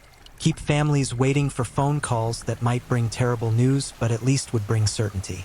The known victims of the West Mesa murders number 12, but the true toll might be higher, much higher. Serial killers rarely operate on a fixed schedule with a predetermined victim count. They kill until they're caught, or until they die, or until something else intervenes. So the question remains, did the West Mesa killer stop after 2005? Or did he simply find a new burial ground, a new hunting ground, a new population of victims? The unsettling reality is that we don't know. We can't know unless more bodies are found or unless the killer is identified and interrogated. The murders could have continued, could still be continuing for all anyone knows. This uncertainty is perhaps the most terrifying aspect of the entire case. There's no resolution, no ending, no moment when we can say with confidence that the threat has passed. The West Mesa killer could be dead, could be imprisoned for unrelated crimes, could be living quietly somewhere, his dark urges sated or suppressed, or could be actively hunting, selecting his prey with the same careful calculation he used before, confident that time and isolation and societal indifference will once again work in his favor. The memorial service held on the 10th anniversary of the discovery was heavily attended. Families spoke, investigators spoke, community advocates spoke. But the most powerful moment came when one of the surviving sex workers took the microphone. She spoke about her missing friends, about the terror of working streets where a killer had hunted, about the lack of choices that kept her and others like her in harm's way despite knowing the risks. She spoke about how society sees women like her as disposable, as less than human, as acceptable casualties. And she demanded something simple yet revolutionary: that the world see her and women like her as people. Not criminals, not addicts, not prostitutes, but people. Daughters and mothers and sisters and friends. People who deserve protection, who deserve justice, who deserve to be mourned when they're murdered instead of dismissed and forgotten. Her words hung in the air over the West Mesa, carried by the wind across the scrubland where 11 graves had been filled in and marked with small stones. The desert is indifferent to human suffering, but the people gathered there were not. They remembered, they grieved, they demanded better, and yet, despite all the remembrance, all the investigation, all the advocacy and outreach and reform, the fundamental truth remains unchanged. Someone murdered at least 11 women and 1 unborn child and has never been held accountable. Someone selected vulnerable victims, exploited their desperation, ended their lives, and buried them in the desert like garbage. Someone who understood that in America, if you prey on the right people, you can get away with murder. The West Mesa stands as a monument to that ugly truth. The graves may be filled, the memorials erected, the vigils held annually. But justice? Justice remains as elusive as the wind that sweeps across the high desert, carrying secrets it will never tell. Somewhere, someone knows what happened. Someone knows who the killer is or was. Someone has information that could crack this case wide open, could give the families the answers they've sought for over 15 years. But that someone has remained silent, either out of fear or loyalty or indifference.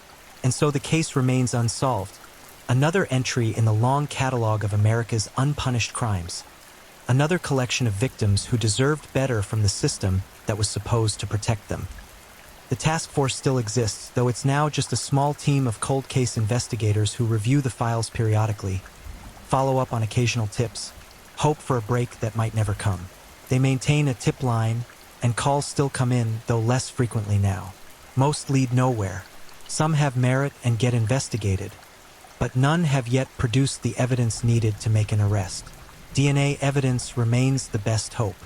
As technology advances, as genetic genealogy becomes more sophisticated, as more people submit their DNA to ancestry databases, the chances of identifying the killer increase. It's a waiting game now, a race between advancing science and the fading memories of witnesses, the deaths of suspects, the erosion of what little physical evidence remains. For the families, the waiting is torture.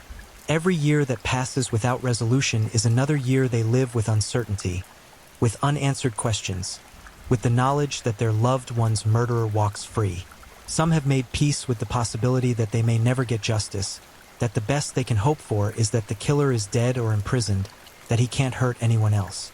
Others refuse to accept anything less than full accountability. An arrest, a trial, a conviction, a name attached to the crimes so they can finally direct their rage at a specific person rather than at the void. The final, most haunting aspect of the West Mesa murders is what they reveal about our society's priorities. These women were failed repeatedly, by a foster care system that didn't protect them as children, by schools that didn't give them the tools to escape poverty, by a healthcare system that didn't treat their addictions, by a justice system that criminalized rather than helped them, and finally by an investigation system that didn't prioritize their disappearances until it was too late to save them. Their murders were preventable. Not in the sense that anyone could have known this specific killer would target these specific women, but in the sense that if our society provided better safety nets, better support systems, better alternatives to survival sex work and street-level drug use, these women might not have been so vulnerable, might not have been placed in situations where they had to trust strangers who might be killers, might still be alive. That's the lesson of the West Mesa murders, if we're willing to learn it. That marginalization kills. That when we create underclasses of people deemed less worthy of protection, we create hunting grounds for predators. That every society gets the serial killers it deserves. In a sense, they flourish in the gaps, in the places where we've decided not to look, among the populations we've decided don't matter. The women buried on the West Mesa mattered. They were failed by almost every system that was supposed to protect them, but they mattered. Their lives had value. Their deaths demand justice. And the fact that, more than 15 years after their discovery, no one has been held accountable for their murders is a stain that won't wash out. The desert keeps its secrets, but the dead cry out for justice. And somewhere in Albuquerque or somewhere beyond, someone knows the truth. The question is, will they ever speak? Will the killer ever be identified? Will the families ever get the answers they deserve? For now, the West Mesa stands silent, marked by small memorials and fading flowers. A place where evil once flourished in secrecy, but where the truth finally broke through. The killer may have escaped earthly justice, but his crimes have been exposed. The victims have been named. And as long as people remember, as long as people care, as long as people refuse to let these women be forgotten, their deaths mean something more than just statistics in an unsolved case file. They mean that we must do better. We must protect the vulnerable. We must value all lives equally, regardless of addiction or poverty or the choices desperation forces people to make. We must build a society where serial killers can't prey on marginalized populations with impunity, where every disappearance triggers urgency, where every life matters enough to warrant justice. That's what the women of the West Mesa deserve. That's what we owe them. And until we deliver it, their graves stand as an indictment of everything we've failed to do, everything we've failed to be, and everything we must become if we want to call ourselves a just society. The wind sweeps across the mesa, carrying whispers of stories that should have had different endings, of lives that should have continued, of justice that should have been served. And the desert, indifferent to human failing, keeps watch over the place where 11 women and 1 unborn child were laid to rest, waiting for the day when their killer's name is finally spoken aloud and the scales of justice, however belatedly, begin to balance. Thank you for watching and joining us as we explored these chilling and mysterious stories. If you enjoyed the journey, don't forget to like, subscribe, and share with others who love a good mystery. Also, let us know where you're watching from. I'd love to hear where in the world you're tuning in. We appreciate you being part of this, and we'll see you next time for more gripping stories. Stay safe, stay curious, and keep unraveling the unknown.